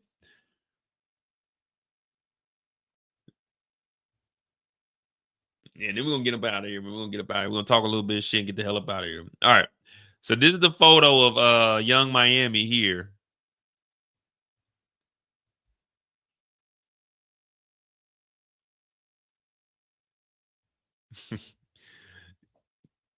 This is the photo of Young Miami at the BET Awards, and this is what they said about her. Oh, damn, where's it at? It said, you can tell she's missing that Diddy money. Her toes are hanging. Her toes are hanging off her shoes. Her wig is giving beauty supply, dressing like 1999 prom. They said she's missing that Diddy money, man. And them toes is hanging off, though. Let me see something. Come on, girl. Come on, Young Miami. Come on, man. That is city girlish. Damn, that toe hanging on for his life. Come on, Young Miami.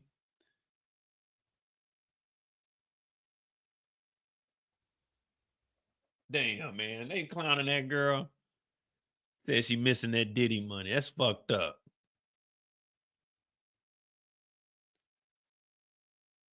And then they trying to clown her wig. They saying she looked like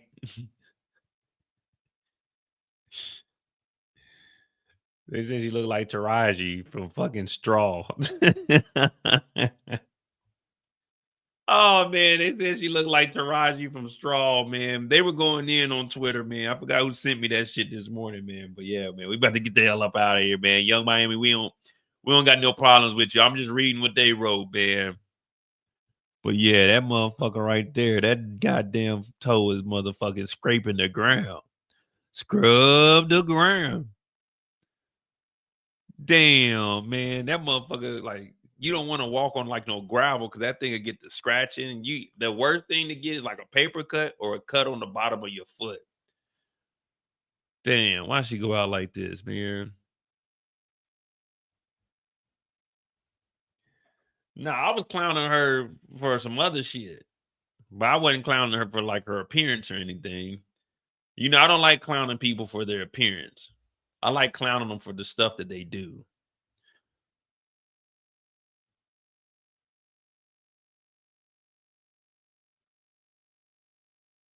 Oh, wait, they got more shit going on in the courtroom. All right, so we think we opened the door for Jane's prior consistent statements, her notes before November 24 when she got immunity for the grand jury testimony. They are not prior consistent statements. The witness was never going to be charged as a co-conspirator. The judge said, how about the Mann Act charges?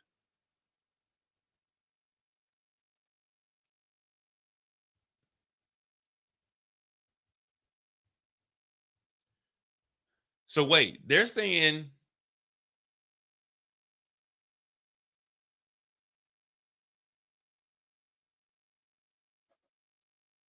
the prosecution gave her immunity. Now, Mark is saying they were never going to charge her as a co-conspirator. But the state is saying, no, we were going to charge her, but we gave her the immunity deal. So the judge is talking about, how about charging her with the Mann Act charges? Mark is saying the government only told half the story. So what I'm looking at is they were going to charge Jane Doe, but they gave her the immunity. So Mark is trying to say, no, they weren't never going to charge her. But the state is, and the judge is saying, well, what about the Mann Act charges? Because he's looking at something, obviously. So that's probably how they gave her that subpoena and said, you're going to be our witness, or we're going to get you on the Mann Act charges. Well, Mark, the defense is saying, that's only half the story, man. But they don't know. So we're definitely gonna have to wait and see tomorrow and see if the state was initially going to charge her with anything. If the state was going to charge her with Mann Act charges and then they gave her the immunity, cool. But if they weren't ever going to charge her, then that's what the defense is saying. Like, oh man, that's bullshit. That's bullshit. So we're gonna see. But I'm sure the state, man, like I said, man, it's on the prosecution to lose the case. They got all the evidence they need, but it's on them to lose it. This could get Jane Doe's all thrown out. But they gave her immunity anyway, because even if they weren't going to charge her, but the thing is, they talking about Jane Doe. They talking about the Jane Doe. But the thing is, Jane Doe isn't on trial here. So they could give her immunity so she can't be tried later on for this. You see what I'm saying? So even if they didn't press charges now, they could have still pressed charges after Diddy's trial. So I want to see how they're going to explain this, because just because she is in charge now, what they're probably wanting to do is, if we can get Diddy found guilty, then we can go back and double up on whoever we need to, because we got the ringleader. But the defense is saying they weren't never going to charge her. But technically, they didn't have to charge her because they could charge her after. She's not on trial here, so they could still press charges on her if they wanted to. I don't know how they're going to do this. This is cool.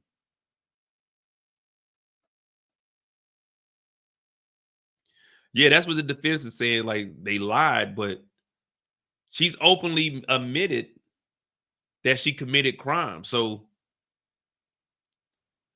remember, she openly admitted that she flew drugs from LA to Miami. So that immunity is stopping her from getting drug trafficking. So it's like, either way, she's not on trial. So they can drop charges on her whenever. So if there wasn't an immunity deal, they could be like, okay, well, you traffic and you said you paid a guy a couple of times. So I don't know, man. I don't know. We're gonna have to see and find out. You know, I'm not a lawyer.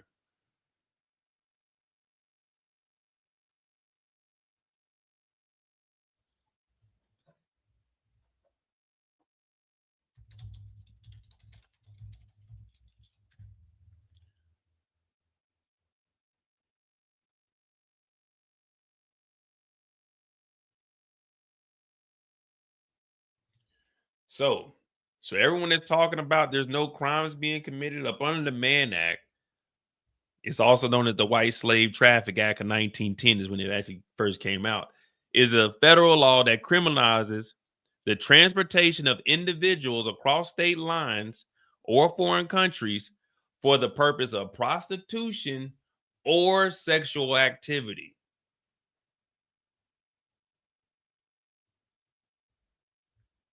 Or sexual activity. So it ain't had to be prostitution.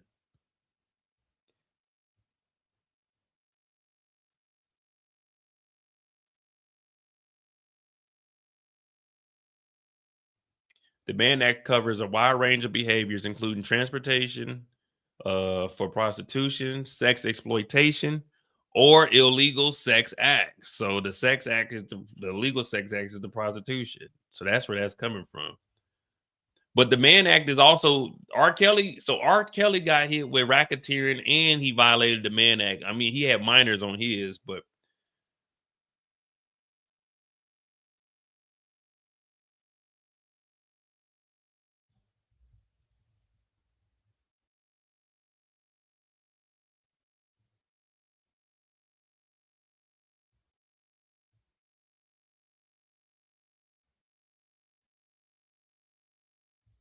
and that's why you kept hearing them say debauchery. Remember? Yes, I think it was yesterday, debauchery, or the day before. Or immoral purposes.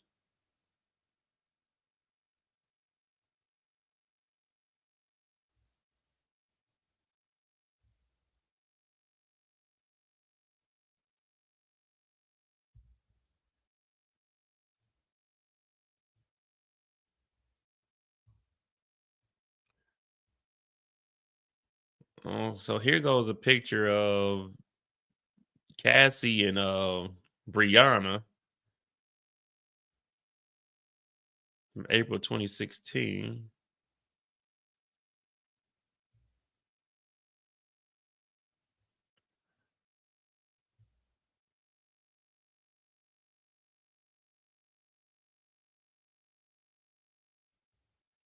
See? Hint, the lawyers realized that Jane could be a co-conspirator. So that's why they gave her the immunity, because they were like, you about to tell us all the illegal shit you did, or we bringing your ass down. Remember, I told y'all, Diddy was defendant 1. Christina Khorram, we think, is defendant 2.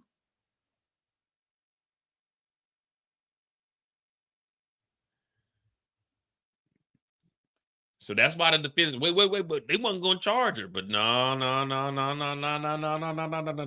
We gonna charge your ass unless you tell us what the fuck we want to know. I mean, let's be real. If the feds come and talk to any of us, man, you just gonna tell them what you know, man. None of us are in no serious crimes or anything like that. All that, oh, I ain't saying nothing, I ain't talking, blah, blah. Man, niggas is getting in here and they tell it. You hear this and you hear, whoa, the Mann Act. What is the Mann Act? You looking over at your lawyer. The lawyer like, man, tell him what you know. Gonna, I'm gonna tell. 1-800, tell him what you know. Call him up, 1-800, tell him what you know.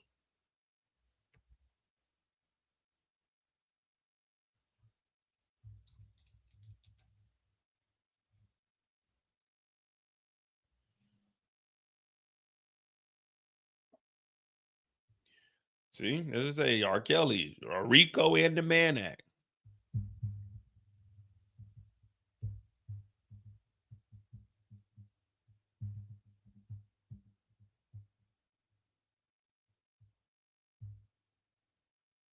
Oh no, but yeah, Diddy wasn't the only one committing crimes, but Diddy's the only one getting charged.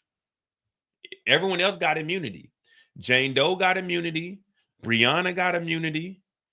Cassie, I think Cassie got immunity. No, not Cassie. Capricorn Clark got immunity. They're giving everyone immunity to tell on the bigwig, because let's be honest, if there's no Diddy, none of this is going on. You remove Diddy, power, money, and respect, none of this happens. They only want the big fish. They don't care about everything else. Y'all don't have private jets. People ain't coming to do freak offs with y'all just to come and do freak offs with y'all. People not around y'all doing what y'all say. They doing all of that because Diddy he's supplying them with money. He's supplying them with drugs, with opportunities. So you remove Diddy from this situation, everything else, poof, poof, boom. There's no assistance. Boom. There's no Cassie's career. You see what I'm saying? There's no Brianna being lifted up over the damn balcony. There's no Daphne Joy with the house and the $10,000 love payment. There's no Young Miami and Turks that Daphne Joy could get mad at. There's no Gina beefing because Diddy's fucking with all these different women. You remove Diddy, all of this disappears. There's nothing.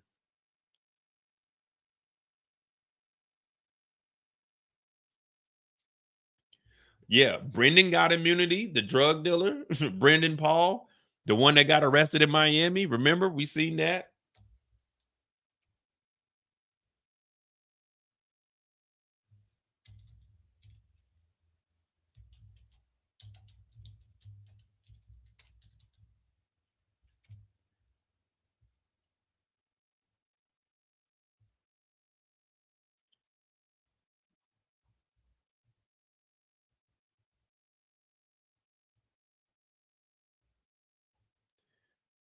Diddy's alleged drug mule, Brendan Paul, charges are dropped. Why is that? His attorney confirmed that his case was formally dismissed. He had a bond set at $2,500. In April, he was charged with felony cocaine possession amid the ex-trafficking lawsuits filed against Diddy. Remember, Rodney Little Rod Jones is the one that said, yeah, he was the guy with the drugs. They arrested him. And guess what? His case, it got dropped. Who did he provide drugs for? Diddy. Who was Diddy getting the drugs from? Brendan Paul. So this is what we'll do. We arrest you. We bring you in. What do you know? Tell us everything you know about Diddy, or we're going to go ahead and put this possession on you, and we're going to make it trafficking because you was headed on the plane too, right? Yeah. And we heard from Little Rod that you do this everywhere. So either you want to be this big time drug dealer and go down for, this is fair time. We'll probably give you 15 years. Nothing too much. 15 years, serve 12, you get out. You still got the rest of your life ahead of you. Or what we can do is we'll give you a little on the wrist, $2,500 fine, put you in a little rehab. You go through your little course 2 months. And when we go to court, you bring your ass on up there and tell us everything you know about Diddy. When Diddy got the drugs, who did Diddy give the drugs to? Of course, he's like, okay, we're not signing. You want my name in cursive, or you want me to, I'm gonna write it out and then I'm gonna sign up under it, okay? But this is the Fed, so they already got your name written down on the paper. It's already typed in. All you gotta do is sign up under it. They're gonna hand you that pen right there. You're gonna sign right up under it.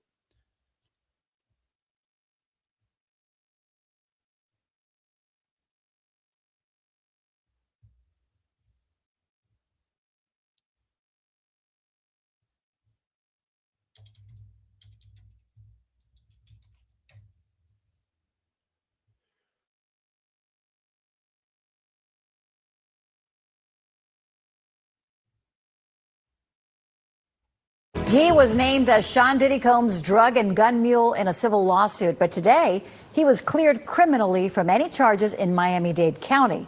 Now, today, state attorneys dropped a drug charge against Brendan Paul that he had received the day Diddy's Miami mansion. The following is a screenshot taken on Diddy's yacht on or about December 25th, 2022. Remember he was on that yacht?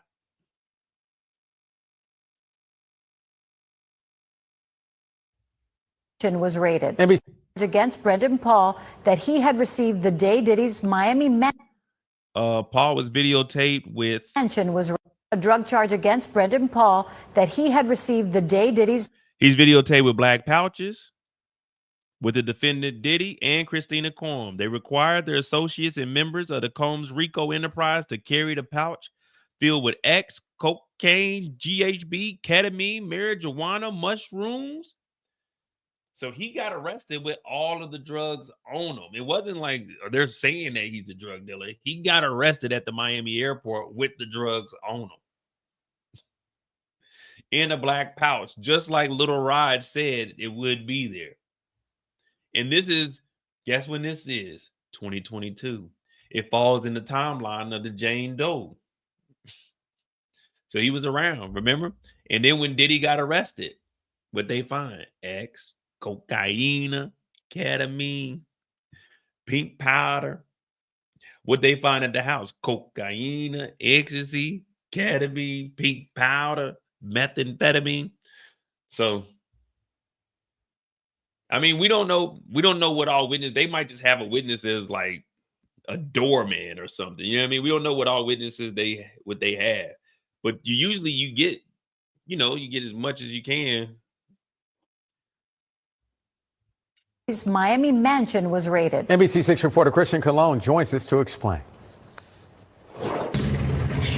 In March, gates were busted and federal agents sworn into multiple mansions belonging to Sean Diddy Combs, including in Miami. Those raids led police to charge Diddy with sex trafficking and racketeering after finding guns, drugs, large amounts of baby oil, and lubricant related to alleged violent sex events, according to records. Brendan Paul on page 16, please. But a couple of miles away from Star Island, where one of those raids was happening, police caught Brendan Paul with a package of cocaine at the Opa-locka Executive Airport. And guess who was paying for Brendan Paul's flight?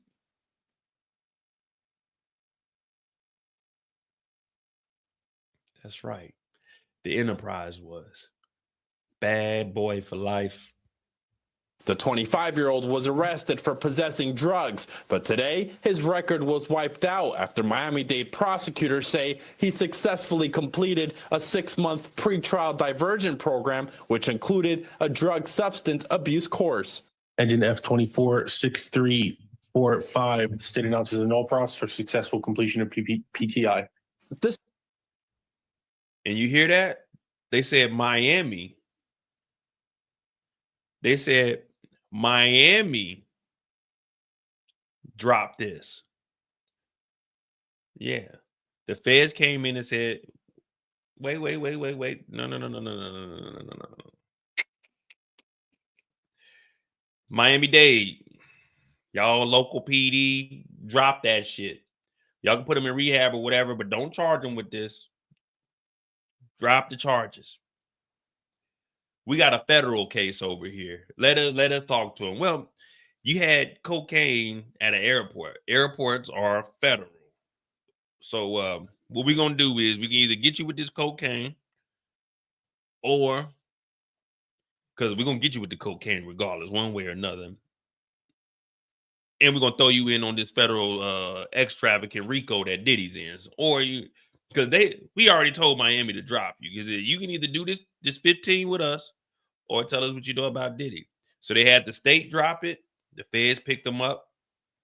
And it looked like he probably, more than likely, he flipped. You know what I mean? They're not just letting him go. Not his record isn't, he was never charged with it. His record, it was dropped. So you can only get your record expunged if you're found guilty. So there's nothing on his record as far as this goes. Despite his Miami-Dade record now being cleaned, his legal interactions might not be over. Paul hasn't been criminally charged in connection to his alleged boss, but the former basketball player for Syracuse University is mentioned in a lawsuit where he is described as allegedly managing Diddy's drugs and guns. He's also allegedly responsible for ensuring payments to sex workers, all while benefiting financially, according to records. Everyone talking about where's the RICO? Trust me, they got people that got stuff going on here. So this guy was paid by Diddy.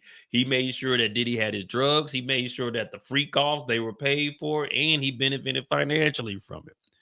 The Fed said, oh yeah, drop that state case. We got it. We got it from here.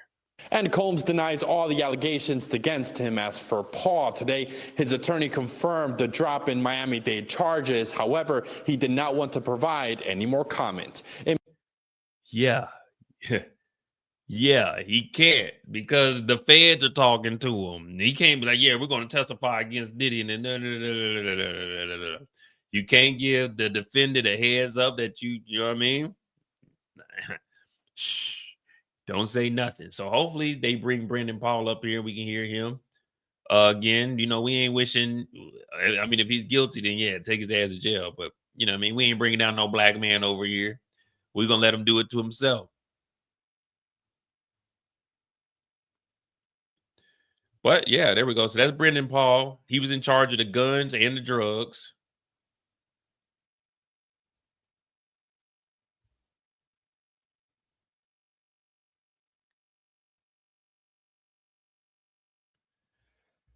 Yeah, man, there we go.